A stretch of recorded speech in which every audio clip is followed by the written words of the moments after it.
Yes, guys, and welcome back to the Irish Hotspur for the Tottenham Fan Phone-In Show. Yes, you heard it here. Only Tottenham fans are allowed on. That's what this channel is all about. So much happening today and deadline day tomorrow. A hell of a lot to talk about. I'm going to get into some of the latest news that's come out over the last few hours since our last transfer update, which was only at 4:30 today. So much to talk about. So if you want to come on and have your say, this is the platform for you. This is what these fan shows are all about, for you guys to come on and have your say. A lot of people unhappy with what's going on. Well, no better outlet to get on a channel that's provided to you by Tottenham fans, for Tottenham fans, to have your say on all the current topics. Now, of course, these fan shows, there are people that have memberships, so they will get priority. But near the end, I promise you today, I will put the link in for 2 or 3 people that want to come on at the end, maybe from the comments if you want to come and have your say, because I do understand that. Look, it's tough out there in this big bad world. Inflation is up through the roof. Cost of living is up through the roof. And you know that fiver at the end of the month could be your bread and milk to help you get through in a couple of days to payday. And I'm fully aware of that. So I will look after you, and I will put that link in there for those people that are maybe struggling or stuff like that, because I know everybody wants to come on and have their say, and this is what this platform is about. Now, first of all, I'm going to ask Jack, see how he is, and then I'm going to give everybody the news. Jack, how are you, my man? Dude, I don't even know if I'm doing okay, Dave. I'm just confused, just kind of worried. Just so many things happening at once here, where it just feels like we can't even trust, the Fabrizio Romano, the guy that's even called a tap-in merchant, Dave. He can't even tap in the transfers anymore, it feels like, with Tottenham Hotspur. But I'm just hoping, Dave, that all of this maybe settles at least in some sort of manner where at least Pedro Porro is our player at the end of the day. It's nice to see that maybe we're making some moves with getting rid of Jed Spence. That needed to happen, or at least get rid of Doherty or Emerson or somebody. We needed to get rid of one of these right wing backs in order to bring Pedro Porro. A little upset now with the Hill Messi situation. I heard that you and Sean had a nice little discussion on it as well. I didn't exactly catch it, but I'm sure that you guys had a good kind of valiant, sort of a defense of Hill Messi and maybe the way that he's been treated. I think because he has been kind of a victim of, I think, initial really poor treatment by the fans, and then poor treatment by the club, just sort of poor treatment kind of all around in his case. And we'll talk about maybe also as well some of the other news kind of going around with the club and maybe the future, because it seemed like we were having a good week from last week, and the way it's gone about this Monday, it's just been chaotic. It's hard to know like whether anything has truly collapsed or anything, but it's just chaotic Monday for sure. Well, Jack, it adds to the expression that they use around football. A week is a long time in football. I'd argue 12 hours sleeping time is a long time around football, because last night I went to bed like this. This morning I woke up like that on a flop on. That's the reality of it. That's how quickly your dreams can be, your bubbles and dreams can be burst. West Ham are used to that, of course, because we love popping their bubbles. But look, there's a lot of news going on right now. The latest one is that Jed Spence has agreed to join Stade Rennais, aka Rennes, out in France on loan until the end of the season. Now, people are asking in the chat already, which I'm going to just get straight to it. Why did Jed Spence choose Rennes? Well, valid question, because he did turn down a loan opportunity to Atletico Madrid and Sassuolo as well this week, among others. And the reason why he chose Rennes is because he wanted to assure that he played every single match to continue his development for his Spurs return. And Rennes has had an injury in that position, which means Jed Spence will have the opportunity there just to do exactly that. So that's why he's gone out to France on loan.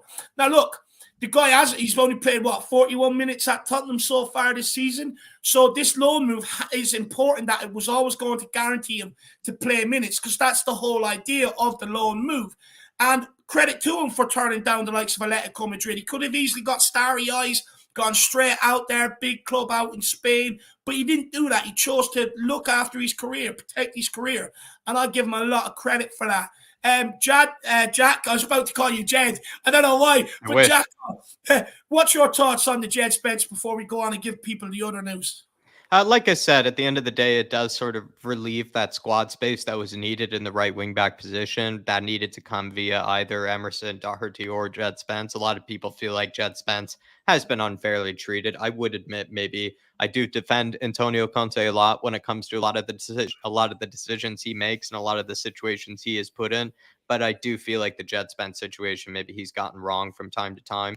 And so I do feel bad for the guy. What I am kind of happy about, though, is that I think there was a report, if I'm not mistaken, Dave, the fact that he is sort of still determined, right? He, as well as Spurs, did not want a buy option in that loan Yeah. deal. Apparently, he is very determined that one day he can be challenging for this first team. And it just shows that maybe kind of the attitude as well as the mentality that you sort of alluded to a long, long time ago when we first signed the guy is probably still there and is probably still kind of coming through. Is that even though he's gone through a bit of a tough time here, even though he is kind of amongst, you would say, the long list of kind of young players that haven't exactly maybe gotten the best, handshake or, the best sort of fair treatment here at the club, he's still actually determined to be able to play for us and be able to wear the shirt one day and be challenging for that first team, no matter, how it maybe has gone for him so far. So I'm actually glad to hear that. And it just shows that anybody that does believe in the Jedi, any of the big Jedi lovers, like I know Mark New is, one day it looks like maybe he could be wearing that Tottenham shirt, especially if that loan deal goes well for him, and also especially if he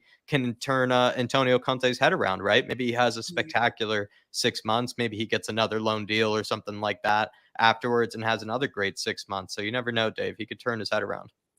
I think when I look at it, Jack, it's unlikely that we're going to offload Emerson or Doherty tomorrow. Hopefully, I still believe the Pedro Porro deal will happen. Now, look, I could be completely wrong. My gut feeling is that it's been dragged out to deadline day to overshadow protests and stuff like that.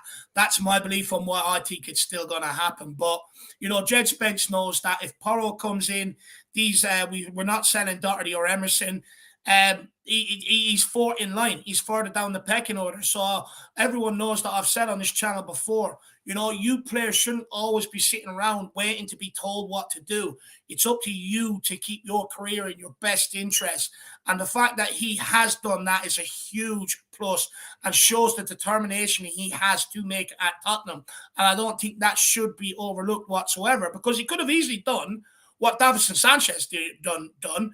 Wasn't it the same club, actually, Jack, that came in for Davinson Sanchez? It was Nice that came in for him. And also, just to further the point here, Dave, Spence apparently just came in from Tottenham Tiers via Ali Gold. It says Spence turned down the opportunity to join Atletico Madrid and Sassuolo to ensure that he got game time. So we have two players here, Dave, Bryan Hill as well as Jed Spence, who will basically, all they want is just to play. All they want is just to be able to be given minutes, and whichever manager can give that to them, they'll take it. It's kind of like, no, how would you put it? Like, it doesn't seem to be too much sort of bad blood between us and the club. Maybe they're a bit upset, of course, with how it's been kind of treated, but all they want really is just to play. In comparison to players like you brought up earlier with Davinson Sanchez, who has been given actually a lot of opportunities to make a move away from the club. I think he was given chances last summer.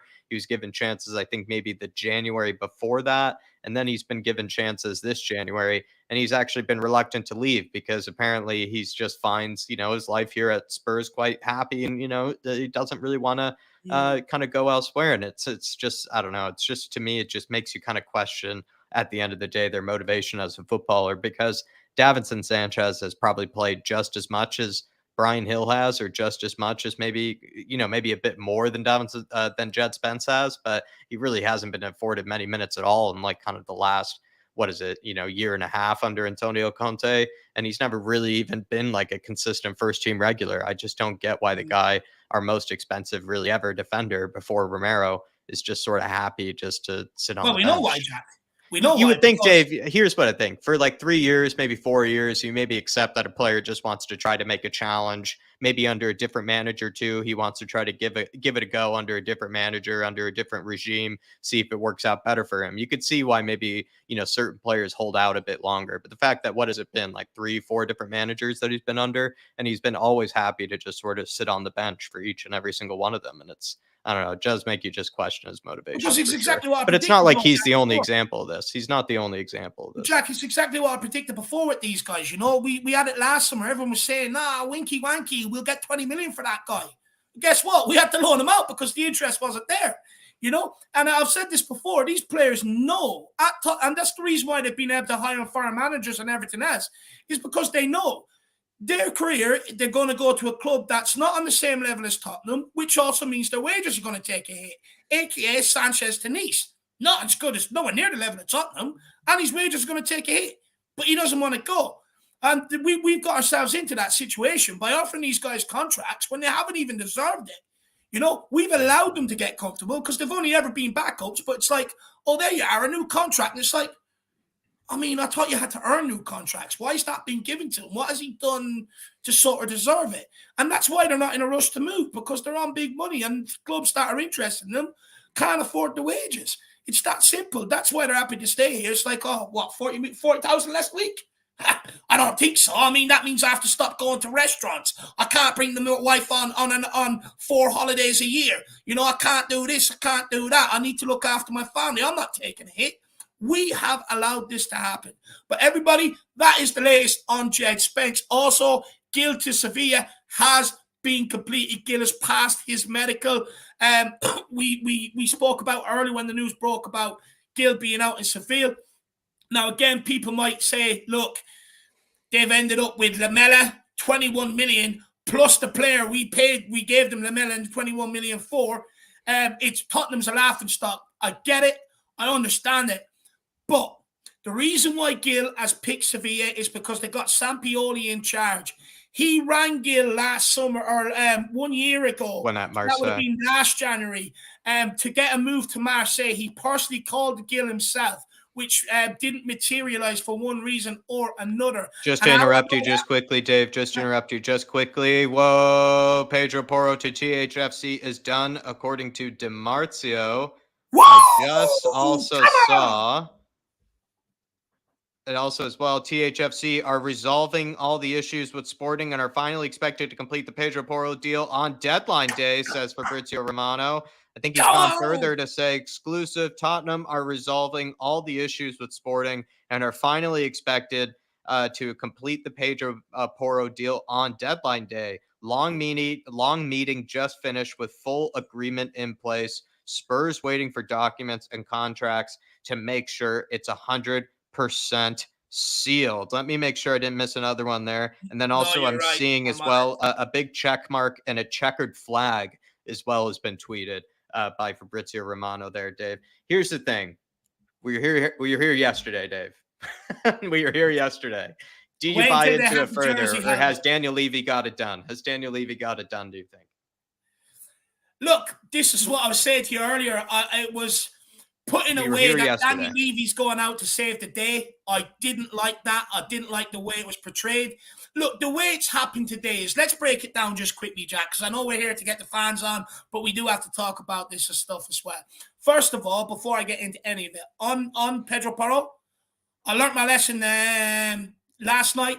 Until he has that jersey on him and it's an official statement by the club, I'm not going to get too excited, because this is the second here we go we've had in the last 48 hours. Now, look, what has transpired today is not Tottenham's fault. Sporting shifted the goalpost. They basically said, okay, we know we've agreed a fee, but the fee that we get charged by solicitors and lawyers to lodge the paperwork and use them to get it all official and everything else, we want you to stump up the 3 million for that. We're not paying for it. Now, Tottenham, of course, didn't want to do that. It's like, well, hang on, you're the club receiving the money. You know, that's on you to do. That the onus is on you. So that's where the disparities came in today, and that's where it was held up. Now, you cannot blame Tottenham for Sporting shifting the goalpost, because they've done this to us before with Bruno Fernandes, if we remember. The difference was 5 million.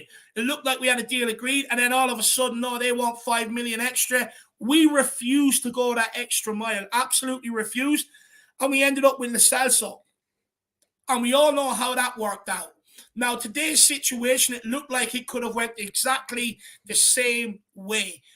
But it's looking like we have ironed it out, or we have, I'm not 100% sure, but I would hazard a guess that maybe we have extended to reach that extra 3 million to be able to get the deal done. And I would say that's a lesson learned, because we are paid that extra million to get your first choice target in. If you look at what Bruno Fernandes has gone on to do for United and what the Saints have gone on to do for Tottenham, it shows the importance of making sure you stick to your first choice and get it at all costs.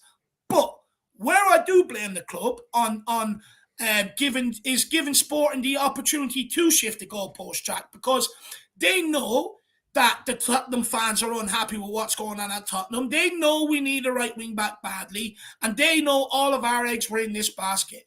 The fact that we allowed the negotiations to go on this long, especially knowing what they've done with Bruno Fernandes before and how long that one was protracted out, we gave them the opportunity to be able to extort us and say, no, give us an extra 3 million or you're not having an end of. We gave them that opportunity when we didn't necessarily have to do that. We should have done it earlier. Because we drew out the negotiations so long, we opened ourselves up to it. And for that, I do blame the club. Because let's be frank here, no other club. You look at Wolves. I'm not even going to say Chelsea because they're just doing something that I've never seen before. Likes of Wolves, Arsenal, United, their fans don't even know what an administrative fee is. But at Tottenham, we get to know all these little intricates because it's all we ever fucking see. It's all we're used to. All these protracted negotiations, they're always dragged out. So we get to learn all these different things, but it shouldn't be that hard. It just should not. Sometimes you just got to go, okay, that's the price, get them in, and so we can move forward. So, look, I do blame the club for allowing it to go on that long, but it does look like we've ironed it out. But I did say earlier on, Jack, I do think the deal's going to happen. I did say I think it'll be announced tomorrow to overshadow the protest and also to say, deadline day, we brought you in somebody, whereas the last few deadline days have been very, very quiet. So, look, hopefully this deal gets done. But like I said, not getting excited until I see the picture of him taken.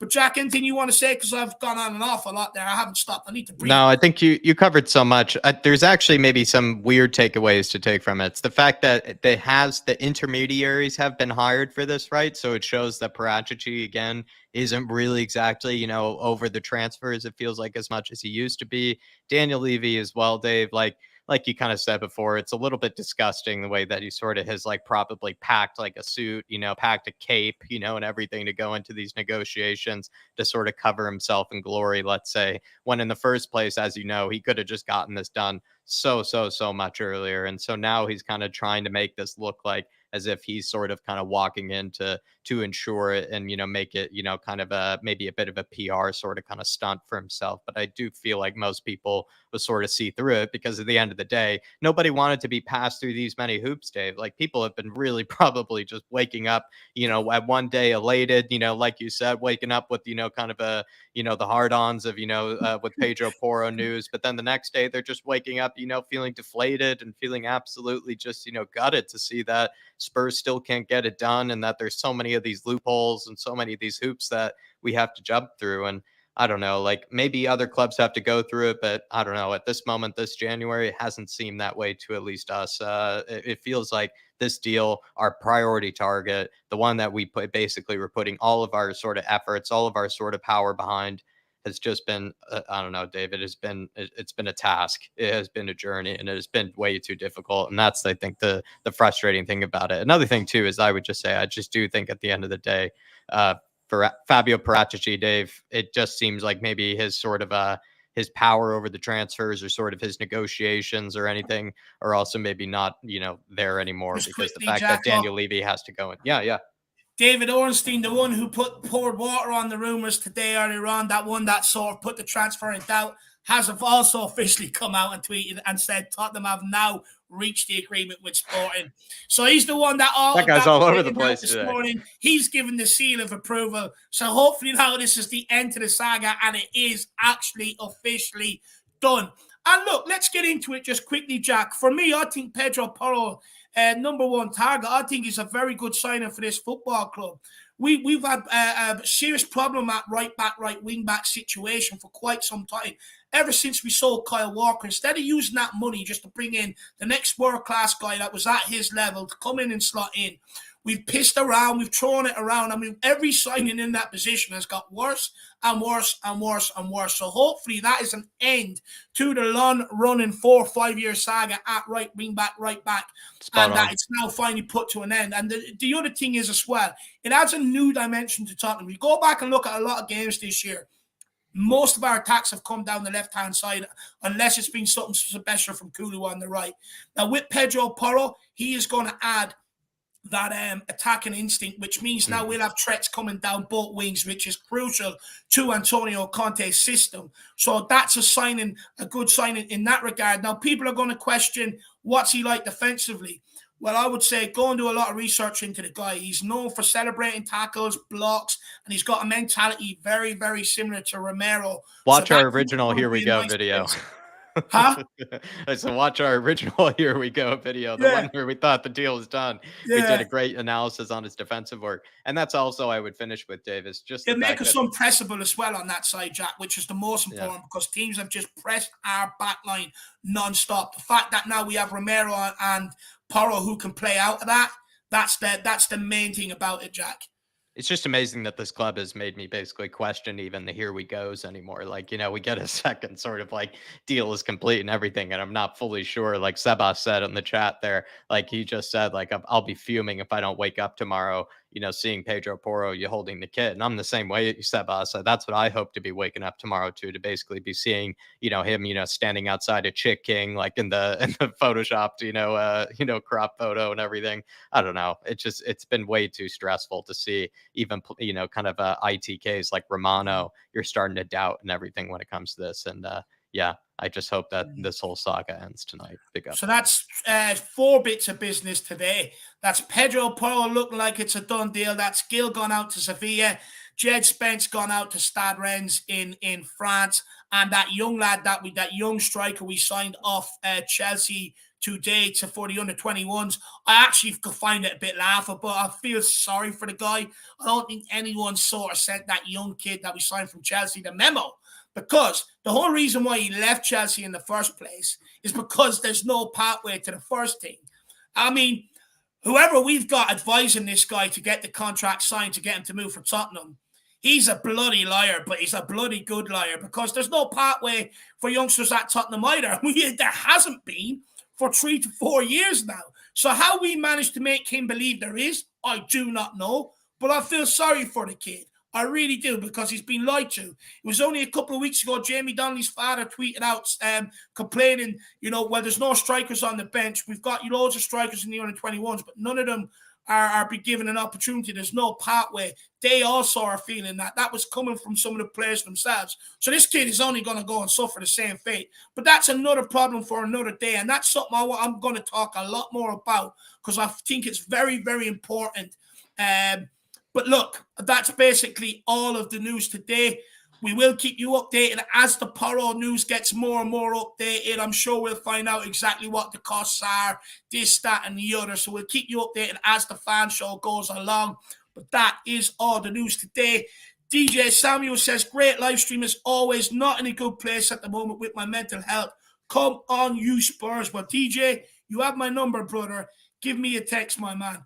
Please, I really do. Don't suffer in silence, my man. I'll be always there for you or anybody, that's a member of the Irish Hotspur or subscribe to the Irish Hotspur. You ever need me for anything, I'll always do my best to help you guys. So do not struggle, DJ Sammy, but hopefully Pedro Porro might boost that mood a little bit, my man. Yeah, hopefully so, DJ. But I'll echo the same thing Dave said. I think you have both of our number. You're in the group chat as well, DJ. Just reach out to Dave and I, and or anybody else that maybe you feel comfortable to. And please, just stay in touch with us, my man. But hopefully the Pedro Porro news, when you see him wearing the kit or holding the shirt tomorrow, that at least brightens the mood a little bit. Big up, my man. Yeah, big up, DJ. And then we've got Rob Simmons. He's just laughing. Big up, Rob, my man. Hope you're okay. I don't know whether you're a Spurs fan and you're laughing that the Pedro Porro is finally done, or whether you're an Arsenal fan. I'm not sure, because I know they like to troll me an awful lot too. But Rob, big yourself up, brother. Really do appreciate support. I just want to make sure there wasn't a comment underneath it closely or anything like that. Give me 1 second. Where is Robbie Simmons? No, there's not. Maybe he's just enjoying the show and wants to support it. But big up, Rob. Really appreciate the support. Or he's just laughing at this whole day in general. It's just been a complete, just it's been a complete laughing stock of a day. It's just been chaotic, Rob, honestly. And maybe it finally could end in some sort of, semblance of an okay day, I guess, with maybe it finally getting pushed through. Big up, my man. And the Owlad says, it seems like Levy managed to spread the cost over 99 years. Wouldn't surprise me, Dad, to be honest with you. It really wouldn't surprise me. Look, I said to Jack earlier on, I didn't like the way it was shaping up, that Super Levy. I'd probably be in the next Avengers movie after this stunt. But, Super Levy's flying in to save the day. It's like, I was so suspicious of it. I was like, for me, I actually think it's done. I think they're just delaying it to deadline day because to get in on the act where maybe we've missed out in years gone by and because they know there's protests coming up and they want to spoil them, quite frankly. I had my suspicions about it, but look, at the end of the day, it does not fucking matter that Pedro Porro's in. Get the beers in the fridge. Wait until you see this guy's crossing the ability. It's going to be insane. You think Kane scores goals already? Well, wait until this guy starts flying down the wing, providing crosses. He's going to score a hell of a lot more. Big up the Owlad. Whoa! And then we've got Ian Cook as well. Says Pedro Porro. Whoa! Big up, my man. Ric Flair, seal of approval. He is here. Jack, it's great, my man. It's good. It's the number one target. Don't get me wrong. I'm not not all the issues were solved this January, whatever else, but the fact that we finally got in the number one target, I mean, I'm excited, Jack. I like this kid. I'm also, who couldn't like him more, Dave? You were talking about his defensive skills. He was actually defending his move to, come to Tottenham Hotspur, Dave. He was fighting as best he could to get here. So it's already, he's on a good track, maybe, with, with Spurs fans, basically. He pushed for that move, and all he wanted, apparently, was Tottenham Hotspur from the very beginning. Regardless of the antics between Spurs and Sporting, he wanted to play for us, and he wants to seemingly play in this Antonio Conte side, or at least, play alongside his fellow smasher and Romero, Dave. I'm excited for it. And also, let's be honest, there have been some absolutely dreadful displays from the wingbacks. I know we kind of, personally think the center backs are more of a priority, but even just the last game in general, like Doherty and Sassignon, it was like playing with like 9 men on the pitch with those two. So I think having Pedro Porro definitely will make a huge, huge improvement. And also, let's be honest, push Emerson, push Doherty, even further, now knowing they have a guy who's going to step in and take their spot. 100%. Absolutely spot on. I just also want to add to that. I know people are going to all look at me so happy clapper, this, that, and the other.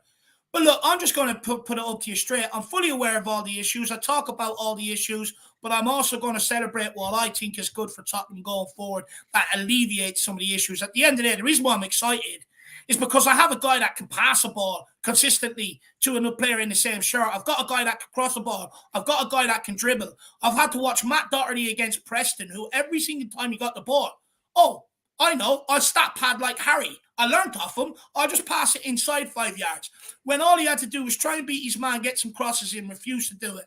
Emerson, the reason why he gets so put in the firing line is because he actually tries. He's just useless. So the fact that we've got someone to come in here now that will make us a bit better going forward, also hopefully a bit better defensively, and also help us out with maybe a bit of pressing because Romero and him down the one side are good enough to get us out of it. That's what I'm getting excited about. But I also know that centre-backs is still going to be a long issue. The fact that we haven't addressed that this window, not too happy about. And Hugo Lloris, I understand of all the issues, but like I said, I'll speak about the issues, but I'm also going to celebrate what I think is good and alleviates a problem for Tottenham going forward. Because let's be honest, nobody wants to sit here and persist watching Doherty and Emerson for the rest of the season. It's going to be a hard grind. Absolutely nobody. So the fact that there's a bit of a change and it's a bit of a refresh from the shit that we're used to seeing excites me a little. Slag me for it all you want. That's just the football fan in me. I don't think it's a bad way to be. And if that's the baddest I am, well, then fuck me, I'm a good guy. But look, I think it's probably too late to welcome people into chat. I'm so far behind, absolutely so far. But look, I'm going to skip to the bottom. I'm going to welcome a few people in, and then we're going to crack on with the guests. We've got Welsh guy says still time for one more. No, there's not, my man. I'm telling you now, don't even dream about it. It might be a youngster coming in, but we're not getting in another player tomorrow. I think Hincapié, there was rumours, but look, that's not happening until the summer. And we were also, that matches up with what we were told earlier on in the window, 2 centre-backs in the summer, none this January. So I do think Danjuma and Porro will be the only 2. Ben, good to see you back, my man. Good to see that you're doing all right. Ben, let me know your thoughts on the Pedro Porro deal. Are you happy, brother? Put it in the chat, or come on and have your say. Yeah, come on, Ben. We got a spot for you. I'll tell you what, I'll do you a deal. If you come on, I'll introduce you with the famous "Can you spell?" You know, Ben. You know the rest, son. I'll introduce you like that if you get on. We've Good got man. Legend 27 says there's still time. Stop it, guys. I'm telling you now. You know me. I am one of the most optimistic fans out there. In fact, I get called delusional. I get called a crayon collector, the whole shebang. But I'm telling you now, don't do it to yourselves. We do this every deadline day. You hear off journalists, oh, well, Tottenham are an opportunist club. Maybe something might come up. And then last year, deadline day was wrapped up by 3 o'clock and everybody was gone home and the lights were out. I'm not doing it to myself. I refuse. But big up, Legend. Sarsburg TV is in the building. Big yourself up, my man. I hope you're keeping well. Miranda Cinder, King Hoddle, Tyler, my man, good to see you. Nomad as well. Tyler. Gamer 16, Leo Land, good to see you, brother. How are you keeping? Who else have we got here?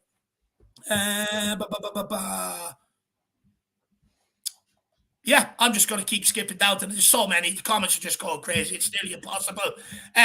Jerome says, yes, I knew they were going to get that Porro deal done. Now, please get Hincapié, and then I'll soon be happy. Jack, we don't want to dash people's dreams, but just do it. You're going to have to.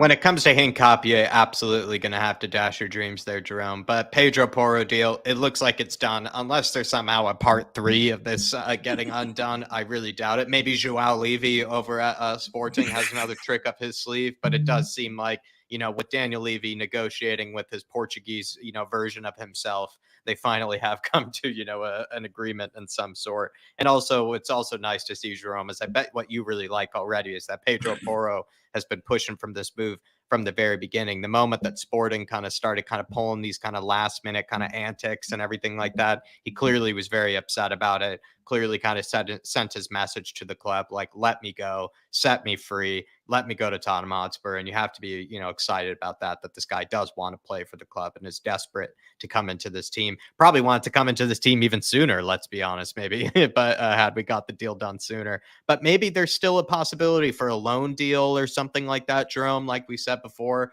we probably have to come to terms with, like, it's really only players, very fringe sort of players, that maybe we could get a deal done for sort of center backs this window, I would imagine. Like maybe perhaps a loan deal for Maguire.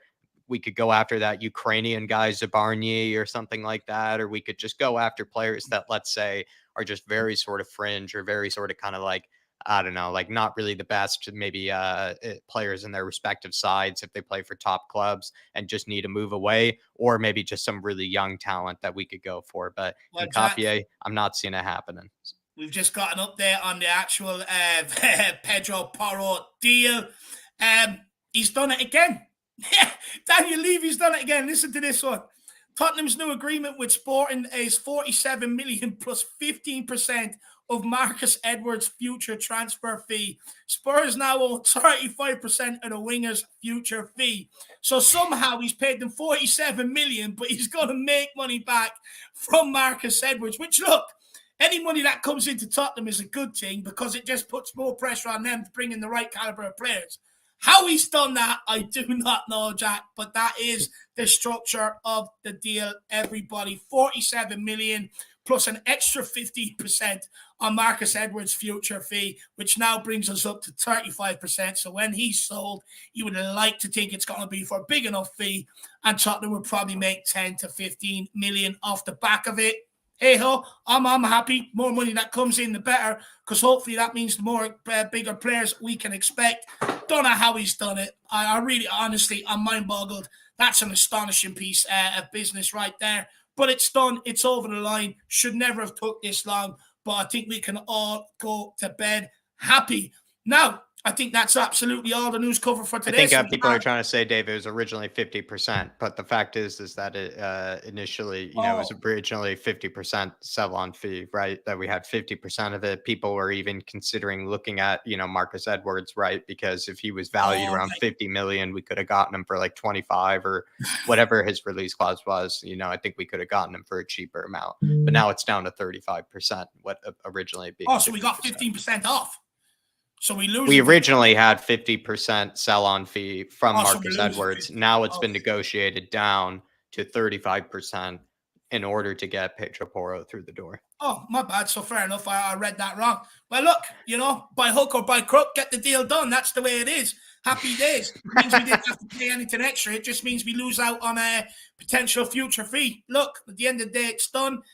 Did it really need Daniel Levy to fly over there to save the day to do that? Could that not have been done over a phone call, or could they not have gone through CAA, who fucked up the deal in the first place?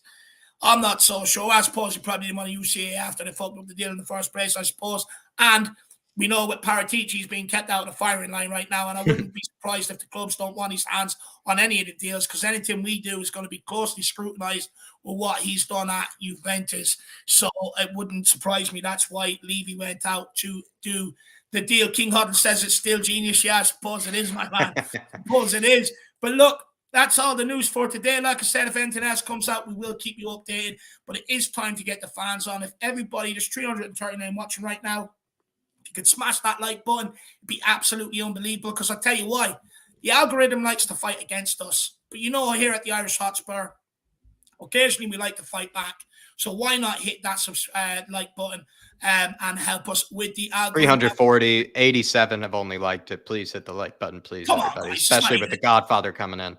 It's not even a 50% ratio. What's going on here? I thought we were building a better community than this. That's a 35% sell-on fee on the like button there. Come on, boys. But also, guys, feel free to send in a super chat with your thoughts, with your opinions to help support the channel and everything we do here. But also, if you have any questions for any guests that come on, just put them in the chat or make it a super chat, and we'll bring them up and put them to the guests on what they have to say. Don't be afraid to challenge myself, Jack, or the guest. This is what it's all about, and that's how we all leave with the very best opinions and maybe insights and stuff like that, where we can make up, we can have better clarity and judgment on things going forward.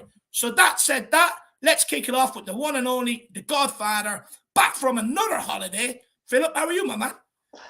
Yeah, I'm a lot less frustrated than I was 35, 40 minutes ago.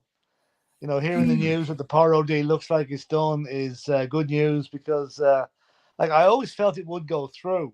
But it's a bit ironic that Daniel Levy hires a company to do the job for him and then has to go out and pick up the pieces himself and get it over the line, So I know we all criticize Levy for a lot of things, but a shrewd bit of business there to use the Marcus Edwards fee, because that's okay. I know we're losing 15% of it, but still, it's still 35% of 40 million or whatever whenever he does get transferred. So, fair dues to him.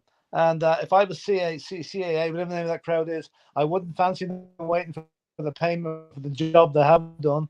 I'm saying that they could be waiting for it. Daniel Levy would probably negotiate, probably get his flight fare paid, probably get his accommodation and his lunch that he had to spend on today paid for through the CAA. They'll get the bill and it'll be like, okay, minus the flights, minus my meals, minus this, and then I'll get paid absolutely fuck all. But Kenny Ken, big up, my man. He says, we will buy Edwards now, Philip. I saw that. I think it's getting a bit too late for any more deals, although I suppose if we had got a centre back in, that would have made it a pretty good window. As it is, it's a good window to get Porro in, because I think that guy, as you said earlier, Dave, he's going to create the ammunition for Harry Kane and Son, because it's been sadly lacking. Like all our goals, very few of our goals have come from the wings. They're mostly coming down through the centre, and that's going to change now.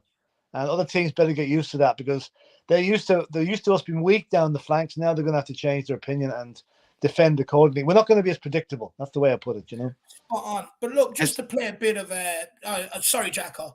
Just quickly, Philip, just to play maybe a bit of devil's advocate. Is Danjuma and Pedro Porro enough this window? Is it enough?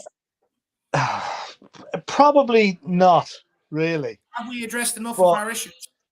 you know, I think centre back was always our aim, but like it's been flagged fairly obviously a few weeks ago that there's going to be 2 centre backs in the summer, and we're going to make do what we had until then. So I think we all would have liked to see a centre back going in, but let's face it, if Porro hits the ground running and starts creating like we think he will, then it probably will be a decent enough window. You know, I mean, I'm sorry to see Bryan Hill go, but the thing is, Danjuma coming in, that was going to reduce his possibility of game time even more.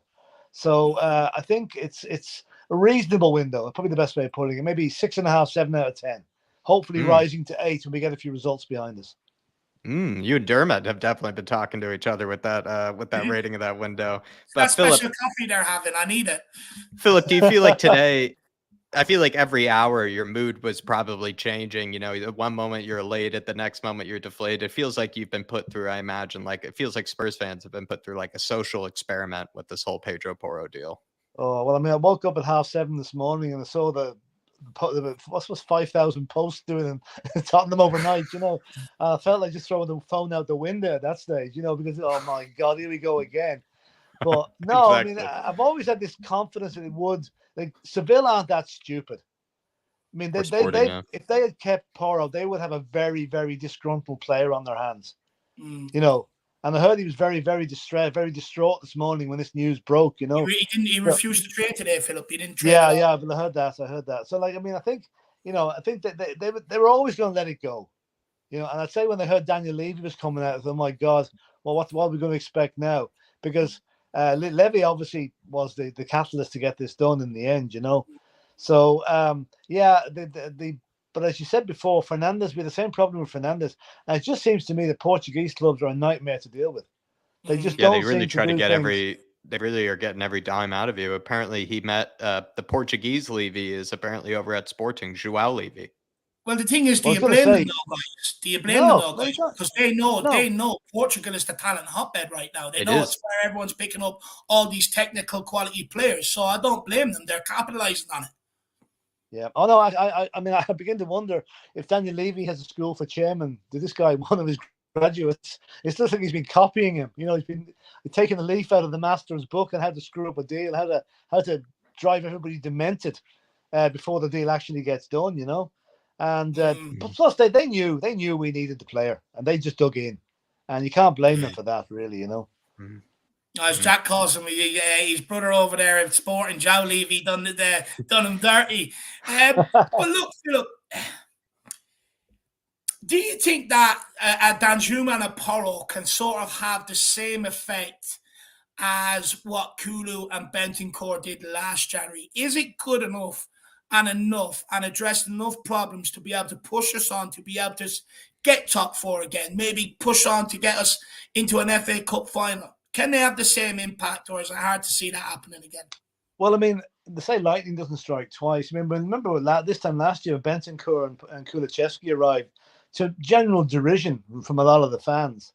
We're taking Juventus rejects. Now, I haven't heard the word reject used this time, but I can see Porro having a huge influence. I don't think Danjuma will get a huge amount of game time. Maybe as a substitute, he'd be used as an impact sub. Yeah. But I can see whether we get top 4 or not. I don't know. I mean, I'm always a very optimistic person, but I think without that centre back in place, we're still weak.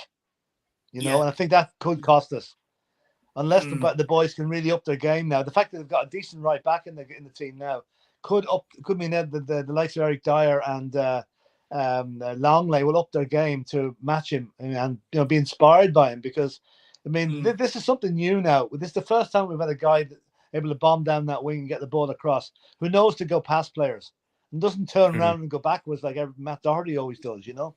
So it's going to be interesting. I'm more confident for the second half of the season now that we've got them in, but I'm not going to be overly jumping up and down and say we're definitely going to get top 4. Top 4 is going to be extremely hard to get this year because we've six teams going for it really at this stage. I'm relieved to have him in. I'm relieved to have him in, Philip, because it felt like the last game, didn't it look like we were playing with basically 9 players on the pitch with Doherty and Sessegnon? Yeah. So actually, I didn't see the game live. I was following you guys on the bus going home, you know. Appreciate that. David, I was nearly going to ring for a doctor for you at one stage. Everything Matt Doherty got the ball. I thought this guy's going to have a heart attack. Do you know what, Philip? Do you know what? I was about to have a heart attack, but then I realized, hang on, I've got a notepad, I've got a pen, I'm going to expose him. I'm going to count how many times he passes inside and refuses to create anything. And it's not like we're playing Man City where I can understand you might want to keep the possession and not risk giving it away. You're playing fucking Preston. The reason why Doherty doesn't want to give it away is because he doesn't want to track back. He's lazy. And it was the same with Sessi on the other side. Kept on coming inside. And it's not what Antonio Conte wants in his system. You know, if you go back to, we actually had a different problem last season. This season, teams are pressing us high up. But last season, when we were actually playing good football, the problem we had was teams were sitting back. If you go back to Brighton and Brentford, they blocked up the middle, sort of low block. Our space was out wide. But again, the players we had in that position didn't want to beat their man and make something happen across the ball. But now you've got Perisic one side, who's already got 8-9 assists and is a good crosser of the ball. But you've got Pedro Porro, who's got 3 goals and 11 assists in 25 games for Sporting. Now, if you compare that to Matt Doherty's played 15 games and has got 1 goal, and Emerson has played 23 games and got 1 goal, 1 assist. So there's no creativity from that side whatsoever. Yeah. But, Philip, what I want to ask you off the back of a Porro and a Danjuma. So if you look at it, right, we got out Jed Spence bringing in Porro. We sent out Gil on loan and we're bringing in Danjuma.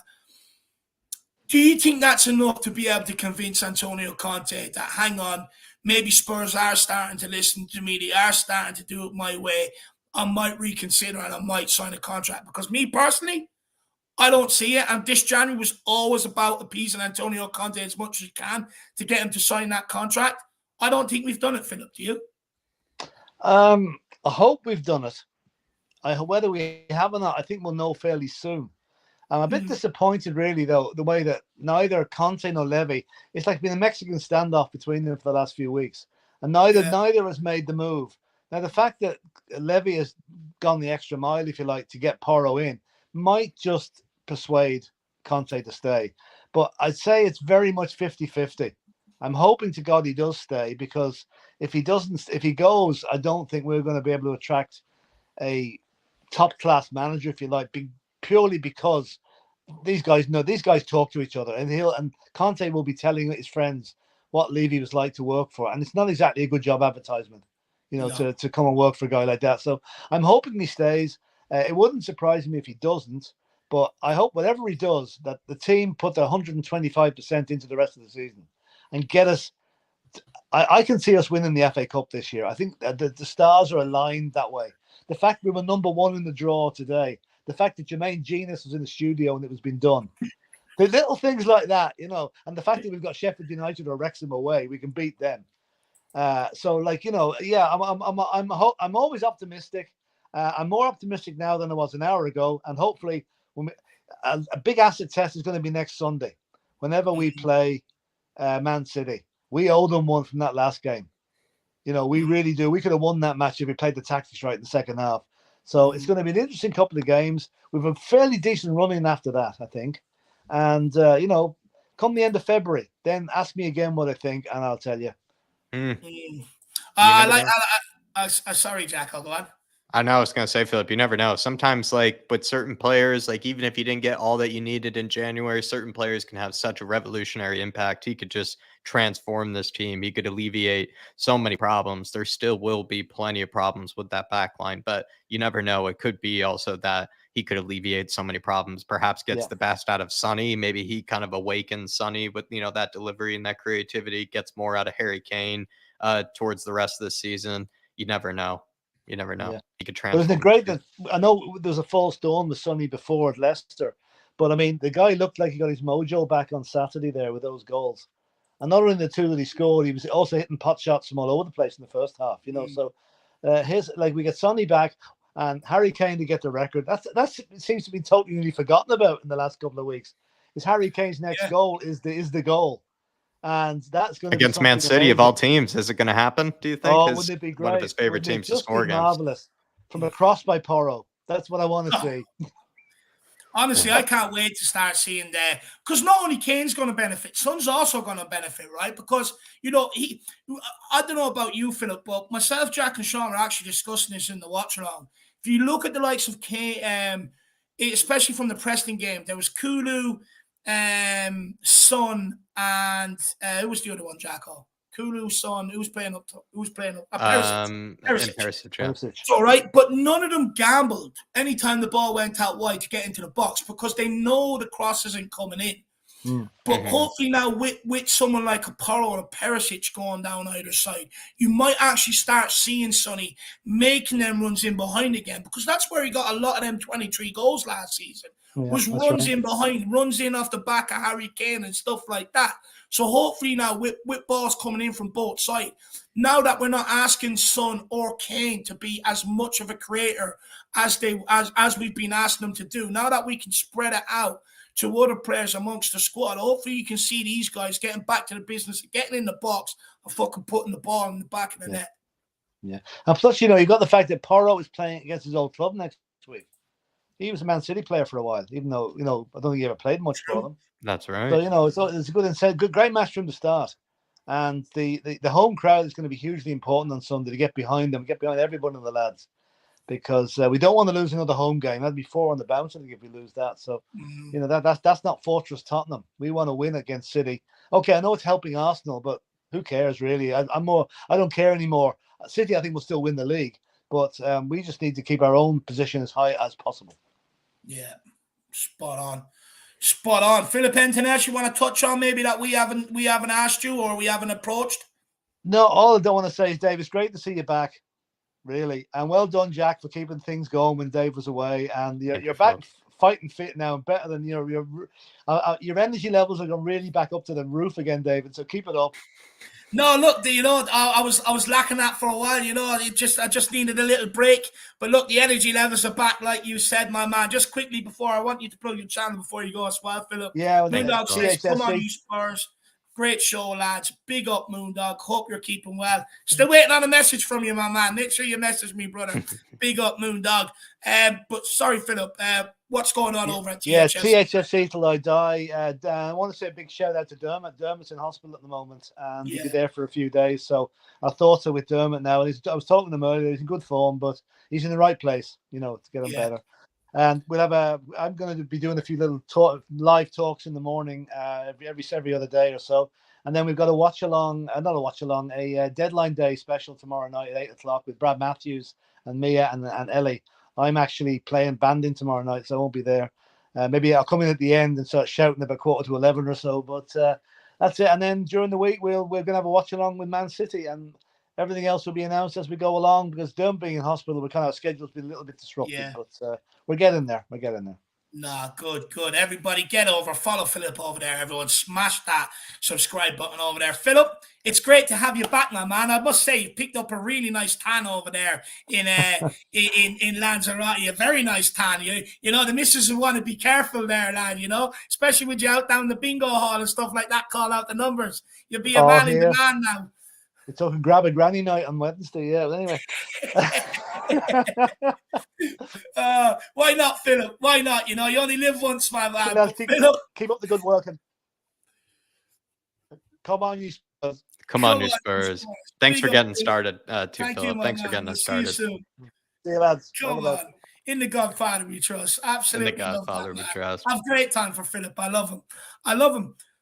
Jack, anything you want to say, or we just keep going, getting on? No, just hit that link, please, everybody. Show the Godfather some love, please. Hit that link. Go over to THFC till I die. The march is on for them over there. They just passed 1,000, but they can keep on marching. Please show them some love, and especially if you want to hear more of the Godfather. I know he's been probably helping out Dermot a lot of these days as well over on the channel. So go over and hear what the Godfather has to say over there.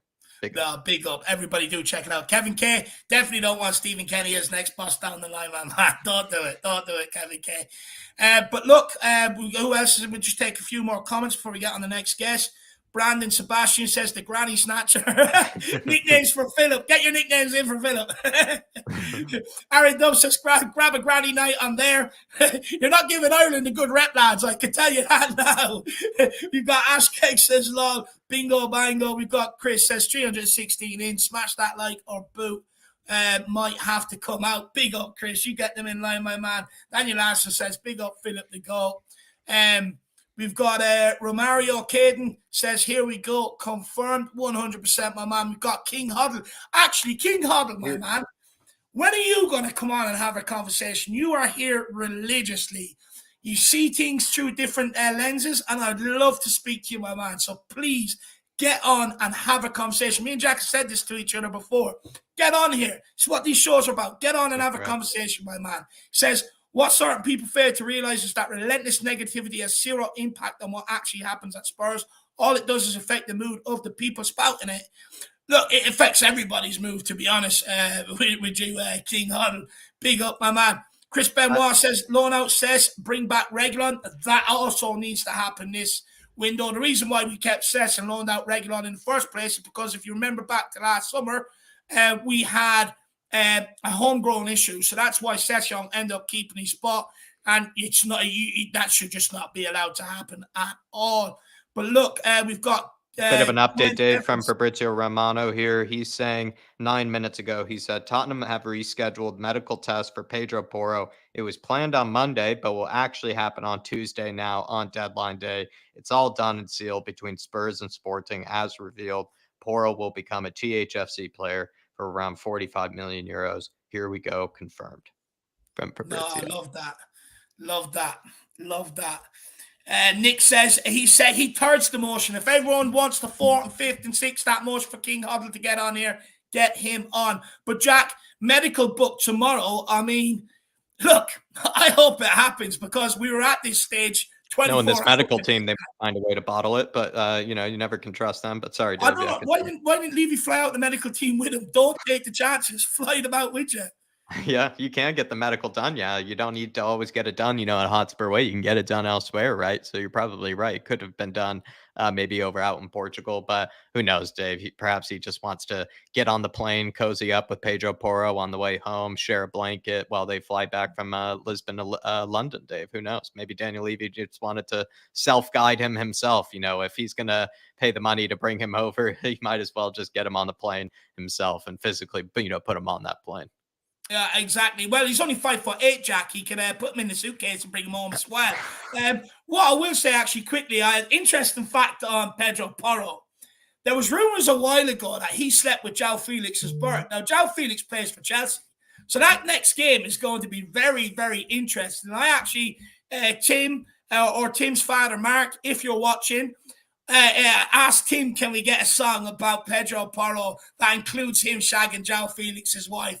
That would be an absolute banger. Anything to get at Chelsea, that'd be class. So if we could get that done, that would be brilliant. Now I am going to put up a poll in the chat section because I want to find out if you guys, I want to see what the levels are, whether people are more delusional than me and think we are going to get in somebody, or whether you think like me and think, look, apart from Pedro Porro tomorrow, there's no one else coming. But also get in the comments what you think on the Pedro Porro deal.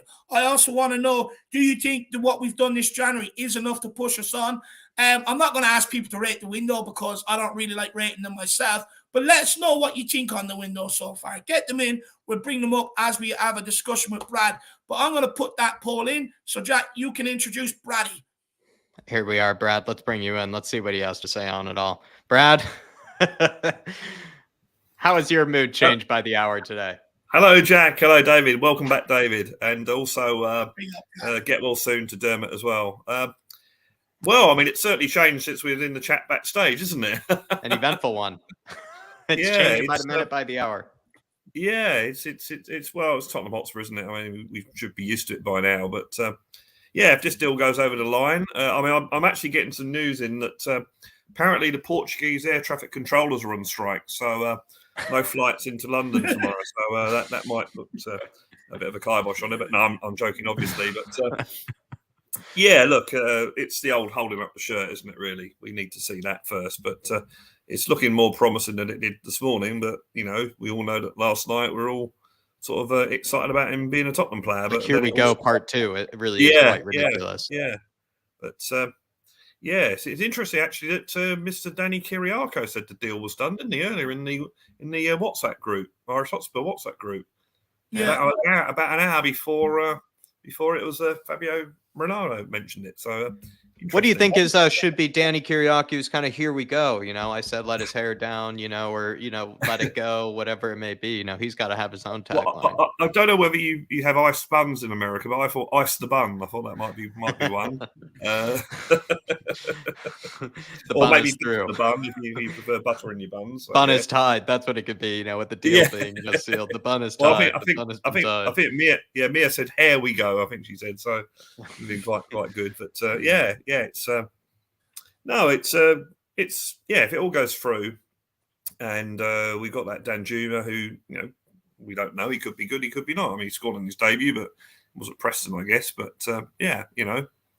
I mean, they've always been saying that. Let's start on Danjuma, Phil or Brad. Well, what's your thoughts on him from the little that we've seen? This is what gets me. I've got no thoughts on Danjuma because I don't really know much about him apart from what I read. So, I get really annoyed that everyone goes, we wanted this player, but we got that player, and everyone goes, oh, he's the greatest player ever. Or he scored for loads of goals in the championship, but then he played in a relegation team, all sort of stuff. Hey, look, it's how he plays for Tottenham that counts, and he's got off to a good start. I like the fact that he's a bit. He's more. If you compare him to say Bryan Hill, he's certainly more robust and taller. Yeah. So I think in that respect he'll be more suited to the Premiership. But it also begs the question: is why are we loaning out Bryan Hill again? I don't see the point. I mean, as much as I think he's a decent player, I don't think Conte wants him really. So he just sort of makes me wonder. Feels like we're imbalanced again, is how I look at it, Brad. Like once again, like now, if Kulusevski gets an injury, there isn't someone that you immediately would think plays right wing or is going to fill that creativity sort of type role, and that's where I guess Lucas Moura made his comeback, didn't he, for the under 21s on Saturday? Was it Friday or Saturday? Mm-hmm. So maybe that's sort of done his thinking that he thinks, well, we've got to have Lucas Moura back, at least for the end of this season. But yeah, it does seem a strange. I mean, I like the Spence deal. That makes more sense to me because Spence, I like the fact that Spence has said that he wants to make it at Tottenham. So it makes sense that Conte obviously is not going to play him. And we got Porro coming in, hopefully. So it's like, well, yeah, it's getting regular football. And I think we were all saying earlier about Rennes is where he's going to get a regular game. So, I quite see the sense in that deal. I don't see the sense of sending Bryan Hill on loan out to another league other than even if he went to a championship club, to get toughened up a bit. I see the sense in it a little bit, Brad. Look, first of all, I think one thing it'll definitely do, I think with Porro coming in being 5'8", I think it'll show us that being bulky and height is a myth, that you need that in the Premier League, first of all, and that Gil can acclimatise to that. But we should know that anyway because we had Luka Modric, similar frames. Yeah. I think Luka Modric was a bit better built. He was small, but I think he is a bit more. I don't know about that, lad. If you listen to Robbie Keane interview with Graham Hunter, he said everyone was laughing at this guy. No, really? And the Premier League was a lot more physical when Modric came into than what it is nowadays. But with Gil going out to Sevilla, it's a team where he knows he's going to play week in, week out, Brad, because it's a manager that tried to sign him before. But if you're Bryan Hill, right? You've got a great attitude in training. It reflects on the football pitch. You put more. You always constantly show good energy. And a guy like him, he knows he has to play to develop his career. So at his age, what would you do, Brad, if you were in his position? Me personally, I would be looking to get out. I want to go and play first-team football. If you look at it, his minutes since he's arrived at Tottenham Hotspur have been very few and far in between. But then bringing in Danjuma, you're now sixth in the pecking order. So if I was Bryan Hill, in order to look after my career, of course I'd want to go. Oh, yeah, no, I can see Bryan Hill wanting to play because he wants to play regular football and he enjoyed it at Sevilla last season. I just think it doesn't seem right that we loaned him out last season in January. He brought him back. Now we're loaning him out again. He gets to the stage where we say, well, do you cut your losses? I mean, look, I like Bryan Hill. I think he could be a really good player. If he could bulk up a bit, that sort of thing. But you just wonder whether they keep loaning him out. So are we at risk though, Brad, by cutting our losses with Bryan Hill so quickly? Because I don't understand what we're cutting our losses with. Because everyone sees the talent, everyone sees the enthusiasm. Are we not in danger of doing what we've done with the likes of Marcus Edwards, Madueke, letting players leave this club too soon And then, 1 or 2 years after a bit of first team football, all of a sudden they're getting big moves back towards the Premier League or being rumoured with it. So are we not in danger of just doing that again with someone like Bryan Hill? I agree, but with Bryan Hill, it wouldn't be so bad if he'd been played in more games. But I mean, all right, we got knocked out by Nottingham Forest in the League Cup. But if we'd have had a League Cup run, he could play some games there. Who knows? Next season, if we don't make Champions League, there's games from in the Europa League maybe, or in the Conference League, that sort of thing that we had a couple of seasons ago. But yeah, it just seems a bit slow. Look, I hope he makes it at Spurs. Don't get me wrong. I think it'd be really good. But it's it's a bit of a shame that. I mean, obviously he wants to go to Seville because he enjoys himself out there and he's going to get regular football. But you do wonder if he's thinking to himself, well, actually, do I want to stay at Tottenham because they're not giving me a game? But yeah, it's a strange one. He probably is left, let's be honest, a bit sort of confused, where certain players, maybe they don't take their opportunities when it's been given to them. And then it's a bit of a mixed bag about sort of like, whose fault is it, were they treated properly or didn't they take their chance kind of thing. But like with him, it's like, he really wasn't given many chances at all. And they were also very sort of spaced out or anything. It's not like he was given like game after game for like a little bit of a spell. And he's taken each and every one, even when he's kind of been tossed out into the cold at times. And that's where I feel like someone like him is going to be kind of like, don't really know what else I can really do here. Like I just have to just sort of get game time and just sort of keep playing. And he doesn't. I hope he doesn't have too much love loss or too much disdain for us, because if I were him, I might. I'll be honest, I would. I'd be a little bit upset with how I've been, how it's gone for me. I mean, I wonder whether he would have been open to have gone to, say, a Championship club for the rest of the season. Just to which is obviously a tougher league than playing in Spain. Maybe it's the wages or something. Yeah. Maybe that's he does have yeah. pretty decent wages. I think he's close to 100K or something like that. Yeah, true. So. But anyway, as one of the comments says, we can't do anything about it anyway. So sure. I feel good for Spence. I think he obviously wants to play at the club and also wants to make it here. And I think regular football for him will be good. And the fact that they haven't got the actual loan deal, which to be fair, they haven't actually had the obligation to buy deal with Bryan Hill either. So yeah. But I think the window is. I think that's it. I don't see any more signings coming in. But they said that they wanted an attacking player and a right wing back, and that's basically what we've got. So on that basis, then, Brad, is our squad stronger or weaker? It's certainly stronger, as in that right hand side, because I think what you're going to have now, if Pedro Porro is the player that we're all saying he is, that's going to give defending teams something to worry about. Whereas they could defend against say Emerson or against say Doherty because they thought, well, he's not going to do anything. We don't have to worry about it. He's going to turn back and go the other way. If you got Porro suddenly heading down the wing and taking players on and putting crosses in, which is what the right wing back's supposed to do, then the other side have got to worry about him. So in that sense, it strengthens us. I think the Danjuma gives us a little bit more depth off the bench. We still lack decent centre back. I think everyone knows that. Yeah. But the problem with that is we've already got 6 centre backs. So, do you not think, though, Brad, that not signing a centre back will come back to haunt us? Because we knew it was a massive problem. Yeah, I'm always worried about that with Tottenham. I mean, when I saw the team against Preston, I thought, my expectations suddenly dropped. So we're going to be in trouble. Now, it turned out that they actually played quite well and we won it pretty comfortably. But you just sort of, you're not that confident when you have those centre backs. I mean, Romero's probably the only one that you feel reasonably confident. And even from the World Cup, he hasn't come back the same player. I mean, it'll probably take him a bit more time to get back into the swing of things. But I mean, Conte seems to trust our centre backs. He seems to think that he can do the job with them. So.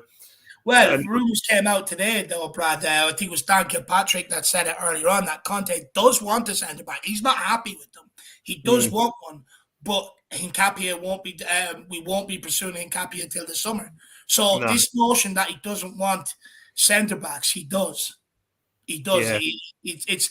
He's been highlighting it a number of times. Like the reason where this whole thing where Conte doesn't want centre backs comes from is because he came out when he first got here and said, Dyer can be one of the best centre-backs in the world. But what we have to understand is if you put yourself in Conte's shoes, you know you're not getting in any centre-backs, right? You know it. So what do? Do you stand there and berate the guy in the press, or do you try and give him a bit of confidence, hoping that he can repay you with some good performance? Of course you're going to try giving him a bit of confidence. But if you listen to reports after Chelsea game, this January after the Arsenal game, he was asked, well, you know, fans want to know why you don't press high up the pitch. Well, he literally the answer was, well, if you look at our centre-backs attributes, you know why. You know, so he does want centre-backs. We're just not prepared to do it. I don't know why it's. Why is the problem with this club and not wanting to buy centre-backs, Brad? Why? Oh, look. We also have centre-backs that are reluctant to leave. That could be part of the problem, like we have with South Johnson. The only way by making them leave, though, Jack, is by blocking up their pathway like they're doing for the youngsters, right? Maybe so, like you relegate them to the under 23s, but that's sort of again, that's always an expensive decision, and we're always reluctant to make those decisions too. Sorry. I still do wonder with the money situation at Tottenham. I'll be interested to see when the financial figures get released. I still find it really hard to believe that we can't afford to pay the money for these players. You know, so you know, we're the third. I think it's only 3 or 4 teams got an income of over £1 million a game, and we're one of them.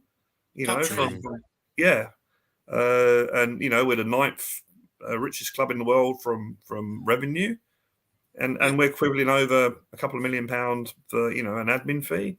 It just doesn't seem right to me. Is though, Brad, like, just to bring a bit of again devil's advocate. If I'm going to try and see it from you'll get in trouble, David. You'll get in trouble. I'm going to channel my inner Sean here, right? I'm going to channel my inner Sean. Some of them other clubs that we're ahead of, but they don't have stadium debts and training complex debts to pay off the way we do. They didn't take out £1 billion loan or something like that over the pandemic, so we have all that to pay off. They don't. Yeah, possibly. And that's just me taking Sean's stance. Yeah. Oh, look. Yeah, I mean, I watch Sean because, you know, he's been in that sort of business. So. Yeah, it'd just be interesting to go over the financial figures when you look at income and outgoings and wages and all that sort of and loan repayments. Because the thing about loan repayments is if you've got them over 25, 30 years, then it's not much of your outgoings, is it? So I don't know. I'll have to have a look at the figure, or wait for someone else to have a look at the figures and tell me. Well, Brad, they're going to be out this February. You know. They're coming soon. They're coming soon. Is Paratici going to be given that speech, or do you think that's maybe done now? Who knows? It's if we get on day release, Jack, we're waiting for a here we go for that's a here we go for sure. Yeah, we're waiting on a here we go from Fabrizio for a day release on Paratici to make the speech. We've criticized, Hill going to La Liga.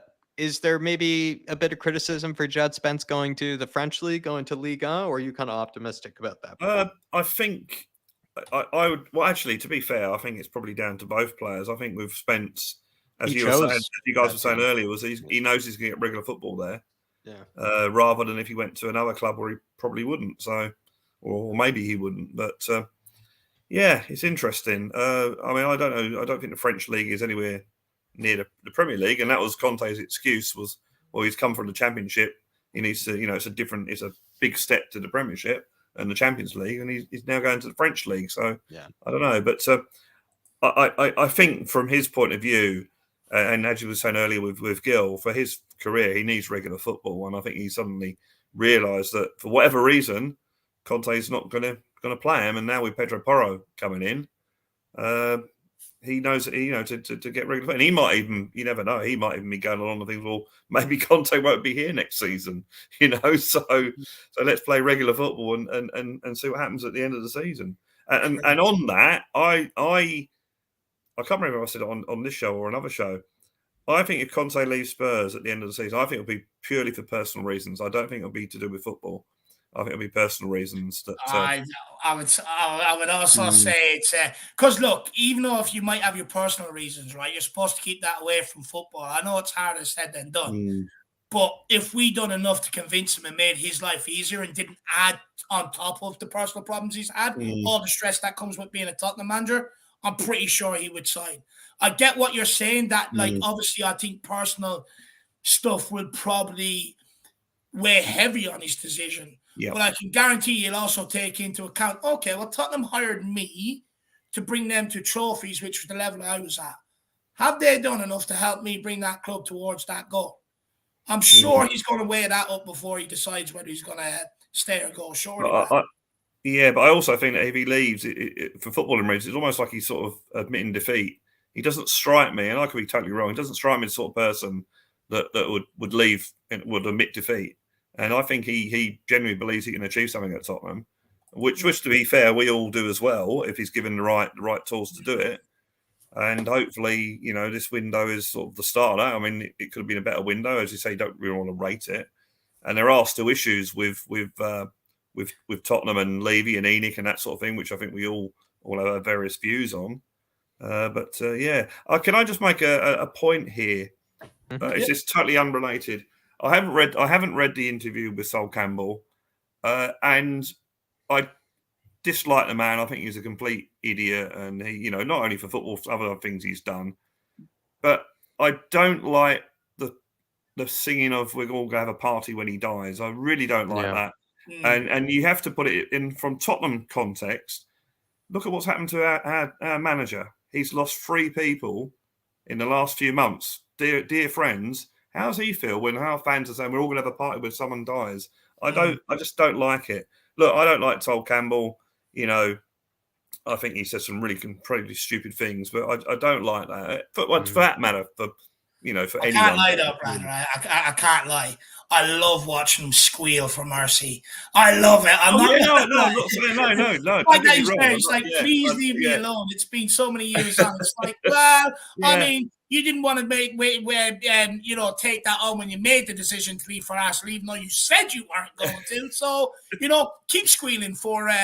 We'll just change the lyrics for some. I don't mind that, but I think in the context of Spurs and the context of what's happened to Conte over the last 3 or 4 months, I don't think we should be. We'll just change the lyrics to the song. We're all having a party when Sol Campbell begs for mercy. There you are. Easy. Simple. But Brad, why don't you rate the window for us so we can clip it? We can use it as a tool to beat you with for the next 4 or 5 months. I'm only messing. I'm not going to do it to you. Honestly, I'm going to save you because people will clip it. I'll do two. I'm going to do a low one and a high one. And then they can use which one they want to suit their narrative. Love it. But Brad, my man, tell us quickly about Blue Sofa Songs. Right, Blue Sofa Songs. Yes, if you don't already know, it's me writing songs. I write the lyrics, I write the music. I'm trying my best to write good songs, and it's an up and down thing. Very disappointed. The last song only had about 35 views. The one before it had 230 views.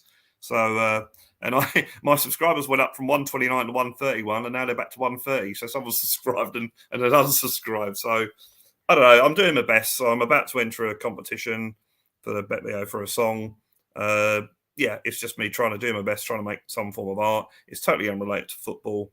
But yeah, please, if you haven't already done so, give it a look, give it a like, give it a subscribe, anything.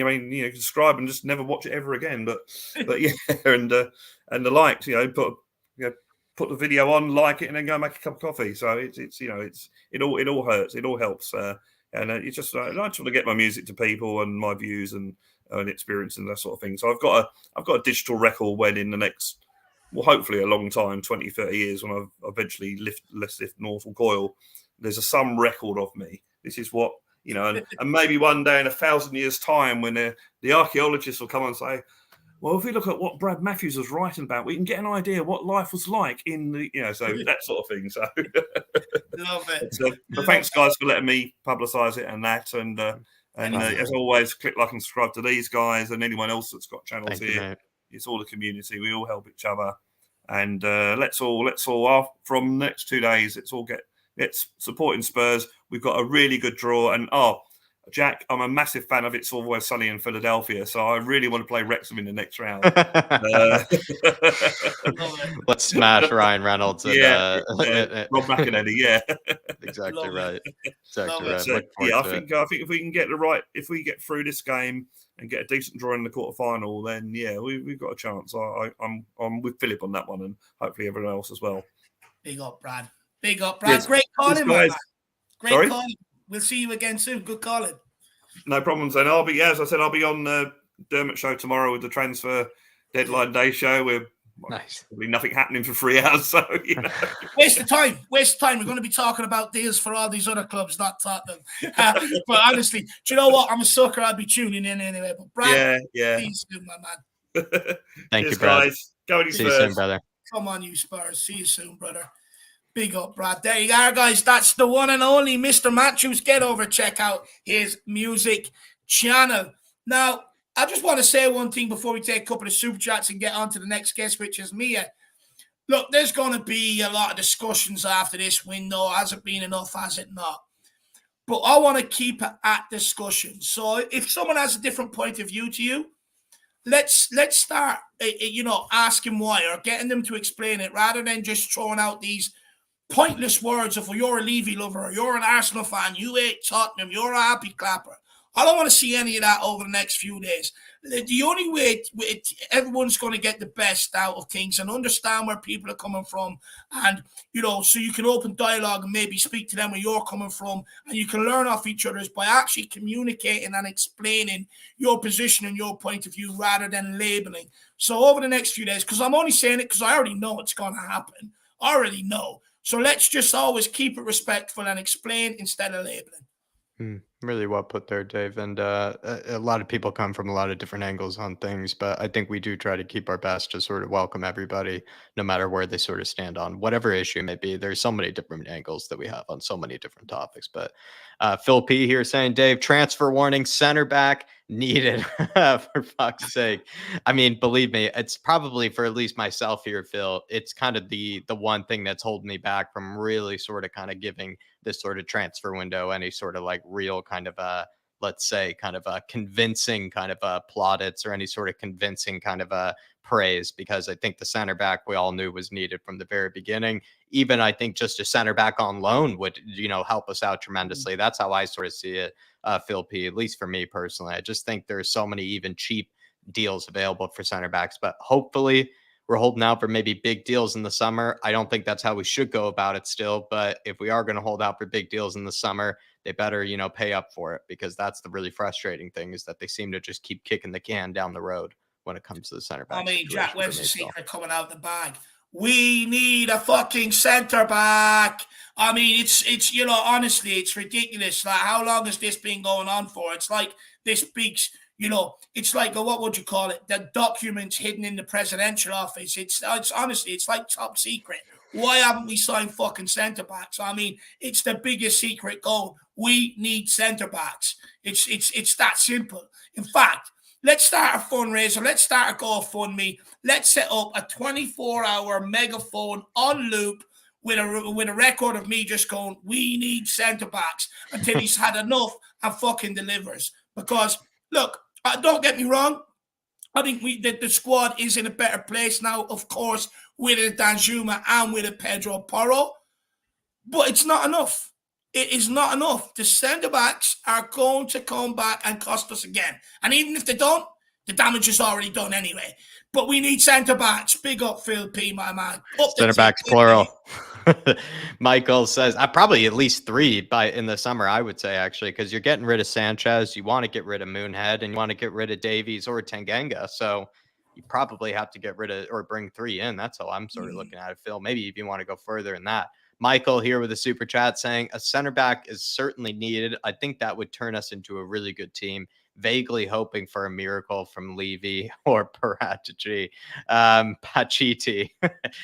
But Michael, like I said, when it comes to Hincapié, definitely not happening. When it comes to the sort of big money, sort of maybe move center backs, it's just not happening. We don't seem to have really the ambition, nor does it seem like the players we're really trying to go for are probably available this January by the looks of things. Another thing too, though, is I think we do have the ability to maybe go after players, like I said, they're a bit more fringe, maybe kind of are sort of not getting game time at whatever club they might be playing for, or maybe let's say we take a risk on a very, very let's say talented, but also unproven type player from maybe one of those kind of leagues outside of kind of the traditional kind of top 5 European leagues or something like that. Maybe go try to look for something like that as well. Like maybe like that's a Barney guy that some people talk about. We might have to look for things like that. Look for like a Maguire sort of loan deal. It sort of sucks to sort of talk about that low level of quality, but believe me, I think any sort of quality sort of walks into that starting 11. So I hope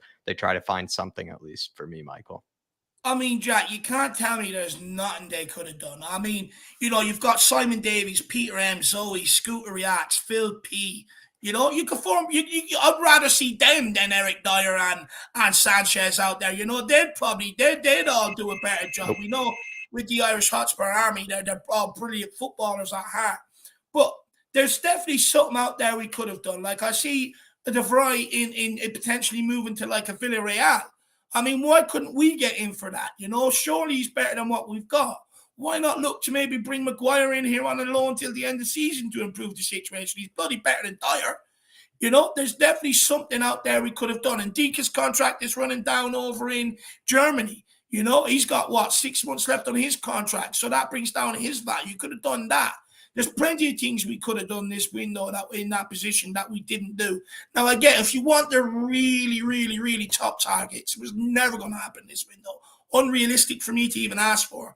So that's why I'm saying if they're making me wait till the summer, Michael, they better be goddamn top centre-backs. If we have to wait this long, they better be instant improvements to what we've got. Walk in there, world class, no fear whatsoever. I'm talking about someone like a Gavardio, or a Bastoni, because it's the only reason why you would be expecting to wait so long if it's a real big deal coming in here. So if they don't do that tomorrow, which I don't believe they will, this summer better be big boys coming in here, people that know how to defend. But big up, Michael, my man. Really appreciate the support, lad. And then we've got DCFC. I just want to take a couple of comments quickly. First of all, DB won't keep you any longer. Good night. Get into bed. You don't want the missus going mad at you, my man. Make sure you give it a cuddles and a kiss and a good night. And then we'll see you back here tomorrow for deadline day. DB, tomorrow change your name to DD for deadline day. I beg you. Big up, my man. 24C. He's been on a Doji scouting tonight during the fan show. He's off on the 85th minute. He can go. You can stop now. 24C says no more scouting from me, Dave. No bother, my man. Putting a good service, 24Z. You your job, Jacko. He's taking your good job. Work. And then DCFC says enough of the youth development bullshit. Poch didn't develop players. He let go of the majority of these players. Look, I know some people don't want to hear it, but at the end of the day, if our youth academy would have produced players, would we be in the position we're in right now? Would we have to have brought 7-8 players in here in the summer, but still have another 4 or 5 positions to fill? No, you wouldn't, because you'd have some players coming through. But even some players that aren't good enough to be here, you can get fees for them, which means you can put that towards transfers. So there's so many benefits of getting this mess absolutely sorted out going forward. You look at Man City, they sold 2 players to Southampton this summer. They raised about, 40, 50 million for the 2 of them. They could just put that towards transfer fees or whatever else they need. So there is a benefit to getting the mess sorted out and bringing players through. 100% there is. And I'm going to keep banging that bandwagon, by the way. Big up, though, DCFC. And Loves Music says, Devil Advocate, is Porro a Poch-type player? Look, me personally, I'll let Jack go off on this more because, to be fair, I don't want to take Jack's limelight because him and his Sam were the ones that sort of brought Porro to the attention for Steve. sure. But for me, personally, he's good enough to play for either of them. Right back, right wing back, right mid, doesn't matter. He's good enough.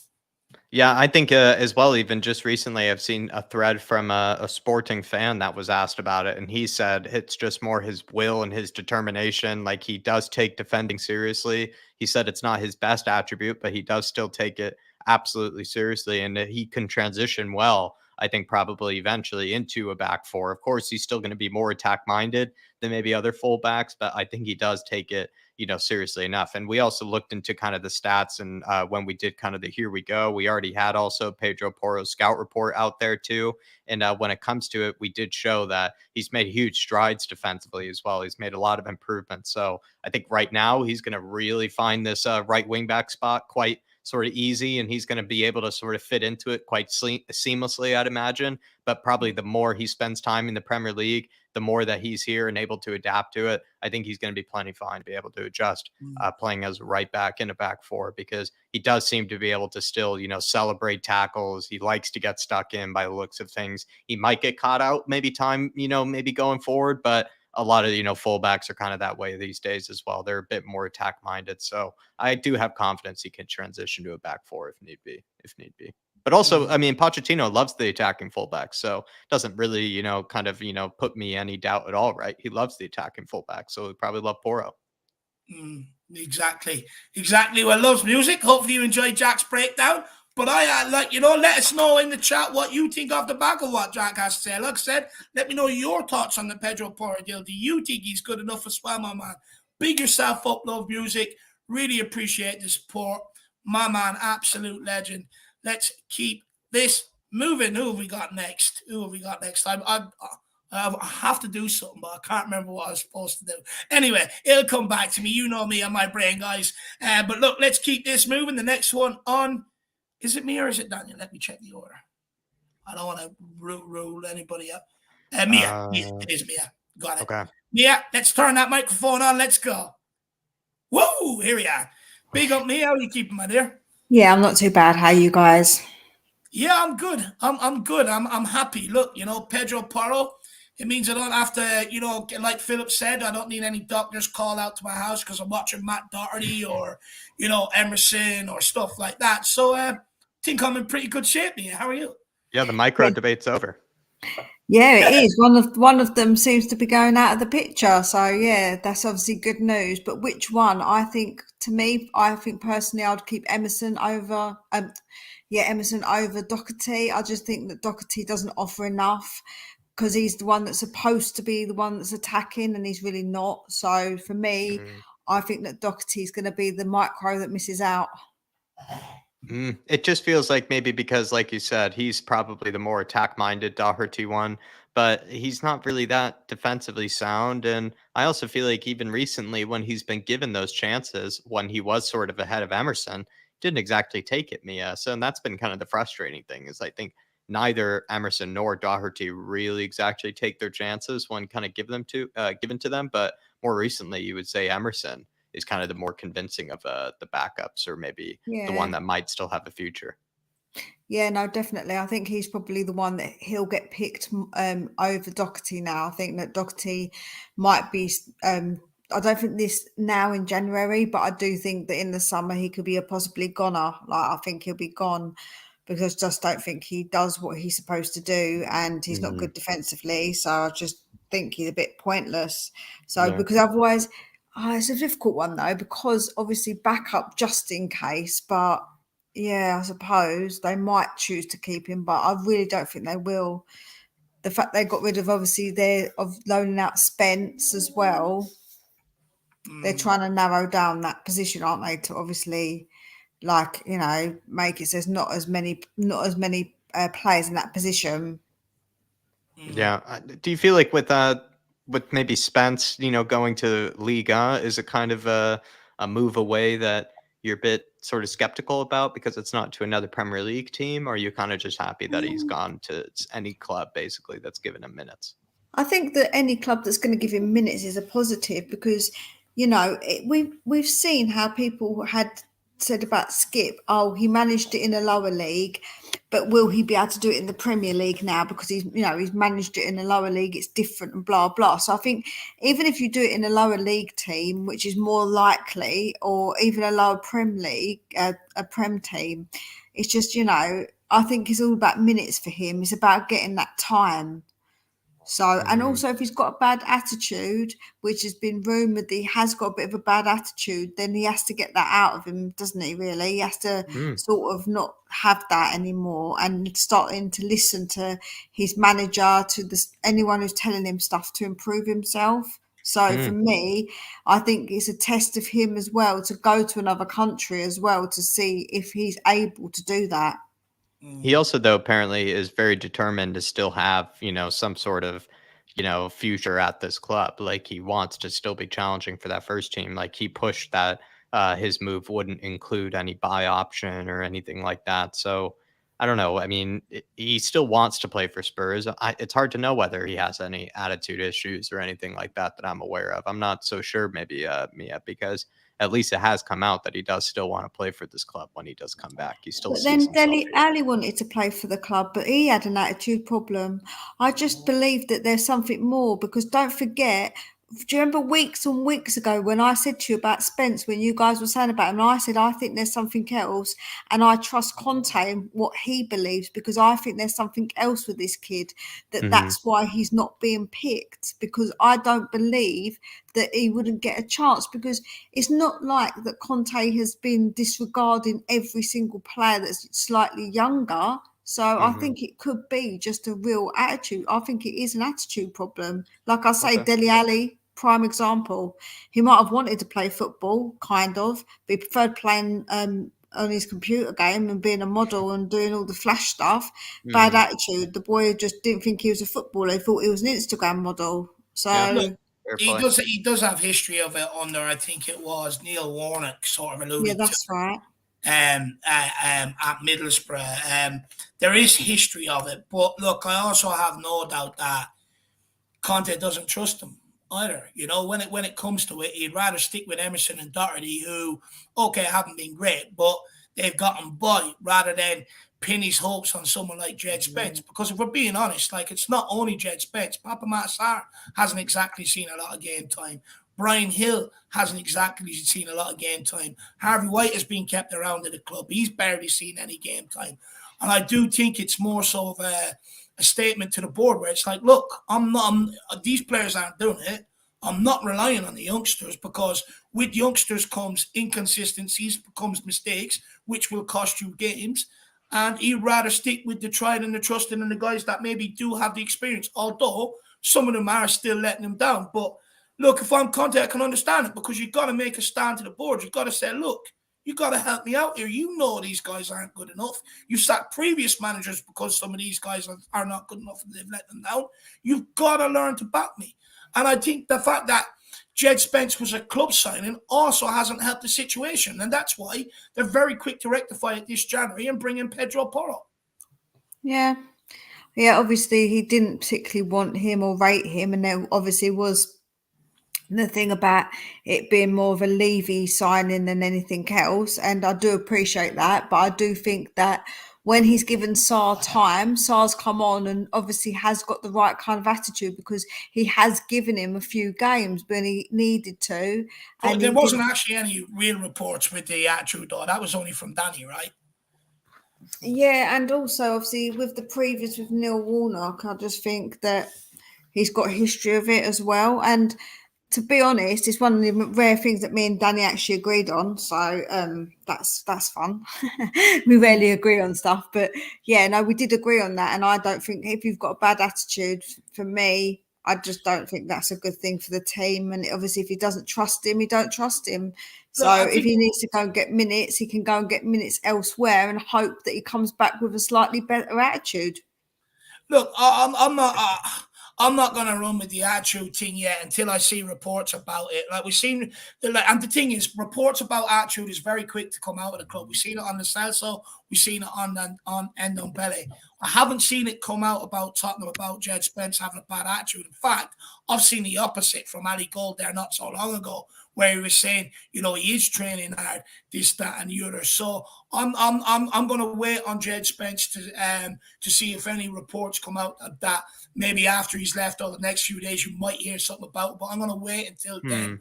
I'm not saying Danny's incorrect. Danny could be correct for all I know, but I haven't seen anything yet. So at the minute, it's all hearsay. So before I throw Jed Spence into that category, I do want to wait until I see something, out there in the media or something like that. Yeah, no, that's fair enough, and I do appreciate that. Obviously, that stance, but I honestly feel like him not being played is multi-layered. I think that there's maybe a couple of different reasons why Conte didn't pick him. I think that he is taking a stance, but I think maybe it could be a little bit more than that. But we, like you say, unless something comes out, we won't know, will we? So I do appreciate that. And Look, you know, what do you think of the window then so far? Because it does look like Manchester and Porro is going to be the last two or the only two this January. We all knew the business we needed to do coming into it. You know, goalkeeper potentially, definitely centre backs, right wing back, another player in the forward area. Are you underwhelmed with the window, or are you okay with the window we've had? I would say it's all right. Like it's a bit, it's not the best because of the centre back thing, but I think we'll probably look in the summer for a centre back and to get somebody obviously who's good. Possibly he's trying. No, they've got people maybe lined up. We don't know. What I would say is that this window, again, everything's subjective. So my point of view compared to your point of view, compared to Jack's point of view, is all going to be different on how we feel about this window and who we believed was the right person for like the right ones coming in, So I think that for me, yeah, it was all right. If we've got people that are going to come and improve the team, to me, that's not a bad thing. That's a positive thing. It's not quite enough, but I think that it's never going to be enough for us because we've always got positions that we feel need urgent fill-in and maybe the club and Conte don't. So we've got to trust Conte, really. That's the way I think of it. If you back Conte and trust Conte, then you've got to trust what he's doing. And if he didn't push for a centre-back, then you've got to trust him. Either you trust him or you bullshit that he don't. didn't push for a centre-back. I'm sorry, but it's bullshit. How many times have we seen over the last month with him alluding to the attributes of the centre-back? The reports came out today said he wanted a centre-back. This whole crack of if you back Conte, you got to trust him that he didn't get a centre-back in and that's what he wants. It's hearsay. You can trust Conte, but still know that the problems has existed before he got here and still call for a centre-back to back the guy. I agree with you, right? I don't think our centre-back, well, only one of them, the good-looking one, he's good enough. So I do think that we do need a centre-back. But my point is that, in a way, he has also said that he doesn't need a centre-back. So he goes back on it. He says one thing, then says another. Yeah, so let's look at reality here, though, if we're going to go by words, we can't go by words just by the words that you pick and choose because they suit No, what it's not you picking and think. But choosing. can he not? I don't know if he can call them out, out. Mia. If if some of them are reluctant to leave, and some of them have sort of outlasted a lot of the managers. course, he can't always call them out. Right? Okay, so Another let thing- me just do it from another point of view then. I just want to correct something there quickly as well. What was it you just said there a second ago? I said that obviously he's come out, he's kind of sent mixed signals. Picking and choosing his words. It doesn't take a genius to know that a manager's never going to come out in a press conference and slate a guy when he has to rely on him. You know, you can't say people are picking and choosing his words. Sometimes you got to see through things. You got to look at it as a 5D chess. Why would a manager go into a press conference and say, Eric Moonhead is shit, I want a new centre-back? Knowing it's not going to happen. He knows it's not going to happen to the summer. We could sit here and pretend Conte doesn't want to centre back all he wants. We were linked with Sabani, didn't get it done. They won't negotiate it with us now because of how much we took the piss out of them when negotiating for Sabani. Brought in Langley on loan. We've seen links to Ndike, Nkapie, Bastoni, Skriniar, De Vrij, all these centre backs over the last few windows. Of course, we're looking for centre backs. It's nonsense that we're not looking for centre backs. The problem is that real good centre-backs to the quality that we need for the next 5 to 6 years come at a premium price. That's where the problem lies. But this whole thing of you're picking Conte's words, it's not true. I would say to you, Mia, that you've got to understand some things are 5D's chess. If you're in his position, would you walk into a press conference after a game and say, Eric, Aaron, knowing you have to pick him for the next few? Let me just put it another way then. Conte isn't the sort of manager that minces his word when it comes to him not being happy. Now, if after this window he throws a big tantrum and says, listen, it wasn't good enough about the centre-backs and not getting one, then we'll know that he wasn't happy. But if he doesn't throw such a big thing about it, then we can say reasonably that he knew that the summer was when we were going to get centre-backs. So he wouldn't expect it for January. So if we're going to be reasonable about what he's like as a person, we know if he's not happy, he's clearly he doesn't care and he will just be like, I'm not happy.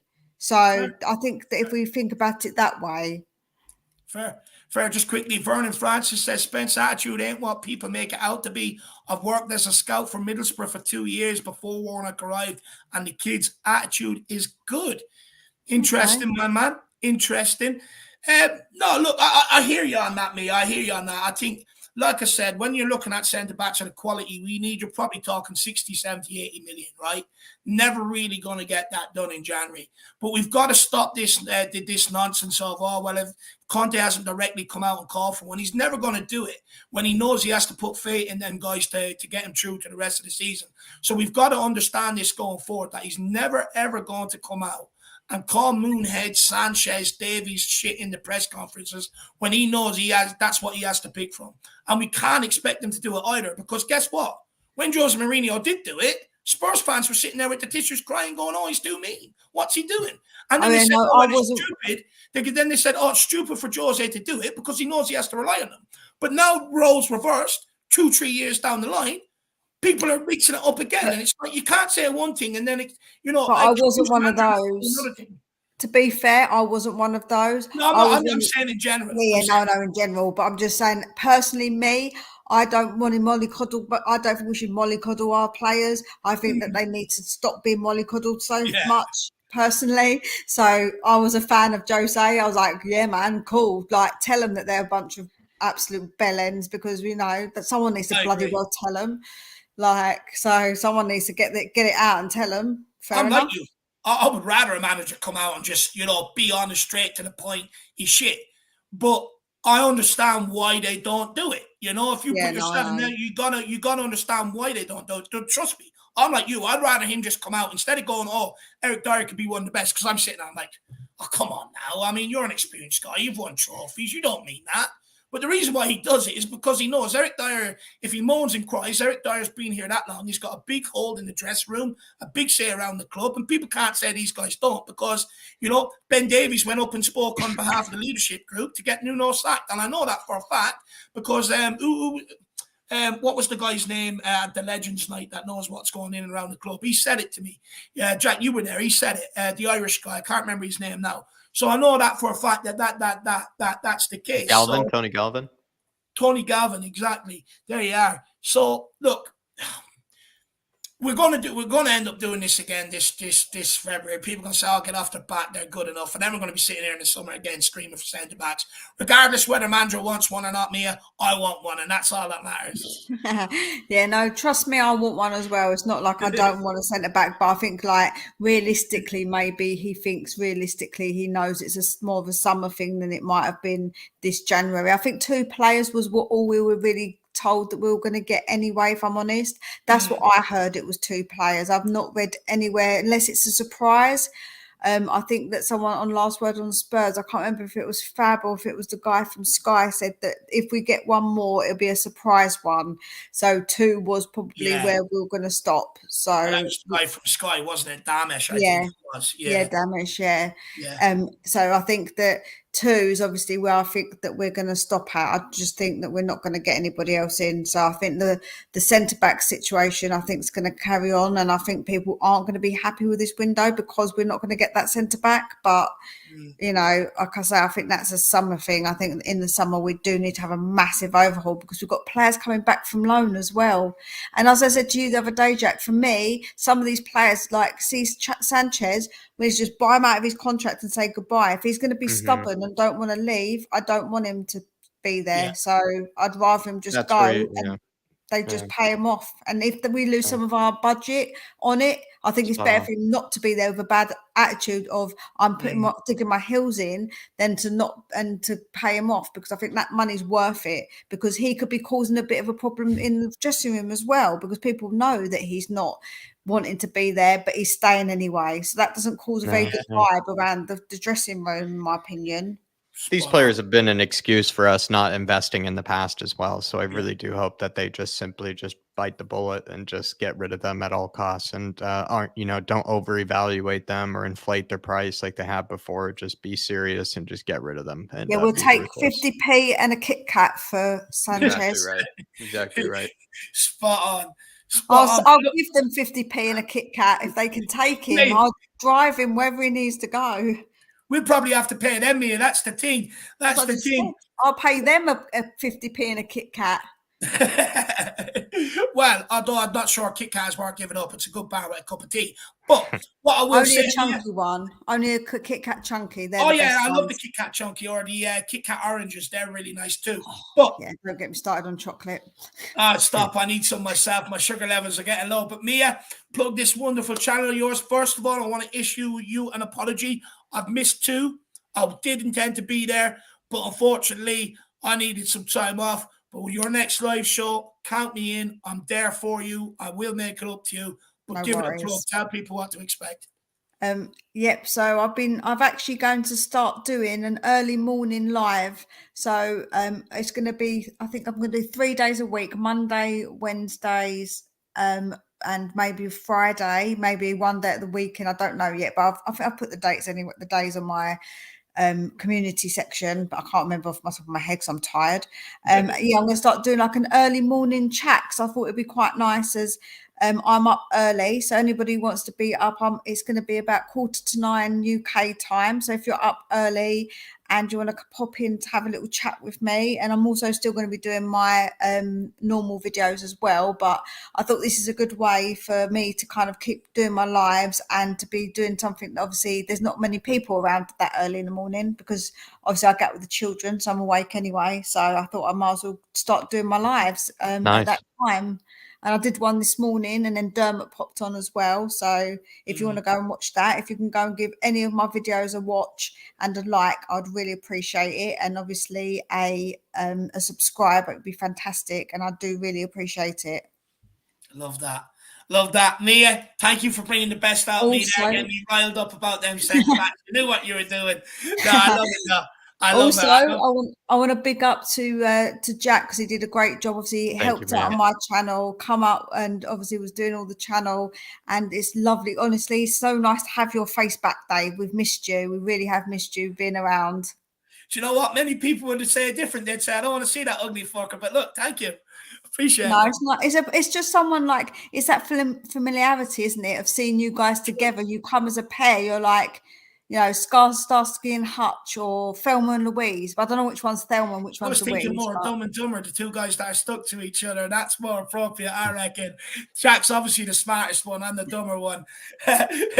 But Thank you for your support, though, Mia. And also, I'm glad that you get to drag Dave on. You know, and he's gonna own up to it, and he's gonna come on and finally be able to come on for his live show. He's been long awaited due for that one. I owe so many people appearances. I've been so lazy. Yeah, no, that's fine.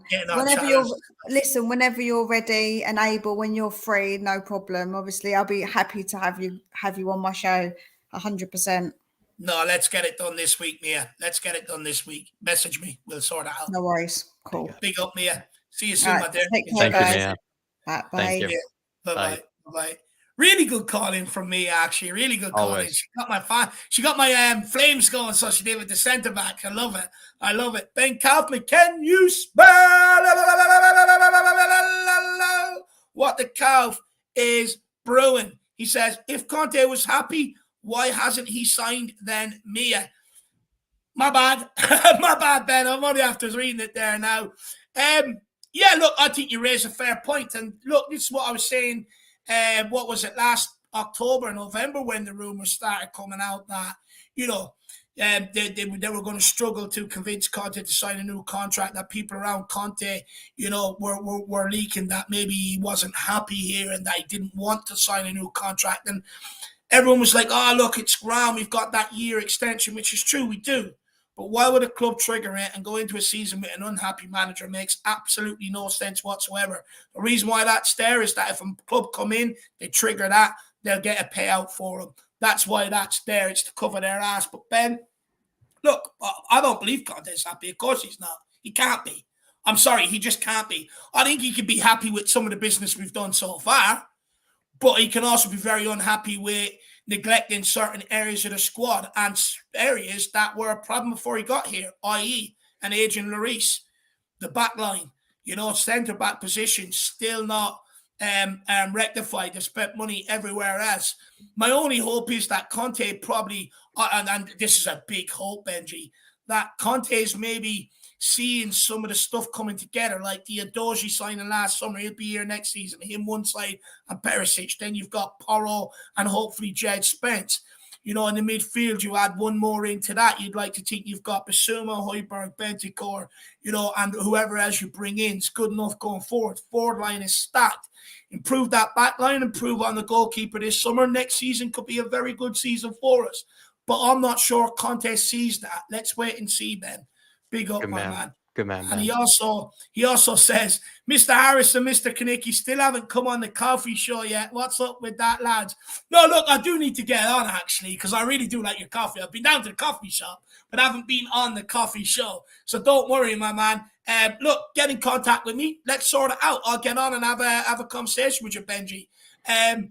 Look, if you're streaming, it's usually 3 o'clock every day. So if you want, my man, tomorrow, I could be free for an hour around 3 o'clock. If you want me to hop on deadline day, let me know. If not, text me and sort it out. And myself and Jack will get on, my man. Yeah, we'll help you out deadline day, Mr. Kaufman. When it comes to Fridays, though, dude, I am running it by myself kind of around a similar time, I think. And so it's just I have to prepare for that solo. It's a bit of an effort. And also just this past 2 weeks, Mr. Kaufman, been very, very, very, very busy, I would say. But that's no excuse at all, my man. I'm going to be on very soon, my man. Don't you worry. Yeah. Big up, Ben. Just reach out, my man, and we'll get it sorted, brother. And I do apologize. It is my bad. It's actually bad forming me, my man. Big up, Benji. Kulu Sexy Football says, football's the only job you can be shit at and get paid millions. Absolutely spot on. Hotspur 82 says, does the panel think we should make an attempt to land Skriniar tomorrow if PSG for some reason don't raise their bid to 20 plus million? That is a bid to try and bring him in the immediate. But he's got 6 months left on his contract. He can sign that pre-contract agreement. And where that deal is they've actually had an agreement with Skriniar since last summer that he was moving to PSG regardless, because they agreed personal terms with him last summer. They couldn't agree a fee with Inter. That was the problem, but they knew his contract was coming to an end. So they basically, that's why no one else has really gone in for him, Hotspur 82. But on the off chance that something does fuck up tomorrow, I mean, I'm all for it, brother. I'm absolutely all for it. I'd love someone like a Skriniar. Imagine him heading away balls instead of Moonhead. I mean, I'd be all for it, man. Beat yourself up, Hotspur 82. Brandon Troller says, would you rather punt on Maguire or no centre-back at all? No, I've made no secret about this, and I know people they laugh at me when I say this. They really do. I would. I think when you look at our defensive problems, we've got serious problems aerially when balls come into our box from crosses, free kicks, corners. I have no hope that we're going to win it. I always say it on the watch-alongs. We're not going to win that. That's a shot on target, or it's going to be bouncing around the penalty area. And Maguire will alleviate that problem. Gio would also be able to work with him at the other end. Plus, he's better than Eric Dyer. He was out of the Man United team, but still starting in the World Cup over Eric Dyer, who's been playing in the Tottenham team for the last 3 years. So it tells me everything I need to know. At the end of the day, Dyer's at Tottenham, Maguire's at United. There's a reason why that is. And I would take Maguire. I think, does he solve all the issues long term? No, of course he doesn't. Does he come with some cons? Yes, of course he does. But for me, the pros outweigh the cons. I want someone in here that can defend. And whether we like it or not, Maguire can defend. Sometimes he's a bit of a clutch, but hopefully with 2 players either side of him, rather being in a back 3 than a back 4, he might look a bit better. But yes, I would take him. I'm desperate for centre-back. Honestly, I would actually, I would ask my granny to step in there at this point.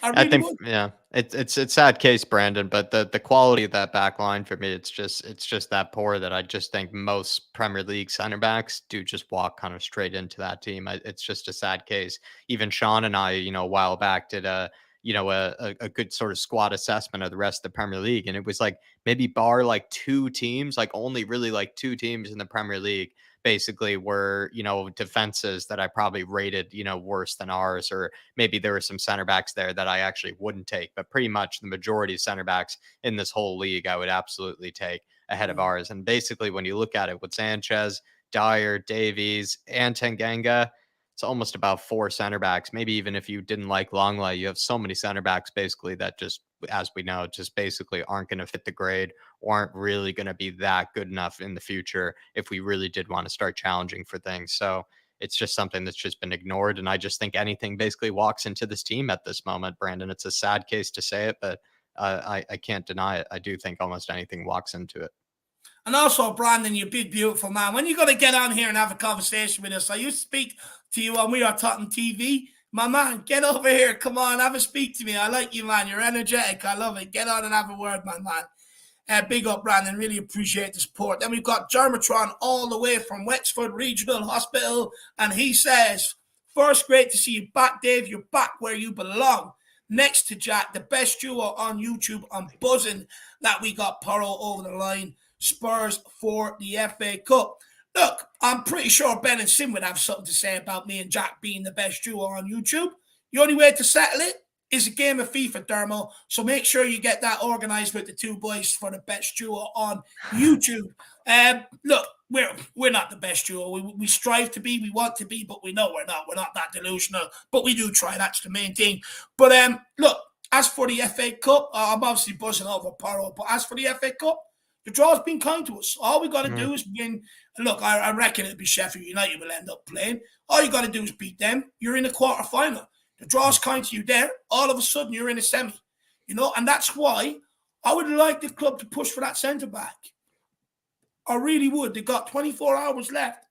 Push for it. There's an opportunity of an FA Cup here. It's been our best opportunity in years. What I will say, though, is the last 4 years we've gone out in the 5th round. We went out to Norwich under Jose. We went out to Middlesbrough, and I can't remember who the other two are. The 5th round hasn't been kind to us, even though we've got it's always been a tricky round for us. Absolutely right, and just keep handing us these sort of kind fixtures, and if we keep doing the job, Dermot, we could find ourselves all of a sudden, in a semi-final. We could find ourselves pushing for a final, and the pathway has been, a lot easier for us than it normally is. We aren't, coming up against big teams earlier. We haven't slipped on a banana peel yet. We still could slip on a banana peel, but certainly, at least at this moment in time, a bit more hope than what we normally probably have going into these domestic competitions. And now that we passed that 5th round too, Dermot, I'd like to think maybe it is sort of for teams like Spurs, like they will start taking it even more seriously than they did before. Like they will know that it would be silly to start slipping up from here. It is, a big opportunity missed. And also with the likes of Arsenal pushing in the league and Spurs probably just trying to climb back for top 4, it's probably very, very clever of them to really take this cup competition seriously. That's how I see it, Dermatron. But Pedro Porro is going to help us out tremendously, brother. Yeah, he definitely will, Dermo. Hopefully, we'll see a lot more free-flowing football down that right-hand side, my man. Big up, Dermo. Keep trucking on, my man, and let's get better and get you back, Good brother. Man. Big up, Dermo. Really appreciate the support, my man. Well, look, we've got 2 guests left, and then, like I promised, I will put the link in the chat, and we'll take the first 2 or 3 people that come in. So, look, the next guest is Daniel. Let's get him on. Daddy Hoiberg. Daniel, how are you keeping, my man? Ooh, I'm ecstatic. Oh, I love Your this. mood's changed since before the show when we were speaking, man. I was going to say, Daniel, your mood has changed. That's all it takes. Yeah, that's all it takes. I don't have to see Amherst and Doherty for hopefully play football anymore, or one of them. Thank God. I'm happy. Just one of them's going to be put on the bench. You just bury them somewhere. I don't care. Just get rid.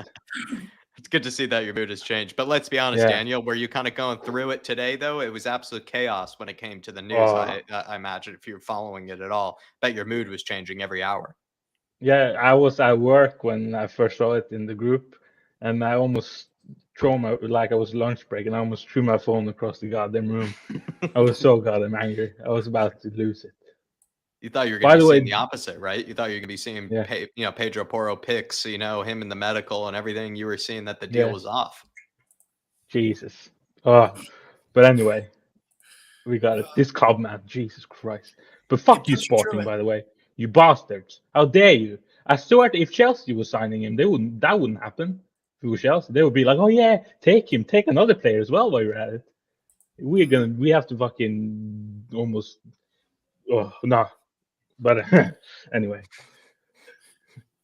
What do you feel like with Pedro Porro, though, like pushing for the move, Daniel? That's also good to see, right? Like he also got a bit fed up with it all. He was just like, geez, like, let me free, set me free. And he really himself was pushing for that move in order to get over. Is that a good sign, right? That he seems to really want to play for Spurs as well. So he's excited to play for us. I mean, that's just everything you want to see in a player, especially a quality player like him, just begging to play for us. I mean, that just make you fall in love with him, you know, almost. Apparently, we have he's to repay pushing him. for the move, really pushing for it, and it's a good thing to hear, I think. And he had his time with Sporting, but he wasn't going to allow it by the looks of things, Daniel. Like if they were going to keep him, you know, for the rest of the season, he probably might have down tools or something like that. Like he did seem he wasn't going to allow it, you know, at this point falling through. 100%, yeah. Good to see. Yeah.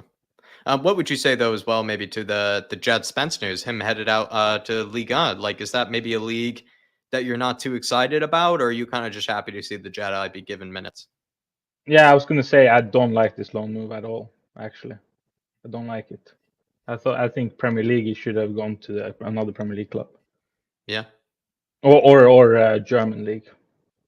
Why the German league? Just because a bit fast paced, or fast, and they do. I think they do well with English talent over there as well.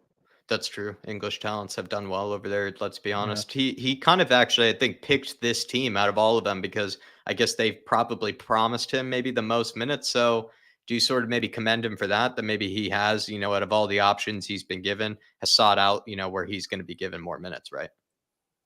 Yeah, of course, but I just don't think like the level over there is going to be improving that much.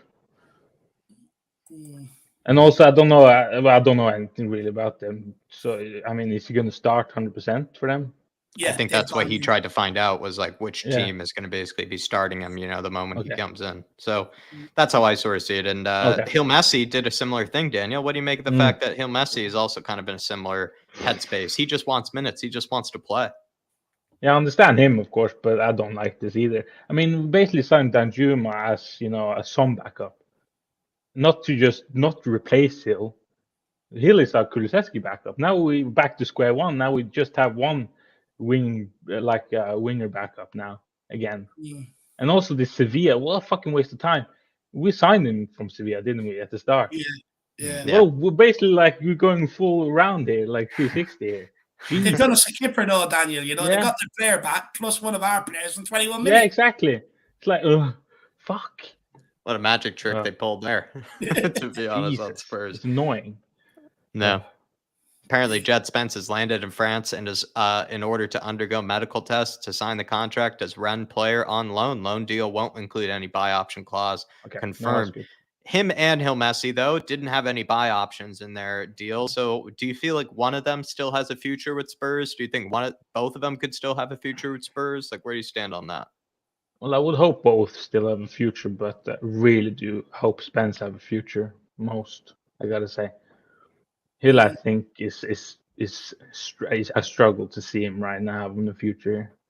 I gotta say. You think so, though, Danny? Do you not think, like, from what you're seeing from that, you just know he knows how to manipulate the ball, right? Look at the first thing he done when he came on against Preston. He done something that no one else was offering. Got on the ball outside of the foot pass, curled it into Kulu's path, which then set up the ball across for Danjuma. And, you know, the guy also has the work rate. Do you not think that probably almost it's guaranteed that this guy is going to be a player?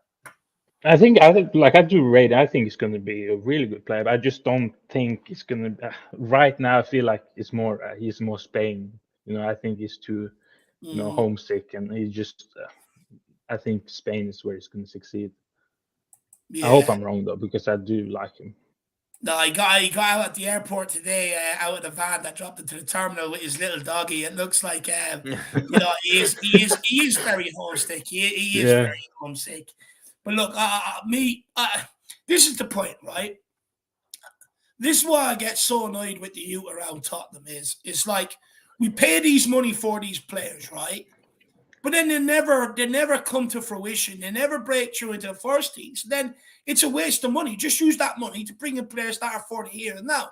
And that's why I get annoyed with it. Like, you look at the money we spent on Jack Clark and people like that. They're not just nowhere near good enough. You know what I mean? It's like, if you're not going to progress them, if you're not looking at them, bringing them in and saying, right, this is your progression plan, follow this to a T, you'll be in our first team. If we're not doing that, it's an absolute waste of money. It's just a waste of money. Yeah, 100%. And that needs to change. But of course, with Levy, it's not going to change. So, What do you think of Levy saving the day today, though? oh, fair enough, but still fuck off. Yeah. I was only asking you that. It's only Yeah. cheeky. You know what, though? I do believe that was set up to make Levy look good at the end of this. I do believe Yeah, that. probably. Do you think For Paratici, though, the fact that Paratici isn't taking involvement at any of the negotiations just shows that he's kind of right, not taking any sort of involvement at the club right now, Daniel? Like, he's kind of has to go then, like, if he's not taking any involvement in the negotiations, Paratici. Yeah. I mean, it's Do you think he has to go, or do you kind of want to keep him around still? Oh, he has to go. He has to go. Yeah. He can't be. We can't have him having a little like dark cloud over the club. Yeah, I know, but this shit that's happened, we sadly just think it's too much of a. Look, I think what we're trying to do is right now is we're keeping him away from all deals because we know we're going to be scrutinised, right? All of our deals are going to be scrutinised because of what he's done at Juve. There's going to be someone in the footballing world or one of the governing bodies that will look at Tottenham's transfer deals for sure, and every other club or every other deal he's done since Juve, for sure they're going to be looking at it, right? But it's kind of like, I genuinely don't think Daniel Levy wants to get rid of him until he knows whether that ban is Europe-wide or football-wide or just sticking to Italy. Because if it is just Italy, it means he can still operate for us, and it means he can still do the deals that he's been doing, right? Because they're deals that suit Daniel Levy, right? You know, the Romero, no money in the budget. I would bring him in, pay from next season, perfect. You know, Danjuma. Well, no, I won't include Danjuma, but, you know, Kulu, Bentancur, all favourable deals to Levy. And I think that's why he's still around, is because Levy wants to wait to see what the ban entails. Yeah, 100%. I hope, why is it taking so long? That's what I want to know as well. Jeez, shouldn't have this fixed now? Do you know why it's taking so long, though, Daniel, my man? Is because they know they can't just do Paratici. They have to do all of the Juve squad because they accepted payments knowing that they were wrong. That means bringing down the biggest name in football, Cristiano Ronaldo, one of the biggest names in Italy, in Bonucci, Chiellini, people like that, you know. And then you're also talking, so they have to bring the whole lot down, and it'll probably expose more corruption in Italy. It's not the first time. Italy have been embroidered in scandals over there in football and you know, doing things wrong and everything else. So they have to think very carefully what they're going to do. I have no doubt the prosecutors and the authorities want to bring down Juventus and what they've done. But, you know, there's probably bigger people at play that are like, well, you know, there's going to be more. If you do that, people are going to speak and there's going to be more. You better be prepared. Yeah, I mean, Juventus could be in big trouble, the club itself. Yeah. I mean, now they already got docked a lot of points, so, but the worst could be coming. But whatever. Anyway, don't really like them anyway, so okay. I'm hoping that's as far as it goes. Stop Juventus points and Paratici be all right. But Daniel, are you getting up early tomorrow for deadline day? Do you believe we'll see anybody else bar Porro? Well, I have to. I mean, I'm going to work anyway, so you have to get up early. But I'm not gonna care. I mean, probably won't. Nothing will happen. Also, I got it. I'm a little bit like I saw centre back. I don't know if this player is any good anymore. But Felipe from Atletico Madrid. He's on the market today, right? Yeah, he's going to sign for Forest. Wow, I remember him being really good. Yeah. He might be completely dropped off now, but he's quite old. I think he's like 33, 34 or something. But this is the thing, Daniel. Like, he still walks into this defense. Yeah. This is kind of my point. Like, you take anybody really, and also as well, the Premier League is, if you ask me, it's a different topic, but it's sort of disgusting, like how much money the Premier League is has been spending in comparison to the rest of Europe. It's just out of this world. It just simply is just out of this world. If you ask me, man, it's absurd. Like when you have teams like Forest signing Keylor Navas, they're signing Keylor Navas and Felipe from Atletico Madrid, Nottingham Forest of all teams. It's absurd. Bournemouth are like in for like Weston McKennie and players like that. It's like ridiculous. It's absurd. Yeah, and Sonolo is it's a different topic though. One day for you and me, maybe on Friday. Big up, my man. But Legend. are you before we let you go, Daniel? Are you happy with the window, my man? Are you happy with the business we've done, or are you kind of leaving the window maybe with still a bit of regret that that centre back's still going to come and catch us? Yeah. For instance, Kaelan Avishak was I have seen it as well. Yeah. Going to Nottingham Forest is kind of like maybe we could have been in there. Yeah, not too bad. that could have Upgrade helped. on Lloris. Upgrade on Lloris now was by far. And centre back is needed. Centre back will, if we didn't get a centre back, it is kind of a not fail because Pedro is going to improve us so much. And I like the look of Danjuma. I like his movements. Bournemouth are about to sign that Zabarny guy. Fuck off. What the fuck? And this is why I get pissed off, ladies and gentlemen. That's why I get pissed off. This is a player that we were linked with 2 years ago. What We fucked up thanks. the negotiations. They didn't want to Fucking negotiate with hell. us anymore. And there he is now after Bournemouth. A player that would walk in, and I watched this guy at the Aviva, by the way, when Ireland played Ukraine. He's good Oh, look player. at that, yeah. Can defend. And this is a player that's better than Eric Dyer, better than Sanchez, better than Nyanga. A player that you'd have there for the next 8-9 years. And we're not in the market for it. It's absolutely scandalous. And would it be cheap enough? What's he going for, Jack? I don't know. I don't know what the fee is. He's probably, I think it says 20 million, something like that. But this is the thing, like Bournemouth. all these guys walk straight into the team. They just walk straight into the team. And these are all players that were very achievable, I think, very achievable for Spurs. Yeah. Not players that we would have had to jump through a bunch of hoops, I think, to get through, but we decide to make it difficult on ourselves, or we're deciding to hold out until we get one of the big ones. I don't really get it, though. It's just confusing to me. It really is. Doesn't make any sense. This is pissing me off now. Now, Chat, no, my Yeah, mine went away as well, Dave. Yeah, I don't know what. I'm gonna. that was my fault. Oh, no, now it's back No. for me. Oh, Daniel, lagging in.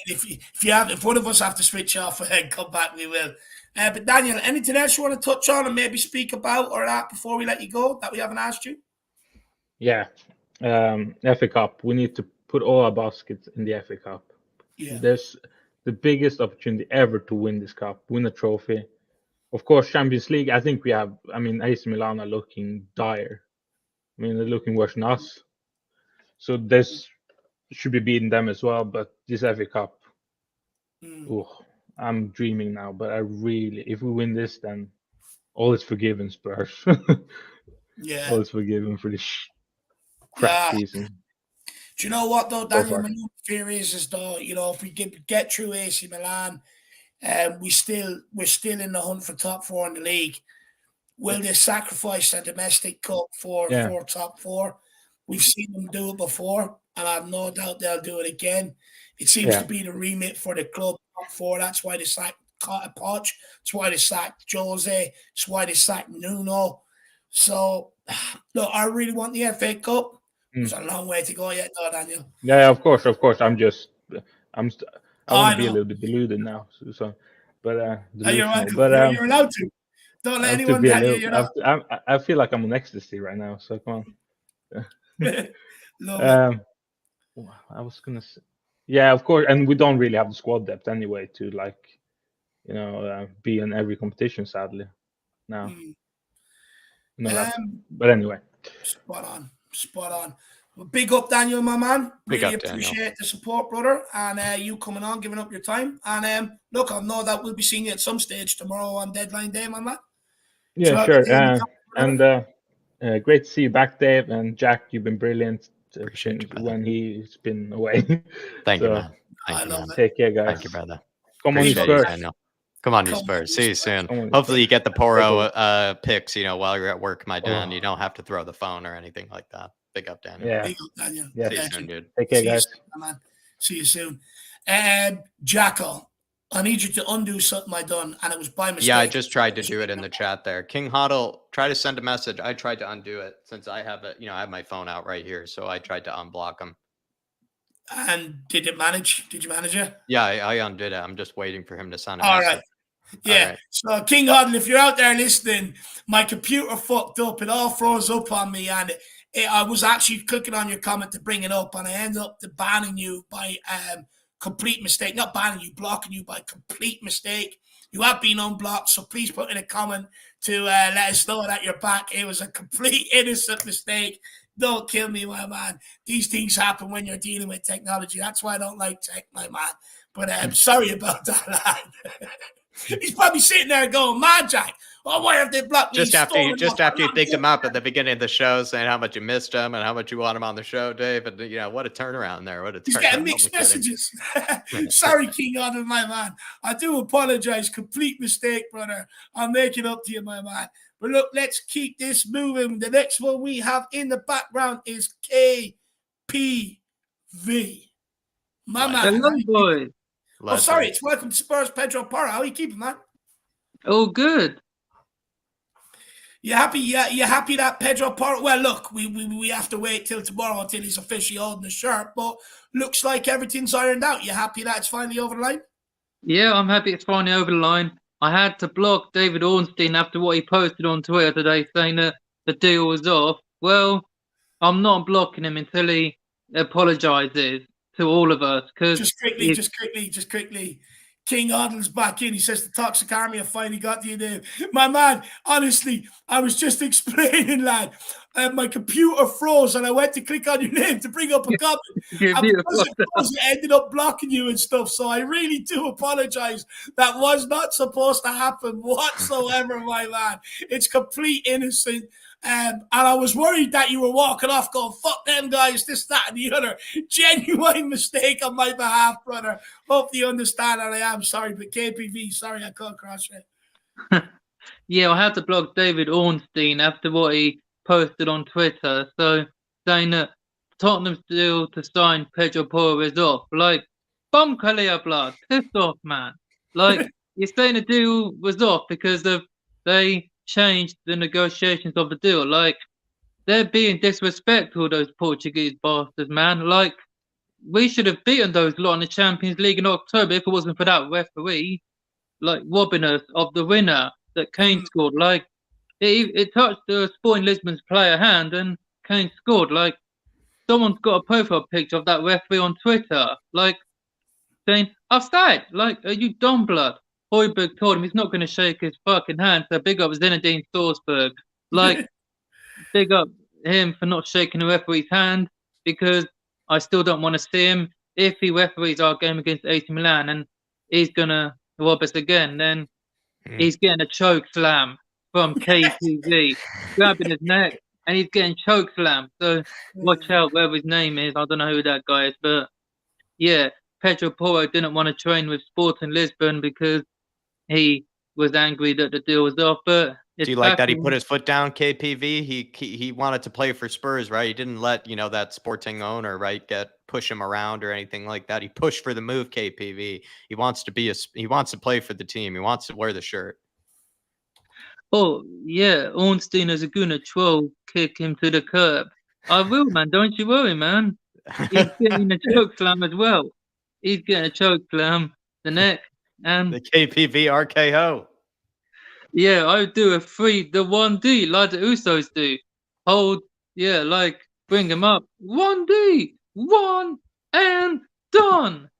Yeah, like, yeah. So, KPV, do you still have hope that we're going to bring in another player, or do you feel like it's over by now? With the transfers, do you think it's stopping here? I hope we bring in a centre back because, like, Dyer's not good enough. Yeah, Davis can play there, but I would probably keep him instead of Dyer. Like, he was a fullback when Poch was there, but sounds like Conte turned him into a centre-back. And Conte said last season that Dyer can become one of the best centre-backs in the world. Well, what are you saying now, Gaffer? Huh? Not anymore. Been costing us mistakes, blood. Like the Liverpool game, he headed the ball to Salah and yeah, then kicked the ball out at Brentford on Boxing Day, man. Like, get him out. Send him back to Portugal, man, because he was born there. He doesn't count as a homegrown. Send him Sporting, part of the Porro deal. That'd be ideal. But what do you make of like other centre backs? Getting going to other clubs, and we haven't even been in for them, like a Sabani and people like that. De Vrij, stuff like that.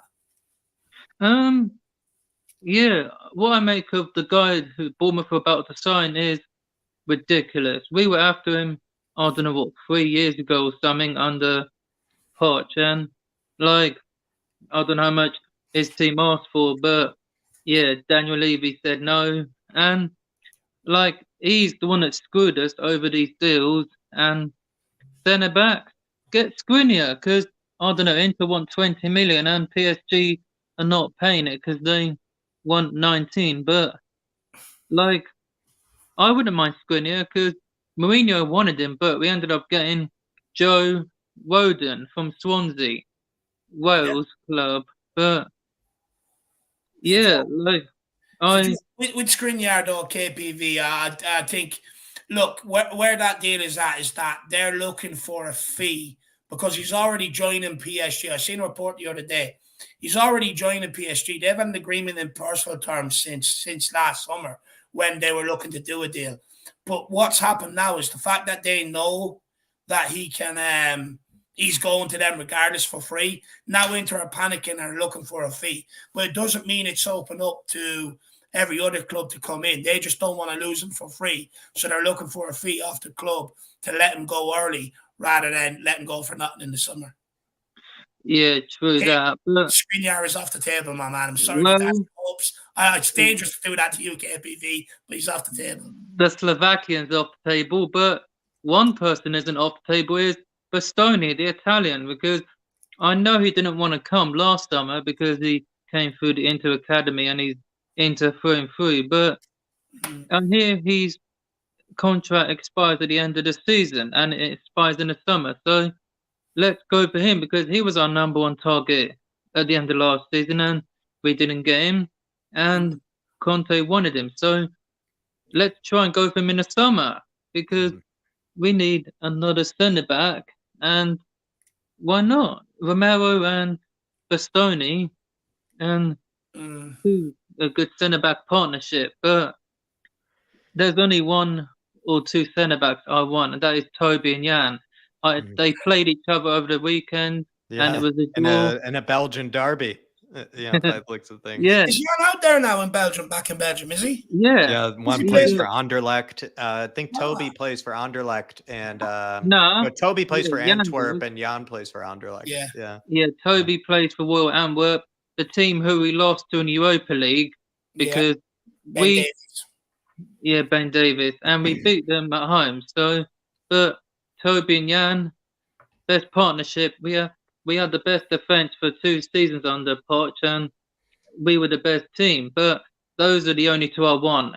Anyone you're asking 2 centre backs, they're the only two I want, man. Because Toby signed a new deal under Mourinho, but then he leaves in 2021. That would keep him at the club until 2023. But that's a bit of a shame. And Jan got a leaving present with Super Jan on the frame of him doing a Super Jan flying in the air. I would have one as well, KPV. I'd have one as well. Well, look, what do you make of the window we've had so far, then, KPV? Are you happy with the 2 signings we got in? Yeah, I'm happy with the 2 signings. Dan Juma on his debut, great assist from Kulusevski, and as I said on Real Tottenham TV, Bergwijn scored on his debut against City. He was in a starting lineup, and he just scored. Like, start Dan Juma, man. Start him against City, and he'll score on his debut as well. Like, Son loves scoring against them, but he hasn't scored now since last season. Is Son back, though? KPV, he scored 2 against Preston. Is he back? He's back, but yeah, people saying he should be dropped, but we can't, man, because like when Richarlison was injured, we couldn't drop him but we did, I think, drop him for the Leicester game, and he came off the bench and scored a hat-trick. Like, he didn't even celebrate because he was getting abused by our own fans for having a bad season. Like, he silenced the critics against Leicester and Palace, and now Preston. Like, so Son against City and Kulusevski that scores against City. He does. Kane, he scores when he wants, but we owe City for the couple of weeks ago we were 2-0 up, and Yeah. like we lost because of what? I think Conte got his tactics wrong, but start Danjuma like he did with Bergwijn and Mourinho. He started Bergwijn and he just scored. So start Danjuma against City.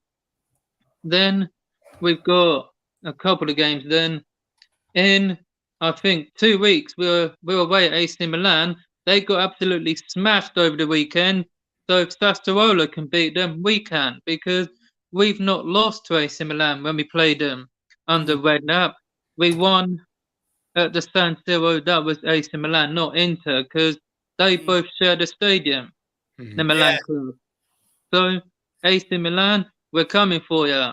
Like Giroud scored against England, and yeah, because he's playing in Italy, but played in the French league, and then came to England, then moved to Italy. So it's time for revenge. Harry Kane getting revenge against Giroud. Like That'd be nice. That'd be yeah, nice. yeah. Are you going to that game, KPV, by any chance? Are you going to the home game, the home time? I'm going to the home game because You are? Dermot's going to meet. Yeah, Lad, I'll see you there. I'll see you and Dermot there, buzzing. and Yes. yeah, And you'll see me, KPV. I'm looking forward to yeah, it, I'll brother. see you then, man. Yeah, send me a message on the group chat, and I'll be there with. Yeah, because Ben and Sim are going there. Daigle as well. Hopefully, Daigle is. Who's going to do the watch along on We Are Tottenham TV? And it's probably going to be Danny Kiriakou and Barry. Like, Barry, pissed off, man. I haven't blocked him, man. Why would you say that on the weekend? I didn't block him. He always says that I've blocked him, but he's taking the piss, fam. So keep your mouth shut, Barry. Like, I'll see you soon. But what a great way to end the weekend. Arsenal out, Liverpool out, and Chelsea out. But Wrexham or Sheffield United away. Like Sheffield United, we already beat them in a cup. That was when we beat them in a Carabao Cup semi-final. And Ericsson free kick. So Sheffield United, we're coming for you if you beat Wrexham. But I want Wrexham, man. So Hollywood team is gonna win and get everyone in the next Deadpool movie, but they're probably gonna do it in. But yeah, everyone look out for the big game this weekend. Tottenham Man City. My Skybox is back up and running, but I'll be in a pub watching a game with the Spurs fans. Kulu, Kane, and Son, Danjuma all on the score sheet. So a clean sheet is what I need. A big 4-0 win. Then, but I know that's us helping out those lot who are top, but who do I care? Like, why do we care? Like Barry said last year, focus on what we're doing, not those lot. So, but City will still win the league anyway, because I know they're not doing great, but why do we all care? Like, we just don't want them winning it, because those lot, Seven Sisters Road, have come to our perch, and they're not from North London, they're from South London. So, unlucky, Ramsdale, but you got what you deserve, kid, from Richarlison celebrating in front of our fans. I don't like him, but look, Richarlison sorted him out, KPV. I'm sure he will. I'm sure he will when he gets his hands on him next season. But honestly, I'm buzzing. I can't wait to meet up with you at the AC Milan game, brother. It's been a long time overdue, so I look forward to it. You'll have myself and Jack there, my man. Yeah, but look, I'll KPV, see you there. So you got to get to 100 KPV before you release a video. Is that right? Yeah, get to 100 people and keep subscribing, and I'll go live. And we still need a game, Dave. We haven't played, but I still want to play against Mr. Benji, who cheated. And like, I know what's his name is still looking for forgiveness, but no, you're not getting forgiveness, kid. You turned your back on us. You said you weren't leaving. Do one, mate. Stay out of our business. Go do what you came to do and stay away from us, man. Forgiveness ain't happening, mate. But people say we're having a party when he dies. Like, there's nothing I can do about it. I'm not involved, but I still don't like the guy. Yeah, man. So I'm off anyway, people. And who let the dogs out? Mia did. Mia did. Love it. I'll Love be it. on her channel. I'll be on TFG Till I Die for Deadline Day tomorrow at 8 p.m. So tune in, everyone. And yeah, I'll be on there. And hopefully we can get a centre back, but we don't know who that's going to be. So everyone, and hopefully I'll wake up and see the picture of Pedro Porro holding that Spurs shirt, because I've seen some pictures of him already wearing it, but not official. But it better be official tomorrow, and hopefully it's going to be in just a couple of hours' time. And yeah, great way to. I know it's not the weekend yet, but it'll be a great way to start the weekend, and hopefully we'll see him play against City and come off the bench. But I'd start him ahead of Doherty, the Irish Cafu, eh? Yeah. Yeah, No, definitely not the Irish Cafu for sure. That's an illegal term to use, especially up around the Aviva KPV. But look, give us your He's the sign up, Spanish man. one now. Give us the signing off, The KP. Spanish Cafu. We got the Spanish Cafu now. Yeah, exactly. Spanish Cafu, my man. Give us your usual sign out. How are we signing out today? Well, tonight I'll be watching what I always watch. That is Monday Night Raw, like from just a couple of hours after the Royal Rumble. But yeah, we are officially on the road to WrestleMania in Hollywood. So, and I'm just a bit sad that if you smell what the Rock is cooking didn't come back. Brian Daigle's upset he didn't, but oh well, Brian. There's always maybe after WrestleMania, you never know. But anyway, I'm gonna sign Pedro Porro because I checked and he's only 39 million. But I'm gonna sign him, and Danjuma and Bastoni I'm gonna sign still. Other players who we're linked with, I'm still gonna sign. And I'm still gonna beat you, Dave, because we haven't had our game. It's never going to happen, KPV. Never, never. Honestly, I'm so good. I'm so good at FIFA. You don't understand. But look, I have to get online first. Well, I'll have to get online first. But look, KPV, we've still got more guests to get to, my man. Give us the sign up. All right. And as always, Parasite, Levy out. Daigle, everyone in. See you all tomorrow for Deadline Day. See you tomorrow. See you tomorrow, Deadline KPV. Day. See you tomorrow, Legend. boys. Meeting you at the AC Milan game, brother. Big Catch you, up. brother. Peace Peace. out. Peace out. Love KPV. He's such a gent. I love the man. Absolutely love him. Kev Williams says, hi, David and Jack. The stress of being a Spurs fan, we've been getting ripped. Only Spurs can bottle, and let's go. We are all having the last laugh. Come on, you Spurs. Kev, I don't even know what to say to you. Look, it wasn't Tottenham's fault. It just wasn't Tottenham's fault today. What happened? The only thing you can blame them for is letting it go on this long and not having the foresight to know and learn from the lessons of Bruno Fernandes, learn from the lessons that when you're going for a deal late in the day, they know you're under pressure from your fans. They're going to charge you a premium. They're going to look for extra money. But at the end of the day, that's the only thing you can blame the club for. Today, here we go. It was Sporting that changed the deal. It's them that moved the goalpost. But look, we're back in the same situation as we were yesterday, my man.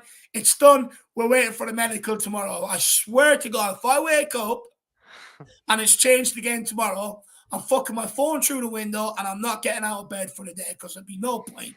So I just hope it's done. Like I said, I learned my lesson. I'm not going to get excited now until he has officially holding the jersey. But yeah, you're so spot on, Kev. You're so spot on. Like only Fabrizio Romano would, Fabrizio Romano's infamous or very famous, here we go. Only Spurs would make you doubt that. That's supposed to be the green check mark. That's supposed to be the tweet that basically you get. And then rest assured, you can sort of go about your day knowing that, your team has signed a club. Not the case with Spurs anymore. It seems like we've even messed up the very, very famous, here we go. We can't even trust that any longer. It really is ridiculous. But like Dave said, a lot of that more fell actually on Sporting than it really did Spurs, but it also really is more Spurs' responsibility to get these types of deals done ahead of time. So maybe clubs like Sporting don't maybe throw these type of antics or these sort of curveballs last minute. Big up though, Kev. Legend. Big up, Kevin. I hope you're keeping well, my man. Absolute legend. Jack, I'm just going to run to get my phone charger. My phone's been dead for like the last 2 hours, so I just got to grab my phone charger and plug it in, and then so you just crack on with the next guest, and I'll be back. No worries, no worries. And Jacob, feel free to come back in, my man, if you're still listening, brother. Get back in, Jacob, if you want to come in, brother. Tyler, I'm going to bring you in next. You're up, brother. You there, Tyler? Yeah, I'm here. Hey, how are we? How you doing, Jack? Dude, it's good. It's been a tough 24 hours because I, was doing the here we go, the scout report for Pedro Porro. Then, I'm finding myself having to do like, it's not a here we go. And now we have the here we go. It's been a 24 hours, Tyler. It's certainly been a weird one. What would you make of all this? I mean, was your day, kind of distracted, or were you kind of looking at Twitter and just freaking out like the rest of us? Yeah, no, it was very hectic waking up. Yeah. Leave it to Levy and all the negotiating to somehow get messed up, but looks like it's on track now. But I'm not celebrating until he's in the kit at Hotspur Way. But it's looking like it's done. Yeah, it feels like it's over, it's done. But like I brought up earlier, only Spurs would make you kind of sort of have doubts over the here we go, from Fabrizio Romano. Now we feel like we can't even trust that anymore. But actually, a bit of breaking news here, Tyler. Maybe I'll give you the first kind of crack at it here. Tottenham Tiers, sort of let's say an aggregator, or sort of one of those kind of transfer kind of Twitter sources, has said from Gary Jacob and Tom Roddy, I believe, of the Times, that Spurs are considering a move for a center back on deadline day. Are you going to get your hopes up, or it's not you happening. kind of you're No. like it's not happening, even There's if no with shot. this kind of article that's just come out, still not gonna read into it? To be honest, I didn't think we'd get a single player in January. So, you never know. But I have no faith. Are you frustrated though? I think you and I had a conversation the other day that like it's almost like anything sort of could walk into this team, and we just saw that guy Zabarny, that Ukrainian guy, has gone over to Bournemouth. Like it feels like players like Felipe that just went from Atletico Madrid over to Nottingham Forest. Like it's not like they're let's say top class center backs about right now, but there are center backs available, and it's just the fact that we just seem to be so reluctant to go after any of them is kind of confusing to me, because I feel like any center back walks into this team, my man. Yeah, we could bring anybody in. I mean, Felipe, obviously he's old, but bring him in, add competition. He could definitely, I think he could definitely take Dyer's spot in the middle.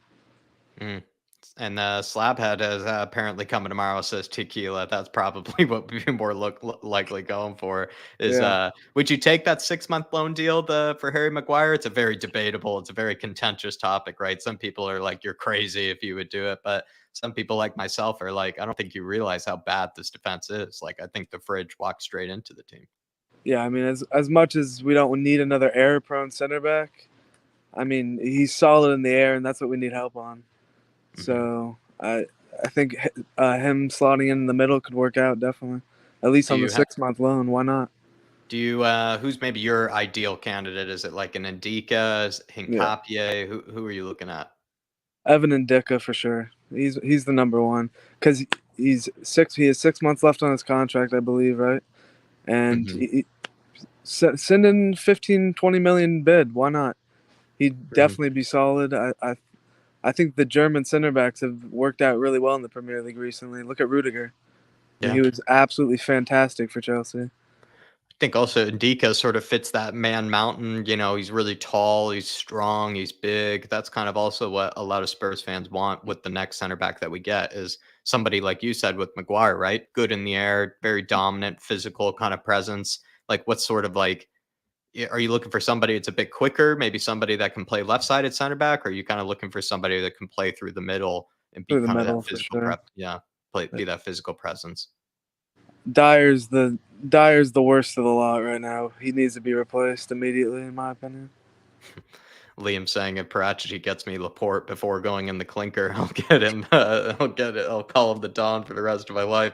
Absolutely. I guess we'll wait and see on that center back situation, but it sounds like you're kind of like Dave. Are you not really getting your hopes up by the looks of things for it? Yeah. So don't need to put yourself through the torment there. Bryan Hill to Sevilla on loan, though, Tyler? What are your thoughts on that? Are you kind of a little disappointed like the rest of us? Just seemed a bit unnecessary. It's we don't need to be sending him on loan's a good thing. I think he needs to get more minutes. And Conte, I mean, he's actually gotten quite a few minutes, but with Danjuma coming in now and Richarlison coming back from injury, I don't see him getting many minutes. But why are we sending him back where he's comfortable? He needs to challenge himself. He needs to work, get a little bit bigger, stronger. The Championship or another Premier League side would be perfect for that. I don't know why we're sending him back to where he's comfortable. I know he wants to go there because he's comfortable, and he can be, and he knows he's solid over there. But he needs to challenge himself. Do you feel like he's not going to learn very much? Maybe going back to La Liga, he's not going to pick up very much and bring it back. I mean, he'll get better, but he's not. He needs to adjust to the Premier League and the more physical football here. What do you make of Jed Spence then going to Liga? Is that a bit similar for you, or maybe a league that you're not too excited to see him go to, or are you just kind of happy to see that he'll get playing time? No, I think it's a solid move for Jed Spence. Mm-hmm.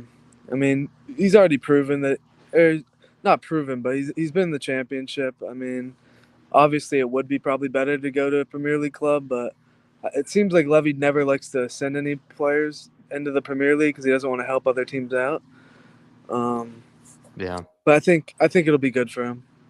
Off to join, I guess, the likes of Joe Rodon, on loan. We'll see which one comes back, maybe a better player. But looks like Jed Spence is at least just going for any place that can give him guaranteed playing time. And weirdly, out of all the teams, Tyler, Stade Rennais or, Rennes were kind of the team that guaranteed him actually the most, funny enough. It's also funny that we had that sort of weird relationship with them last season, with the Conference League and everything, and now we're having some players head their way. It shows that maybe the bad relationship that we had with them last season in the Conference League doesn't affect the negotiations between when we give them our players. I thought they had a pretty solid right back though. Traore, is he injured or something? I don't know who their right back is. Actually, he was their captain, I believe. Yeah, I'll take a look at it. Maybe I'm not really sure who their right back is. Maybe Jed Spence is set to walk into that team. I'm not really sure though, but you might know more than me. Yeah, because when I first heard about it, I thought that was actually like one of their strongest positions. He was the captain, but something must. I don't know if he went somewhere else or he's injured, but I don't know about that. We'll see what Jed Spence knows. Maybe that we don't. I guess. What do you make also, though, of the FA Cup opponent, actually? It might be coming up against the likes of Ryan Reynolds' team or Sheffield United. It's the FA Cup has actually been quite kind to us so far, don't you think? Yeah, it's a good draw, but at the end of the day, a team like that is something that scares the crap out of me, especially watching some of our cup performances the last 5 years. It's definitely a scary team to come up against, but much rather play them than like a City, obviously, or United, or Brighton. Definitely don't want to see Brighton right now. But yeah, no, I think we should be able to get through them pretty easy, whether it's Sheffield or Wrexham.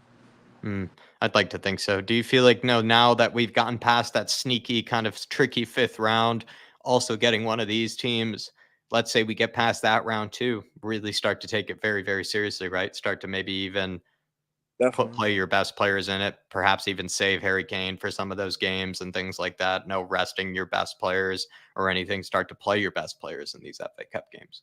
Yeah, I feel really confident about the FA Cup right now. As confident as I've felt in a while for a trophy. I think this is our best chance.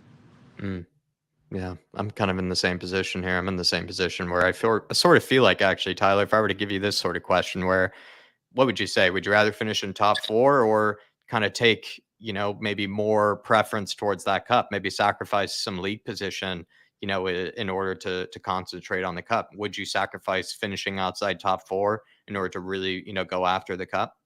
Yeah, 100%. We need that trophy. Conte was brought in to bring a trophy. Obviously, getting top four in Champions League is great. Being in the Champions League is amazing. I mean, we all want to see more moments like Ajax. But winning that FA Cup would be amazing. I'm kind of just thinking that's just sort of the competition for me that just Spurs fans have just been waiting to win again. Like it used to be sort of a competition for us that we used to have a lot of luck in, that we used to have a lot of drive in, and it's been lost. And hopefully Conte refines it. Another question for me though, Tyler, quickly, is just also maybe when it comes up to this Man City game, Pedro Porro, you starting him right away? You basically getting him in there, as soon as possible? Or do you think maybe, I don't know, too soon for him, like a big game like that? Be fair, Emerson did play good against City, but nah, I mean, I think you have to bring in Porro. At least start Porro. Hope if we get another 2-0 lead at halftime, I'm fine with bringing Emerson in the second half. Yeah, the other way around, maybe, where it's like start with Porro, get that 2-0 lead if you can. I don't know if we'll find ourselves in that position again, but maybe Emerson can be the more defensive option. Do you think Emerson is the better backup between him and Doherty to Pedro Porro, or is Doherty the better backup? Emerson for sure, yeah. Yeah. It's not close. I agree with you. I don't know whether you agree with this point or not, Tyler. By the way, nice to meet you. Great nice calling show on the last day with Jacko. I really enjoyed it, by the way. So it's good to finally speak to you, my man. But when you look at Emerson, right, he's been here a lot less than Doherty, but gets a lot more hate than Doherty. And when I look at it, the reason why is because Doherty passes it back inside, and it's very easy to forget him because he doesn't make anything, he doesn't do anything stupid because he plays so safe. But with someone like Emerson, the reason why I think he's in the firing line so much, and the reason why he's so heavily criticized, is because at least he is trying to do the right thing. At least he's still getting forward. He's trying to put crosses in the box. He's trying to beat people, trying to link up. Whereas if you look at Doherty the other day against Preston, barely got over the halfway line, and everything came straight back inside. So I don't know. What do you think on that point? Do you think it's stupid, or do you think I have a point? Oh, your point is spot on. I mean, and Emerson brings a lot more defensively. He's been solid defensively, and he hasn't been making his Serge Aurier moments, his errors recently either when he has come in. So definitely Emerson as the backup. Honestly, maybe Emerson's good at that back post defending. Maybe, I know Romero hasn't looked great in the middle, but you could even look to bring in Romero as a central center back and play Emerson as the right center back. Yeah. Do you know what? I'm not a big fan of maybe putting Emerson in at right centre back because I don't think he's good enough on the ball. But if it meant moving Dyer out of the team and I had to move Romero onto the middle and bringing Emerson at right centre back with Porro at right wing back, I wouldn't be as opposed to that, I don't think, to be honest with you, my man. I think, look, maybe it's a possibility. Who knows? Might see it going forward. You never know. Yeah. You never know. But look, what do you think is going to happen tomorrow? You think we'll get anybody else in, or is this? Yeah, because he's with you, Dave. Where he has no hope for a center back. He has no hope for a center back, even though there's been something by Tottenham Tears just recently, Dave, tweeting that by Gary Jacob, apparently saying that THFC are looking at center back options for tomorrow. Tyler is like not buying into it at all. He doesn't want to believe it. I'm not either. It's put out there by the media to get everyone to tune in for their big showpiece. But I did have another question for you. Just give me a second, Tyler. Can't remember what my question is. I can't remember. Big Danjuma. What are we thinking about Danjuma? I'm not sure if I spoke to you last time since he got that goal in the debut, Tyler, right? And which is good to see. Sonny had a great game. What do you make it, Danjuma? Is that starting to look like a good, maybe move by Spurs, or getting a little ahead of myself? We needed to bring him in. We needed to put some pressure under Son. I know it was Preston, but Son was by far the best player on the pitch. Yeah. He completely he looked way more confident. He wasn't as shaky on the ball. I mean, those finishes were his usual world-class self from past seasons. And then Danjuma came in and he looked bright. He only got the ball a couple times, but I mean, obviously he scuffed the shot, whatever. It's in the back of the net. That's all that matters. Yeah. We've had Bergwijn moments where he misses those tap-ins, so hopefully it's a Dutch change right there. It won't be the same from Bergwijn and Danjuma, but no, I'm excited. And even when Bryan Hill linked up for that goal, very excited with that. But yeah. I agree. I think. Look, it's hard to judge Danjuma off the minutes he got, but Yeah. he looked positive. The 2 times the ball came near him, one he scored, and the other he would have been in. Only that the pass from Kulu from the 1-2 was caught out by Preston. So Yeah. you know it's positive. Everyone would have been in uproar if he didn't make any impact whatsoever. But I remember the question I wanted to ask you, my man. The FA Cup. Now, for me, I think we've got a pretty good opportunity for the FA Cup this season. You've only got United and Man City left in it. That should, are any real threats to Tottenham. Would you be happy to give up top 4 to bring in an FA Cup? Yeah, Jack actually just asked that when you For left. fuck's sake. Jesus. But yeah, I said 100%. FA Cup is way more important. I mean, Champions League's great, obviously, but no, we need a trophy. FA Cup, 100%. Also, Brighton is a little dangerous too. I don't want to face them. Yeah, no, I hear you. But we did beat the Zerbi 1-0 though. But I think he was only in the door though, wasn't he? So yeah, I agree. Can't really write off Brighton, but they had a great win against Liverpool there the other day. Whereabouts in America are you from, Tyler? I'm in South Florida. Florida, nice. Yeah, nice. Nice and toasty. I might be over there this year. The missus wants to go to Disneyland, so if I'm over, meet up with me, my man. Definitely, it's beautiful out here. Ah, stop! You're making me jealous, man. Oh, dude. You're making me jealous. Making P Dubs jealous even. And P Dubs is Rhode Island's finest. And I know he likes a good pool and everything. Big up. That looks lovely. Tyler, are you disappointed that Tottenham maybe didn't hijack or look to bring in Keylor Navas, knowing that he was available and he's on his way to Forest and knowing the problems we have with Hugo? Yeah, I mean, it would definitely be good to bring him in, but I don't think Keylor Navas would have wanted to come in and have another fight, because you saw him. Obviously Donnarumma was the starter. I think he wants to play 100%, and it wouldn't be guaranteed probably. For me, I just think it's an opportunity that you probably could have gone for, because I wouldn't see why Keylor Navas wouldn't want to come here. The only problem is I don't think Conte or Tottenham fancy changing your captain during the season when you're still in the FA Cup, Champions League last 16, and you're still challenging for top 4, because changing your captain comes with huge problems. Steven Gerrard tried to do it at Aston Villa, didn't work out and ended up costing his job. So maybe that's probably the reason why they are going to wait to the summer. If that is, it makes sense. But at the end of the day, this is why we're waiting for the club to come out and fucking speak to us, to tell us what's going on, Yeah, definitely. So, anything else you want to touch on, my man? Anything else that maybe we haven't asked you that's on your mind that you want to speak about? Just one last thing I wanted to add to the center backs. If they're making us wait this long, and it doesn't look like we're going to get one in January, I don't really care what they say. They want to get us hyped up for tomorrow, the transfer deadline, like you were saying. I really doubt we get one, but it better be Gavardiol in the summer, someone big, or I'm gonna be very upset. You're kind of in the mindset where it's like, if I'm forced to wait now, it better be good later, right? Yeah. Like if I'm forced to be patient now, it better be better. Better be good in the summer. Yeah, that's good. Definitely. I'm with you there. I think a lot of people feel that way. If they have to be patient now, it better be better later. Yeah, Gavardiol and Dica Romero back line. That's my dream. Ooh, Oh, good taste. I'd love Nice taste. Yeah, I'd love Good it. man. I'd love it. Oh, well, look, Tyler, thank you very much for calling in, my man. Thank you for your time this evening. And look, hopefully I'll see you again Friday for another call-in. Yeah, thank you. Thanks. Good to finally see you, Dave. Talk to you.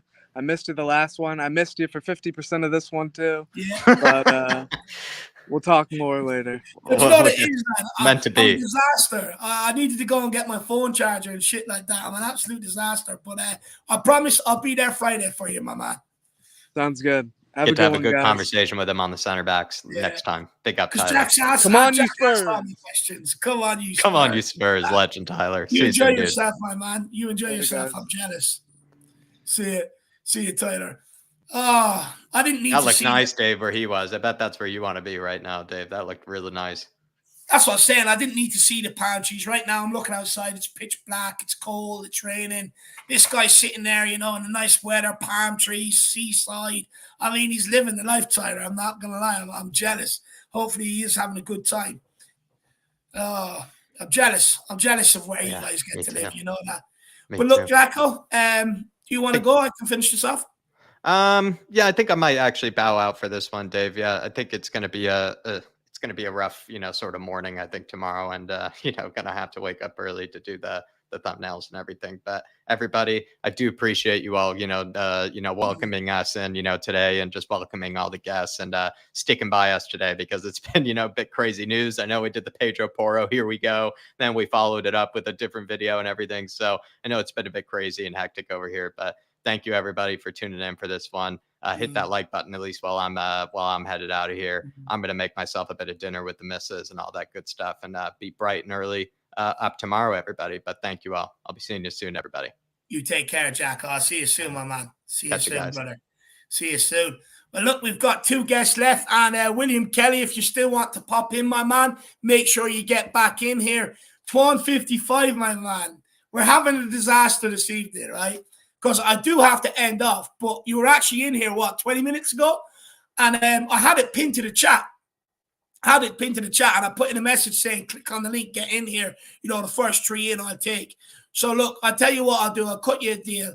Come and see me Friday, and we'll get you on, because I did take it out. But I was putting in messages to tell you to get on.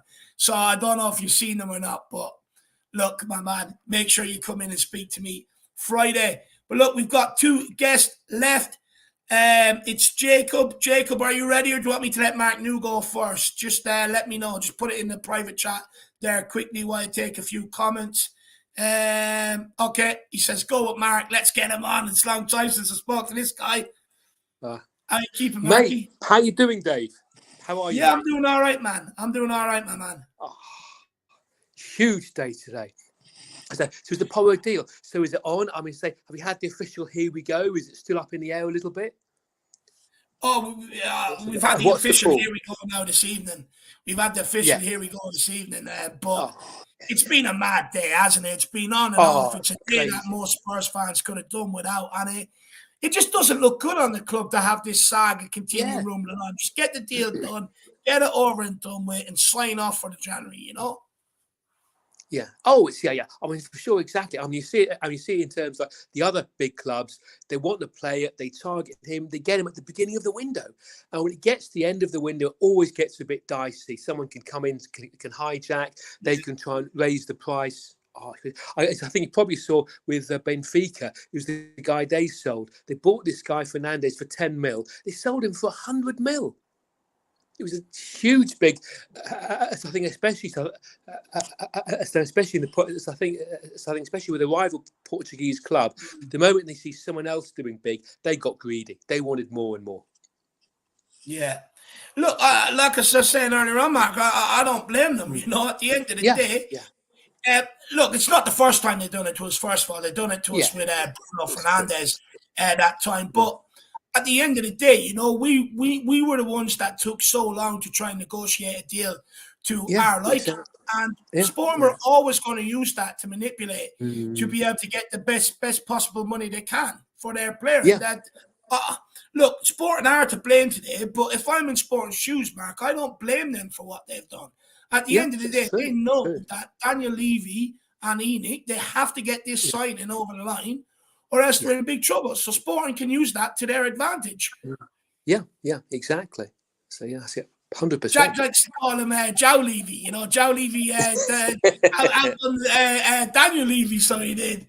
But do you know what, Mark? I have a funny feeling that's not the last twist in this transfer yet. Could wake up tomorrow morning, it's off, it's on, it's off, it's on. It could rumble on all evening long. It really could.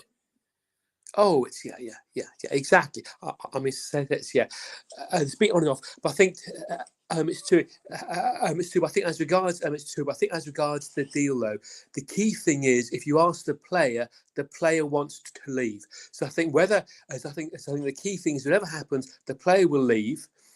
I don't whether someone else will try and grab him, but I think also with Porro. In terms of different clubs out there with that position, I still think in terms of the options and the manager to come to, he wants Conte. And I think he probably sees that Conte, because you see at the moment, Klopp, he's going down, Pep's under pressure. Some of the big managers, they're not what they used to be. But Conte right now has something to prove. And if you want a manager with something to prove, and obviously the team is just, you feel is just about to fire up, they could. Yeah. I think. Yeah. Do you know what, Mark? I see us in a position where, right, look, Chelsea are out of the mix at the minute, but with the signings they're making, they're going to be straight back. Oh, it's huge. Liverpool, if they get the takeover, they'll be straight back. But right now they're struggling with, the lack of injuries. There's a lot. and injuries in Klopp's system. So this is an ideal opportunity for us to build on what we've already got, but do it swiftly. So that we can leapfrog some of these guys and get an advantage of them. Whereas before, when we've been in this situation, we haven't capitalised on it. But then, does that make it even more disappointing, Mark, that we're not getting a centre back in this January? Because that really would be the icing on the cake. That would, that would have been huge. That would have been absolutely huge. Thing is, in terms of the deal, if you'd asked me last night, would I've taken just two? Taken just two with Porro, I would have bitten your bloody hand off, mate. I would have actually taken them. But now we've got Porro in. It was a chance for a third. I know he was talking the chat with Skriniar, obviously in terms of say with his free deal to PSG. There's no chance. There's any chance somewhere's going to put some money down and get him in, or is that completely gone? No, Mark, he's already agreed terms with PSG. The only reason why I ain't want money now is because they know he's going for free this summer, so they're looking to try and get whatever little they can for him. Because you got to remember, Inter also need the money. Their owners are under serious financial pressure. That's true. So Skriniar is completely off the table. What do you think? Maybe, and we were told in Capia today, actually, that won't happen until the summer either. Yeah. The only one that I really see left in play, Mark, is probably Ndika. But even then, I don't see us making it happen. Yeah. So, would it be too expensive? What sort of cost do you reckon for? Well, Ndika's contract is up in the summer, so So it's get money from now, or he goes on a free. Yeah. So it'd be interesting to see whether we sort of test that, because apparently we had 25 million to put in an offer for Ndika. So why not use that 25 then and go and put it in for someone like Ndika? Oh yeah, exactly. Yeah. It'd be nice. It'd be nice, but I just fear we haven't done enough. I do think the centre back issues will come back and on. Just don't get me wrong. Happy we brought in another player in the forward area needed. Happy we brought in a right wing back in Porro onto the quality of Porro. Badly needed, long outstanding issues since we saw Kyle Walker. I just fear last January it was enough. I'm not sure it will be. Do you think I'm wrong, Mark? Do you think they can have the same impact as Akulu and Bentancur? Well, possibly. Possibly. As I say, in terms of, let's say, to get players in for that position, we needed decent players in that position. So he definitely has got some. He definitely has made some good signings. The centre back is, I agree, is huge. I agree, the centre back is hugely needed. I was talking in the chat earlier. Obviously, say in terms of, let's say, if Conte can, let's say, change the mix around. What about Emerson? There's talk. I'm sure in terms, say, with Emerson, he's one of Emerson. Say he was the best player for pass on the park against Fulham. As would Conte get him in training, move him inside? Is the role, do you think, for Emerson to play inside, to understudy for Dyer? Is he good enough technically, though? That's my only fear with it, Mark. I think, look, early, he gives you a lot defensively. I think he's all right. But our biggest problem is teams pressing our back line, right? Is Emerson good enough? Well, I think realistically, no. The problem is, Mark, we shouldn't have to do this shit, We should just have the players here. That's the problem. Like, we've done it with Eric Dyer, right back, CDM, now centre back, Ben Davies, left back, now left-sided centre back. Like, we can't keep converting players that are failed in other positions to form a back line. And then we sit here and we wonder why we concede the goals we do. Just go and spend the money. Yeah, exactly. It's all we got to do. Got to do. But look, the FA Cup, the draw was kind to us. We're getting the winner of Wrexham Sheffield United. I'd edge my bet Sheffield United probably win that. But how far do you think we can go, Mark? Do you think we could be in that final come the summer? Well, I think in terms of, there's no. I think there's no one who. And I think in terms of the big clubs, there you wouldn't bet against us right now. City, I mean, obviously they're good, but they're not invincible. You look at United. They're playing. You look at United. They're playing West Ham, and in terms of United West Ham, that's a tight game. West Ham always put up a huge big game against United. So I mean, so I think in terms of United, it's not guaranteed they will get through. Pep's going to be chasing so many games. There could be injuries. He could rest players on the bench. So I mean, seriously, in terms of things, if we get a run on, and especially if we get a run on, but especially if we get a run on, especially in terms of say with the new players, they've got something to prove. And I think especially in terms of like Porro and Dan Jumar, it's the magic of the cup, and they will think, you know what can they do to make an impact for the fans? And they know the big thing for the impact for the fans, get a bloody cup. But it's not just for them, it's for Conte. The thing is with Conte, it's the grudge match with him and Jose. And Jose, we kicked him out 6 days before the final. So if Conte goes back to Jose and says, you know what, mate, even I won a bloody cup, but you didn't. He would pull all the stops out. And get one over Jose. He would love it. He would love it, mate. Are you willing to risk top 4 for an FA Cup at this point? No Champions League football next season to get a domestic trophy? So it's a tough call. I mean, how should I put it? It's a tough call. In terms of things with Europe, I always feel, because with this club, it's Europe. We have Europe is in our DNA. It's the history in Europe is so important. And because in 2019 we came so close. I mean, it was the Sissoko, it was the penalty, it was Kane coming back too soon after being injured. There was so much out there that really just we couldn't get over the line. But especially knowing that for Conte for this year, that's the one cup he's never won. He's never got it over the line with Europe, and he knows. And whether Conte goes or stays, but if he would turn around with Levy and put 2 fingers up, I'm sure you've probably seen those. You've probably seen those memes. Seen those memes with the 2 fingers up, and he says to Levy, "You know what, mate? I won the cup for you." But the best thing for me, if he gets the double, if he gets both cups, it may be asking too much, but if he gets one, but if you see in the diary, 3rd of June is the FA Cup. The following week, 10th of June, it's Champions League final. It's those 2 finals, and if we get into one, I think the 2 will back each other up. I think the 2 will back each other. I think the 2 will back themselves up. I think in terms of let's say momentum, but it's the players. Once they feel we can go far in the FA Cup, they'll say, you know what, we've got a chance in both cups. Do you know what, Mark? I like the look of the FA Cup one, right? And I'll tell you why. Because the draw's been kind to us. Now, I am nervous. The last 4 years, we've gone out in the 5th round. We need to get over that hurdle, which will be the next round. But Antonio Conte's last season at Chelsea finished 5th in the league, won an FA Cup. In a very similar position right now, and it could very easily happen again. And for me, do you know what? I'll be honest, Mark. I agree with you. I think this club should always have European football. It's synonymous with European football. My dad always talked about the great European nights, this, that, and the other. But I want a trophy.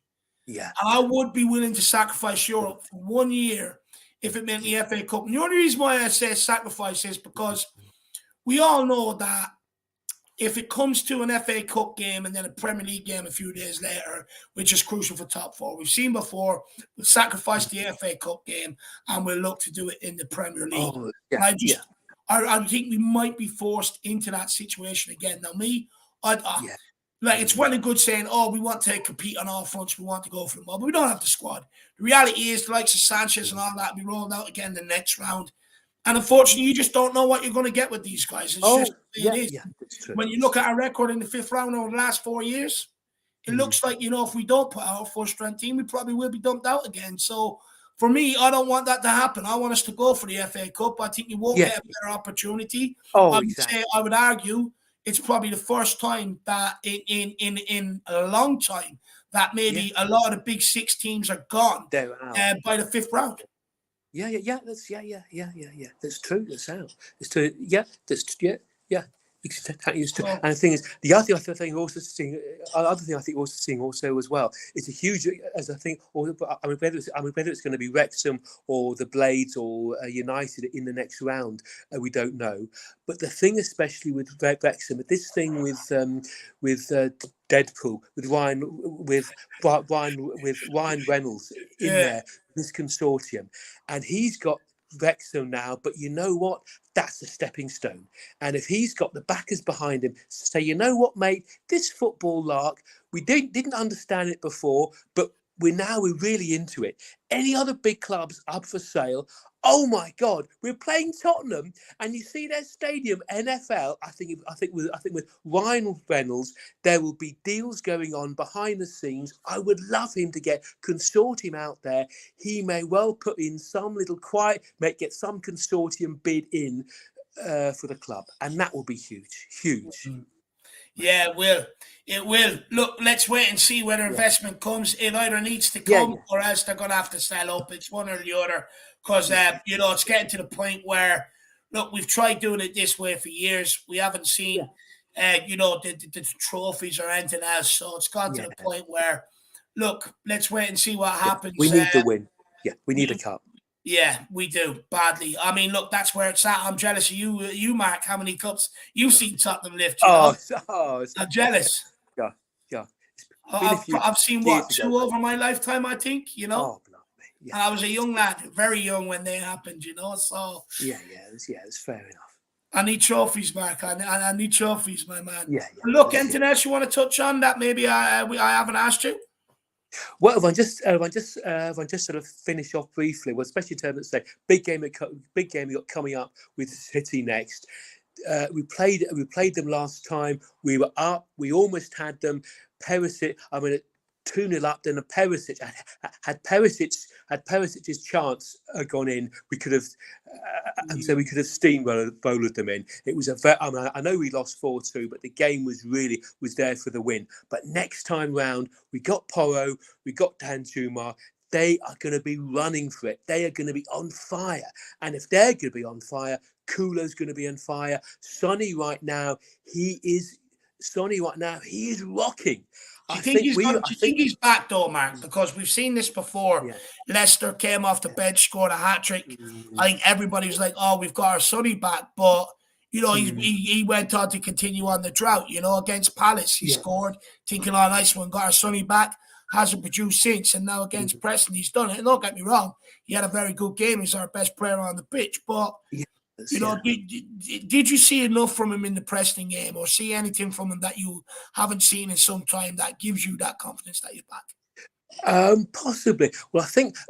Possibly. I think if you look in the close-ups with the celebration, you saw the spark was there. There was a spark in his eye. There was a spring in his step. There was something you just begin to feel. Obviously, I do take on board what you said, mate. As I say, there's been a few false dawns before. He's been up and down. But the other thing with Sonny now, he can see right now we're on the up. We can see Danjuma's coming in. Porro, we hope, is almost in. Yeah, almost in. So I think with those two players as well, that will give a boost, not just to Sonny, but I think as well for the whole of the dressing room. They will see right now they've got to start fighting for their places, because if they don't, that's it. They're out. They're out. Spot on. Well, Mark, my man, good speaking to you again, brother. I've really enjoyed it. It's been quite some time, hasn't it? Oh, I know. Yeah. It's true. Yeah. So it's true. So I do love your tweets, though. They do put a smile on my face every day. Oh, cheers, mate. Thanks for that. Keep them coming. They do put a smile on my face every day. Myself and Jack are big fans of yours, Mark. Oh, thanks, mate. So cheers. Really good to see you. Well, come on, you boys. Come on, you Harris Army. Big up for Dermot there. We got your back, mate. All the others. All your speakers there, to Queen Ellie, to Brad, KPV, all the army. We got your back, mate. Big game, big game at the weekend. Return game against the City. This is the one now. The season is turning. Conte is there. Conte magic. Danjujar magic and Porro magic. In Conte we trust. Come on, you Spurs. Come on, you Tottenham. Come on, you Spurs. Do you know what, Mark? This is what I love most about you. When I am feeling a bit down or depleted or I've lost sort of like my optimism, you always give it straight back to me, my man. Cheers, I love mate. that. Look, big game at the weekend against City. It really is absolutely huge. We will be doing a fan show after it, so make sure you come on, have your say, and let's I will speak do, about the mate. game, my man. Also, Cheers, France go Friday, so hopefully we see you there too. Cheers, mate. I'll do my best, mate. No, good Thanks, man, man. Marky. Good man. Everyone, big up Mark in the comments. Mark, we'll Speak speak to you again soon, very guys. soon. Come on, Thanks, you mate. Spurs. Come on, you Spurs. In Conte we trust. Come on. In Conte we trust. I absolutely love that. Everybody, give up Mark a big up in the comments. Absolutely love that guy. And do you know what? No matter what's going on, he's always on here with a smile. Always on here with positive things to say. And that is a rarity. An absolute rarity. So big yourself up, Mark. Absolute legend. Let's keep this going. We've got Jacob, William Kelly. I don't know what's going on. You're in, you're out. Get back in here if you're coming on, my man. Legend. But we've got Jacob. Jacob from United Spurs of America. How are you doing, sir? I'm doing great, David. How are you doing? Good to see you. Good to be here.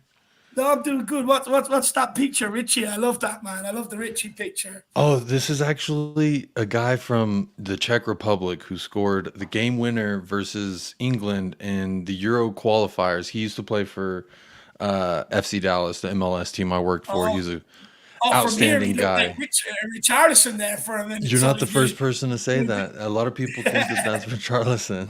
Yeah. How are you? Well, look, Jacob, the big news today, my man, is look, the PEDRO PORRO saga running on all day. You know, we've also had a couple of other deals. Just quickly, actually, a bit of news for you guys.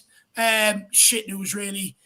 Swindon Town are basically looking for a permanent deal for Malachy Fagan Walcott, and it looks like that's going to happen.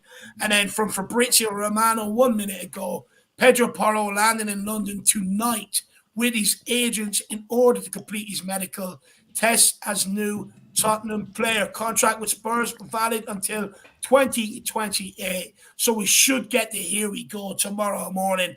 But no, rest assured, PEDRO PORRO is flying to London tonight with his staff to get that medical done. So it is moving. But like we've already learned from Sunday, don't count your chickens, because you could have a very long day tomorrow with it on and off. But look, Jacob, it does seem like it's done. He's on his way to London. How happy are you with a PEDRO PORRO signing? And is that a big name signing to you? Is that a statement signing?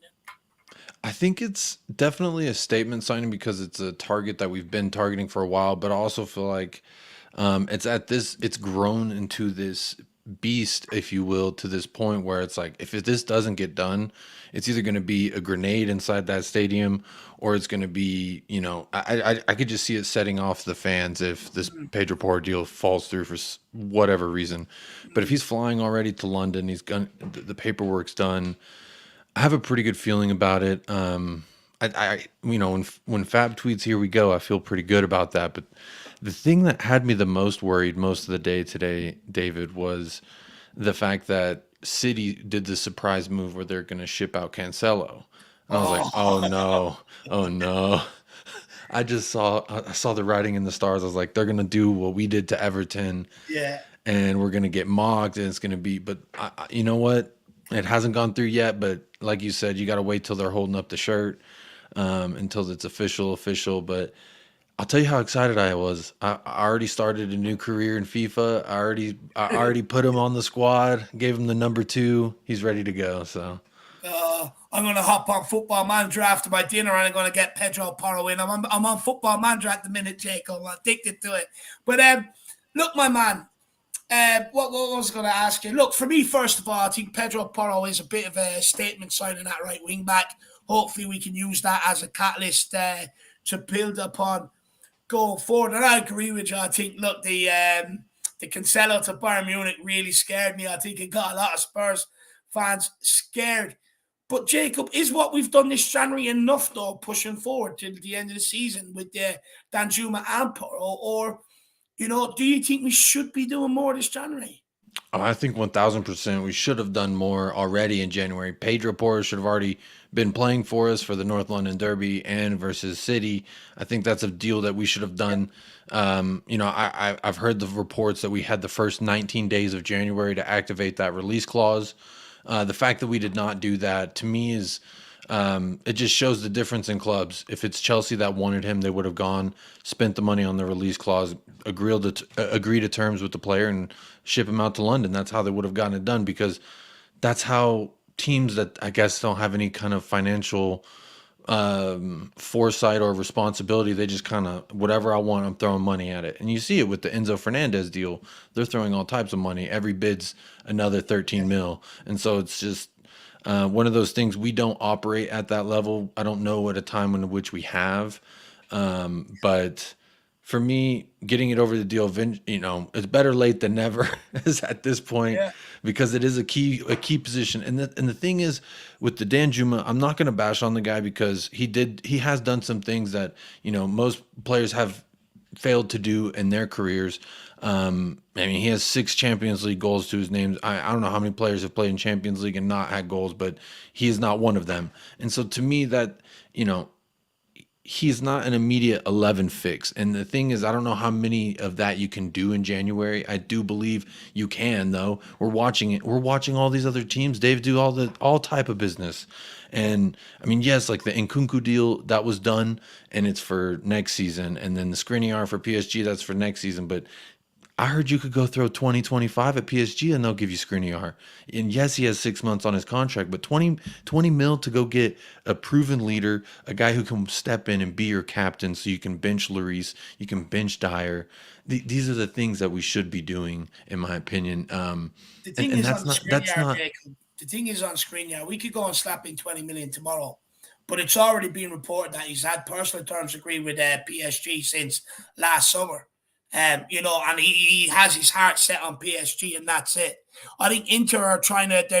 They know they're in a position of losing them to PSG for nothing, so they're scrambling around trying to look for money. But I agree with you. Like, why couldn't we put that bid in last summer? Go and put in the 78 million if that's what it took. Go and put it in and get the guy in the door, because it's a long outstanding issue at this football club. Like, look, don't get me wrong. I think, the window's been okay, but I can only rate it a 5 out of 10 because we've only done half of the business that we really needed to do to be able to plug some serious gaps. And unfortunately, I think, you might get to a semi or a final in the FA Cup, but you're going to come up against United or City. Centre-back's going to cost us. It's already cost us this season against them, and the same thing's going to roll out. Champions League final or Champions League, you might get by AC Milan and find yourselves in a quarter. But when you're coming up against better quality teams, our defence is going to let us down. Same on the run into the Premier to trying to make top 4. So I can only really rate it a 5 out of 10 because we've only sort of really done half of what we need to do. But Jacob, do you think that this Porro deal was protracted and it took so long to do? Because I know people are going to say, it's because we want to pay 4 installments and all. I get that, but realistically, the club could have organised this long before. Do you think it's been dragged out on purpose to maybe overshadow protests and stuff like that? Do you think there could be that sinister element to it? That would be 4D chess by Daniel Levy, if that's what he's doing, to be thinking 6 steps ahead. I understand like the patching up things while things are in turmoil with the fans, etc.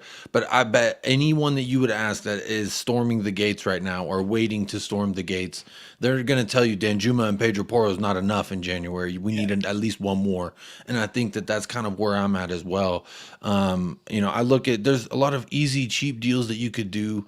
January is not a time when you can't do business. I just think it's the type of business that we want to do. It's harder to do in January. Let me loan him for 6 more months. Because you put a team in a position where, okay, now Sporting is trying to fulfill a right back spot that they now have open. It's a vacancy that they're trying to fill. And that becomes a problem for them. So when you're waiting to do that the last second, you're really putting them between a rock and a hard place. And Especially when you're a Portuguese team and it's a Premier League team coming to buy from you. I think, of course, you're going to milk that for everything it's worth. Oh yeah, there's of course 2.5 million in financial fees, overhead fees, lighting fees, coffee fees, drinks fees, dinner fees, flying fees. I mean, all that you want to put it all on the bill. So I understand it. Doesn't mean I'm happy with it because, like I said, I just think if we're the type of club that I believe our level is, it's just how much are we haggling for? Look at Kim Min Jae. How much did we haggle for? We were haggling for 5 million for Kim Min Jae. They On wanted Kim Min Jae, though, Jacob, I have a bit of a sticking point with this one, right? Because I know for a fact when we were linked with him at the time, everyone said, don't want him. He's from the Chinese Super League. He's a Levy signing, an Munich signing. But then once he's gone on to have a career heading in the right trajectory, and then Jose Mourinho came out with the quotes he did. Now, fair enough, Jose identified him, and on that basis, we should have signed him. But you can't then use that as a stick to beat the club with when most, and I'm not saying you, this is just in general, you can't use that as a stick to beat the club with when at the time most people would have called it an Enoch Levy signing. It's the same with Kavicha. We were linked with Kavicha. Many people know cheap Enoch Levy signing. But now the Cree's gone on to have people start, why can't we get Kavicha? So it's like, how do we sort this mess out? That is what I think I'm kind of asking you, Jacob. How do we weigh up like what we have to accept is that it's good business, it's cheap? Because, right, we can't keep spending 60, 70 million on these guys every time. Surely you have to try and identify. who scouted Kavicha? Who scouted Kavicha? Under what manager was he scouted? Kavicha he's at Napoli now. I think you call him Cavaradonna, or people call him Cavaradonna. Yeah, Cavaradonna. No, but what manager did we have when we scouted him? Because the thing that you mentioned with Jose, the fact that Jose is talking about it years later, he's like, this is a guy I tried to get Tottenham to buy. The thing is, if our club operated in a manner in which, who does the manager want? Okay, get them. Who did he want? He wanted Skriniar. I'm pretty sure Kim Min Jae was before Roden. And that's who we wound up with was Roden at the end of the day.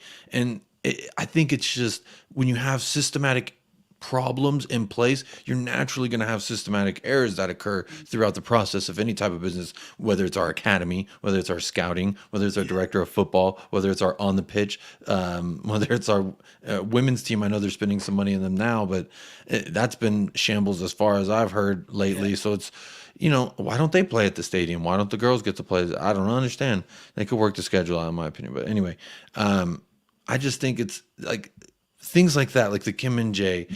I wanted to go back to, you said you can't really like blame the club that, hey, if we would have signed this. For me personally, I just want to speak on I want to go on the record with why I wanted him was because Sonny wanted him. Sonny probably told Jose, go get me this guy. He's fantastic with Korea because he just came back. And they, I don't remember what Asian competition it was. I don't remember the name of it, but they were playing together and he signed this guy up. And you know what?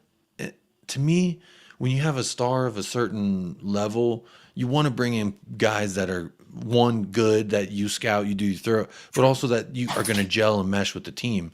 I mean, as much shit as I like to give Golini, you can't spell Golini without goal. As much as I think he's not a good keeper, he's a great locker room guy. You see it at Napoli. He's already best friends with Kim Min Jae and being all buddy. And you know what? It's like sometimes those guys are good to just have around. Whether you use them or not. But I mean, when you look at the amount that I think it was 10 million for Kim Min Jae, and we were offering 10, they wanted 15. The difference of 5 mil at the point of which you're not breaking 20, I think is a good. Just do it. What do you got to lose? You signed Roden for 1 million more than that. Yeah, exactly. And it's like that's the part that I don't understand. And again, I think it just goes back to the problems. Like that was the Steve Hitchen era, if I'm not mistaken. Yeah. And so I think that is a problem, but this is still occurring even though Steve Hitchen's not here. This is Look, still it happened before Steve Hitchen. Jack Grealish is another famous one. I know Ben Kaufman uses that all the time. You know, we were haggling over 5-10 million. Now, I think it was all like the club had- 7. Yeah, it was like a difference of 7 million. But all the club had to do was go and ask somebody in Ireland. You know, everyone was well aware of this guy coming through the ranks in Ireland, how good he was going to be. Everybody knew about him. Everyone spoke about him. Everyone was trying to watch him where they could. So it's kind of like all you had to do was ask someone in Ireland. They would have said, "Oh yeah, guaranteed, he's going to make it. Sanction. You know, go and spend the money." Like this is the thing. Like and this is why protests are happening left, right, and centre, isn't it, Jacob? It's just that they always haggling over a few million. Like another one, Bruno Fernandes. We didn't get that deal done because of a 5 million. Again, look, Sporting moved the goalpost, but we ended up bringing in Lo Celso. Look where Fernandes and what he's doing now compared to what Lo Celso's doing. Night and day. I hate Lo Celso. I'm sorry to just use that word. I hate Lo Celso. Personally, I just can't stand watching him play. Everything he does, it angers me. It's just he's a very frustrating player to watch. Nice. I didn't know that they played at Leyton Orient. No, I should know more about the women's game, to be honest with you. I don't, but I should know more. There was something you said on one of your shows. I don't know which one it was, David. Apologies, but on one of your mini shows, you said something that's really stuck with me. It's like, why is it me as a fan and 100,000 other fans on YouTube? Why is it us who are like, look at these problems. These are problems and they need to be filled. But the club fails to do that. We still have Dyer. We still have Davies. We still have Sanchez. I understand we spent 40 mil on Sanchez. Spend 20 mil, get him out your door, cut the difference. He didn't work out. He had that one game, though. The one game I'll always give him credit for. The header against Watford in stoppage time last season. If it doesn't hit that header in stoppage time against Watford, we lose and we don't make top 4. So it's serendipitous. Some people even argue, you know, if Bergwijn didn't get that winner against Leicester, you know, the quick fire. Exactly, David. Look, a lot of things fell our way last year, but everybody was at it. But look, we've seen this time and time again with some of these guys. New manager bounce, they're all loving it. They all start playing okay, and you're like, oh, geez, maybe he's got his act together. And then you realize same old shit comes out. Oh, maybe they're not happy with the training. They find it a bit repetitive, this, that, and the other. And it's like, fuck me, rinse and repeat from last year, rinse and repeat from the year before. It's boring. But like this is what annoys me, Jacob, as well. And like you brought it up, like, how comes me, you, and the fucking millions of others who tune into YouTube, tune into all these things, and all you see is, we need to send it back, we need to send it back, we need to send it back, we need this, we need this, we need this. Everyone can see it. But people in the club, you know, they've got all these analysts there. They've got Conte came out and said it. Conte came out and even said, we're not looking at center backs. We are fine. At that point is when I started like, okay, what is Conte saying at these press conferences? Because I don't understand what that is supposed to mean. And then I kept listening and it just kept getting worse. And he kept saying, maybe we're a 5th, 6th, 7th team. My job isn't to win anything here. It's to improve the squad. And he starts saying these things. That's not his job to improve the squad. It's Paratici's job to improve the squad. His job is to put them out there and win games. Yeah, but this is Conte saying, that's not part of my job to win anything. It's to improve the squad. When your manager's saying that, not your director of football, that's when the red flags start going off in my head. I started wondering, okay, what the hell's going on? Because this man is not sound like the guy that I bought this little bobblehead. I got this bobblehead over Christmas. Oh, lad. Look at that. Come on, get in. I love Conte. Come on. Someone said don't open it, but if Conte walks, I'm going to open it for sure. No, I open it anyway. I'm not one of these. I can't have something sitting in the shelf in a box for 10 years. I got a Sunny one too. I didn't know they done one of them. Did I have a Harry Kane one? Have you got a Kane? They got a Kane. Yeah, Michael, the other half of United Spurs of America. He's got Harry Kane and Delhi. Oh, I need not Delhi. I need Harry Kane one though for sure. Harry Kane one for sure. But Michael, you know, I was even saying today, you know, most fans of other clubs sit there, they watch the deals get done.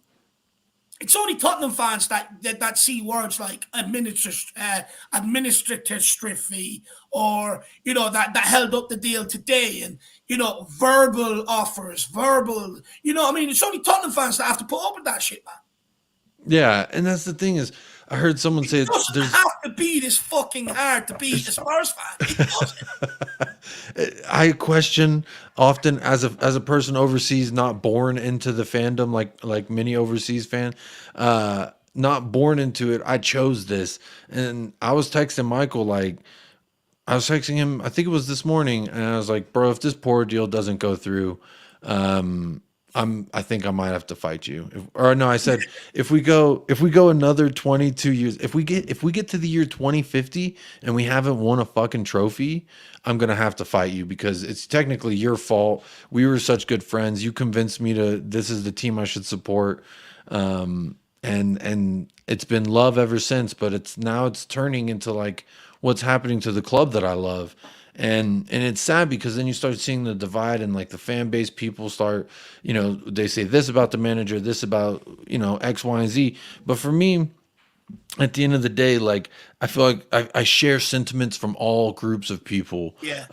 I share it's That's the thing though, Jacob, right? Everyone that everyone's saying, there's some sort of truth in it all. exactly, David. And that's the part that it's like, man, if we could just really take the shackles off a little place here and there, man, I think this fan base could be the type of fan base that really demands change, like a United, like a well, yeah, I mean, I was trying to think of who else was it that stormed their field? Was it just United the other year? Whenever their fans were all pissed off with what was going on with their club and they like broke into Old Trafford. I remember United did that, but Oh yeah, that was United. But look, even the Super League, like you look at our protests compared to other clubs' protests. It's absolute night and day. yeah, Absolute night and day. But look, what I will say though, Jacob, I think the longer this sort of shit keeps happening in the transfer window, the longer we go without centre backs, if we end up going through another manager like Conte, more and more fans are going to turn. You got to remember, right? It's what 3 years since the Champions League final. Probably it's gone into its fourth year now. It's not so long ago you were in the Champions League final, and it's very hard to get people to get down to protest when it's like, well, look, we were only in the Champions League final 3 years ago. Maybe we could turn it around. But the longer we get further and further away from that, the more and more people are going to turn on them. that's hope that brings some kind of hope to the. Oh, what's up, Ben? I guess a lot of people like when I say this man's name. So if you don't mind, I'll just give the crowd what they're asking for. Give it to them. Mr. Rodrigo Bentancur. That's for you, Oh, Mr. Ben That's almost Kaufman. giving me a stiffy. I'll be back. Just try to, put a little pizzazz on names. Like people call him Paratici. I heard that's the correct Italian pronunciation. I'm always going to say Paratici. That's just how Michael and I have always said it. So it's just always going to be Paratici because I feel like you put a little spicy meatball on it. And, it sounds a little better. That's just my opinion. I love Yeah, that. big up, Ben. I don't even remember what we were talking about. Yeah. Yeah, I gotta go on to another thing here now, my man. It's kind of like, again, it's another window where we fail to ship out some of the shit, some of the deadwood. That's another thing that's not really being spoken about this window. Yeah, we've loaned out Gill and Spence. Good for them. They need game time to develop themselves and help their career. But someone like Damson Sanchez, Nice was interested. We had the opportunity, but he turned them down because he'd rather stay at Tottenham. It's like, well, you don't play at Tottenham, so we know you're here for the money. But we give him the captain's armband the next day, and we're not in any rush to sort of push these guys out at all costs possible, despite how shit they are and despite how much they've let Tottenham down. Why do we have a massive problem with being able to get these guys out? Is it because we ask for too much and they're on too big wages? Or is it simply because they're too comfortable and we don't do enough to be able to force them out? Because no other club really has this problem, Jacob. The player that comes in doesn't work out, he's gone again. That's what I was gonna ask you in trying to answer your question. I'm gonna also ask you a question. Yeah. Name a defender in the history of your fandom, because I'm actually like trying to poll people on this question. How many defenders, excuse me, center back defenders would you want in your squad for 10 years? 10 years. Well, look, Jacob, it depends Now, on the. my second question. The service they've given you. Say that again. Depends on the service they've given you, right? If Let's say constant 5s, sometimes a 6, sometimes a 4. No, fuck him out. Should be gone. Not good enough. How Should about only 2 last of 2 them seasons. for the accumulative of like 20 years? Excuse Yeah, me, Ben 19 Davis and Eric years. Dyer, right? That exactly 19 years of service between the two of them, and this is This is what we've gotten from them. But we have Harry Kane, and we have Heung-min Adam Son. Sanchez, you're up to 25 years. You're up to a quarter of a century. That's what I'm saying. How long do we allow this to happen? We see it time and time. Dele Alli was overdue about 3 years, which that was nice. We got him out, but why? I think it's because the other ones play by the rules, and they're easily like Winks. Same reason why it's so hard to get fucking Winks out of here is because I think he just plays by the rules. He smiles, he waves, he plays good boy. I think Oh, Dele yeah, Alli was he's playing. opening up doors for people, stirring sugar into their tea. You know what Morning, I mean? Mr. Levy. I'll clean that for you. You go and Here's take the a break. paper, sir. Yeah. Yeah. Yeah, It- yeah. That's the Except thing. for It's like not paper, it's his tongue. He's that much of a proud boss. he said, actually, sit right here. Yeah, yeah. That's the Look, part. this would be my problem with the backline, though, Jacob. It's like Eric Dyer's nearly here the length of a testimonial. 10 years, you get a testimonial. I mean, you look at Ben Davies again, but like you mentioned how long they've been here. Now, when you see players here that long, right, like a Harry Kane, you expect them to give that sort of service. Like, although Ugarit's been shit this season, but in general, look at the services given Tottenham. They're the players you expect, to be here 9, 10 years because they've done it season in, season out. But then how have we allowed 2 other guys who haven't really done it be here the same amount of time? How? That's the part that I think no one can answer, because I guess if you would have asked this in the summer last season, people, oh, well, look, we got some, there was a tune out of it. Well, guess what? A guitar needs 5 strings in tune. If you only have half them strings tuned, it's still not going to sound right. Just because they were semi-tuned and we got through the season because some other people also helped us along the way, it doesn't mean that some of these guys like constitute being around that long.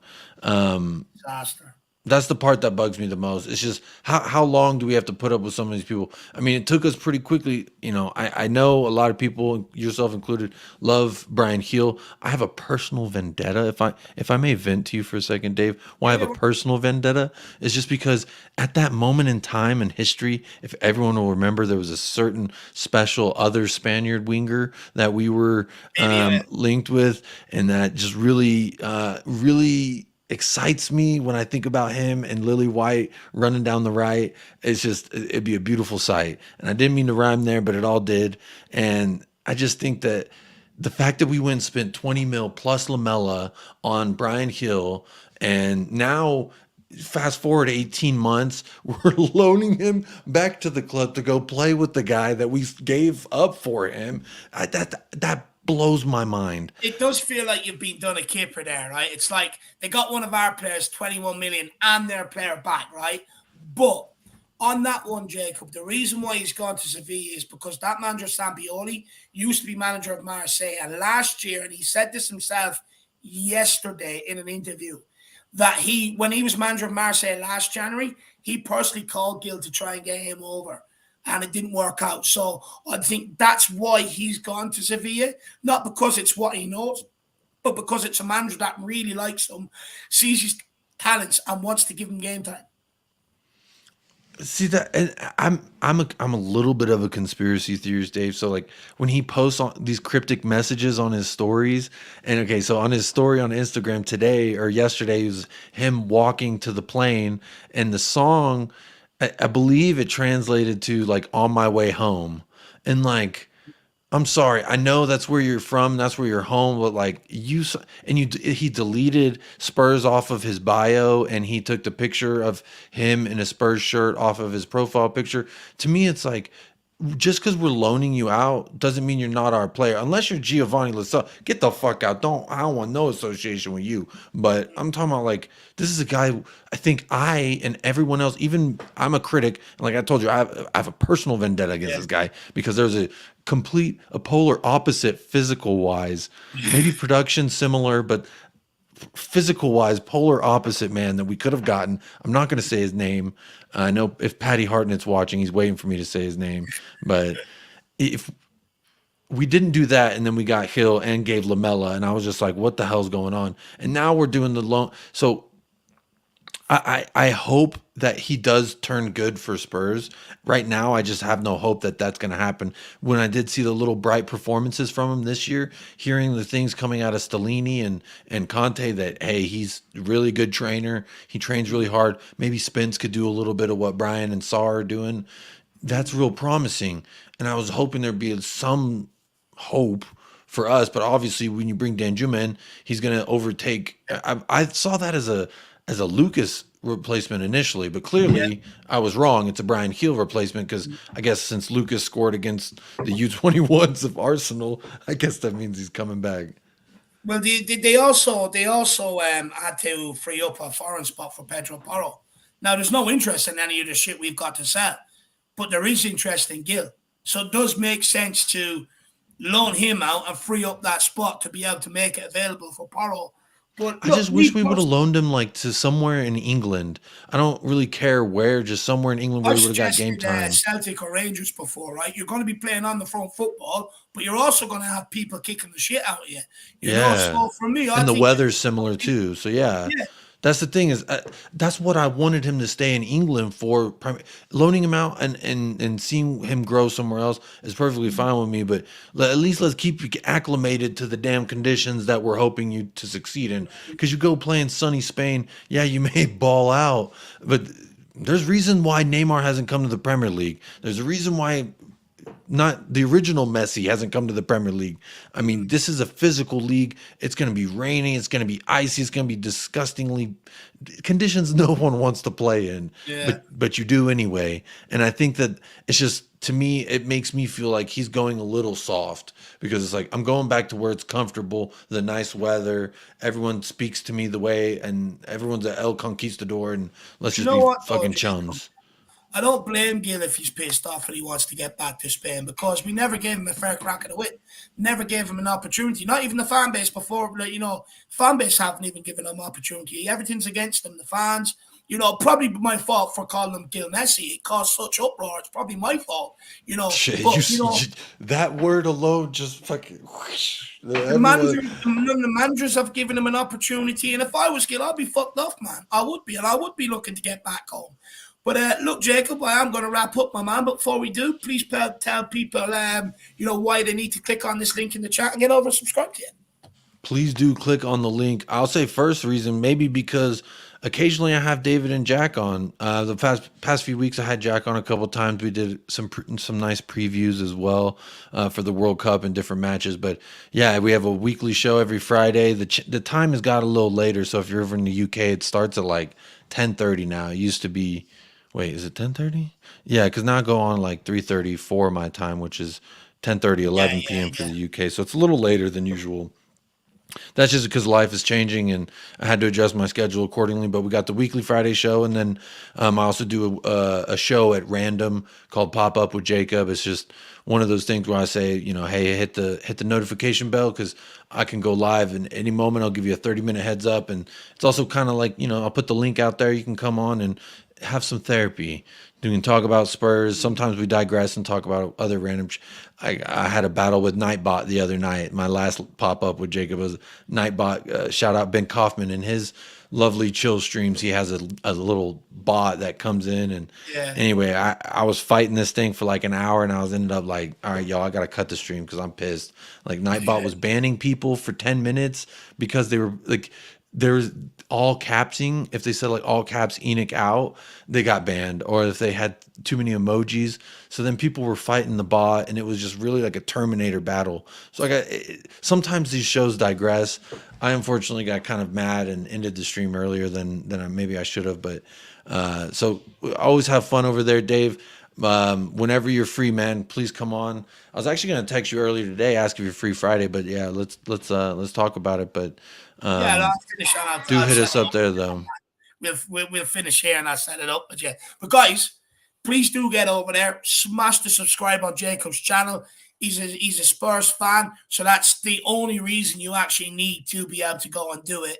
But look, he's That's true, also a too. really nice guy. He gets on good guests, and he has really good discussions as well. So please get over there, smash that subscribe button, and let's see how far we can push United Spurs of America. Almost at 600. We're like 15 away last time I looked. So the 15 of you, there's 143 left of you watching right now. 15 of you, get over there, smash the subscribe button. 600. Let's make Jacobs there. Let's get him up to 600 come on. subscribers. Well, guys, that is it Big for up. myself and Jack today. A lot of streaming today, actually, a hell of a lot of streaming. But that's it from us today. We will be back tomorrow with a stream on deadline day. Not sure what time yet, so just stay tuned. But we will definitely be doing something tomorrow.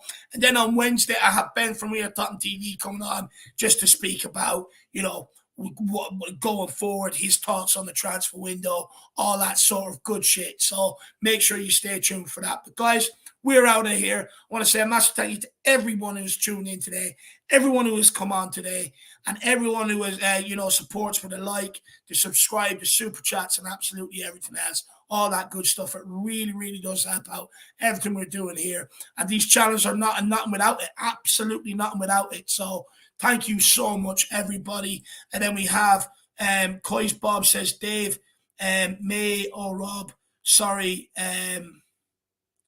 no future, bright THFC. Hope you're well. Oh, May or Rob, how you keeping, my man? Long time no see. I hope you're keeping well, brother. Where have you been? Where have you been hiding out, man? Let me know. But good to see you, my man. He says, the future is not bright. Hope you're well. I'm good. I'm good, my man. I'm all right. I'm keeping all right. Email me, Rob. Email me. I want to have a conversation with you. So email me, brother. Really appreciate the support, though, my man. But the email is underneath, so make sure you get the email, Rob, and email me. Let's have a chat, brother. It's been a very long time, and I hope you are keeping well. But look, guys, we are going to bounce out. It's officially nearly deadline day anyway. 1 minute to go, and it's deadline day. But I'll be back tomorrow,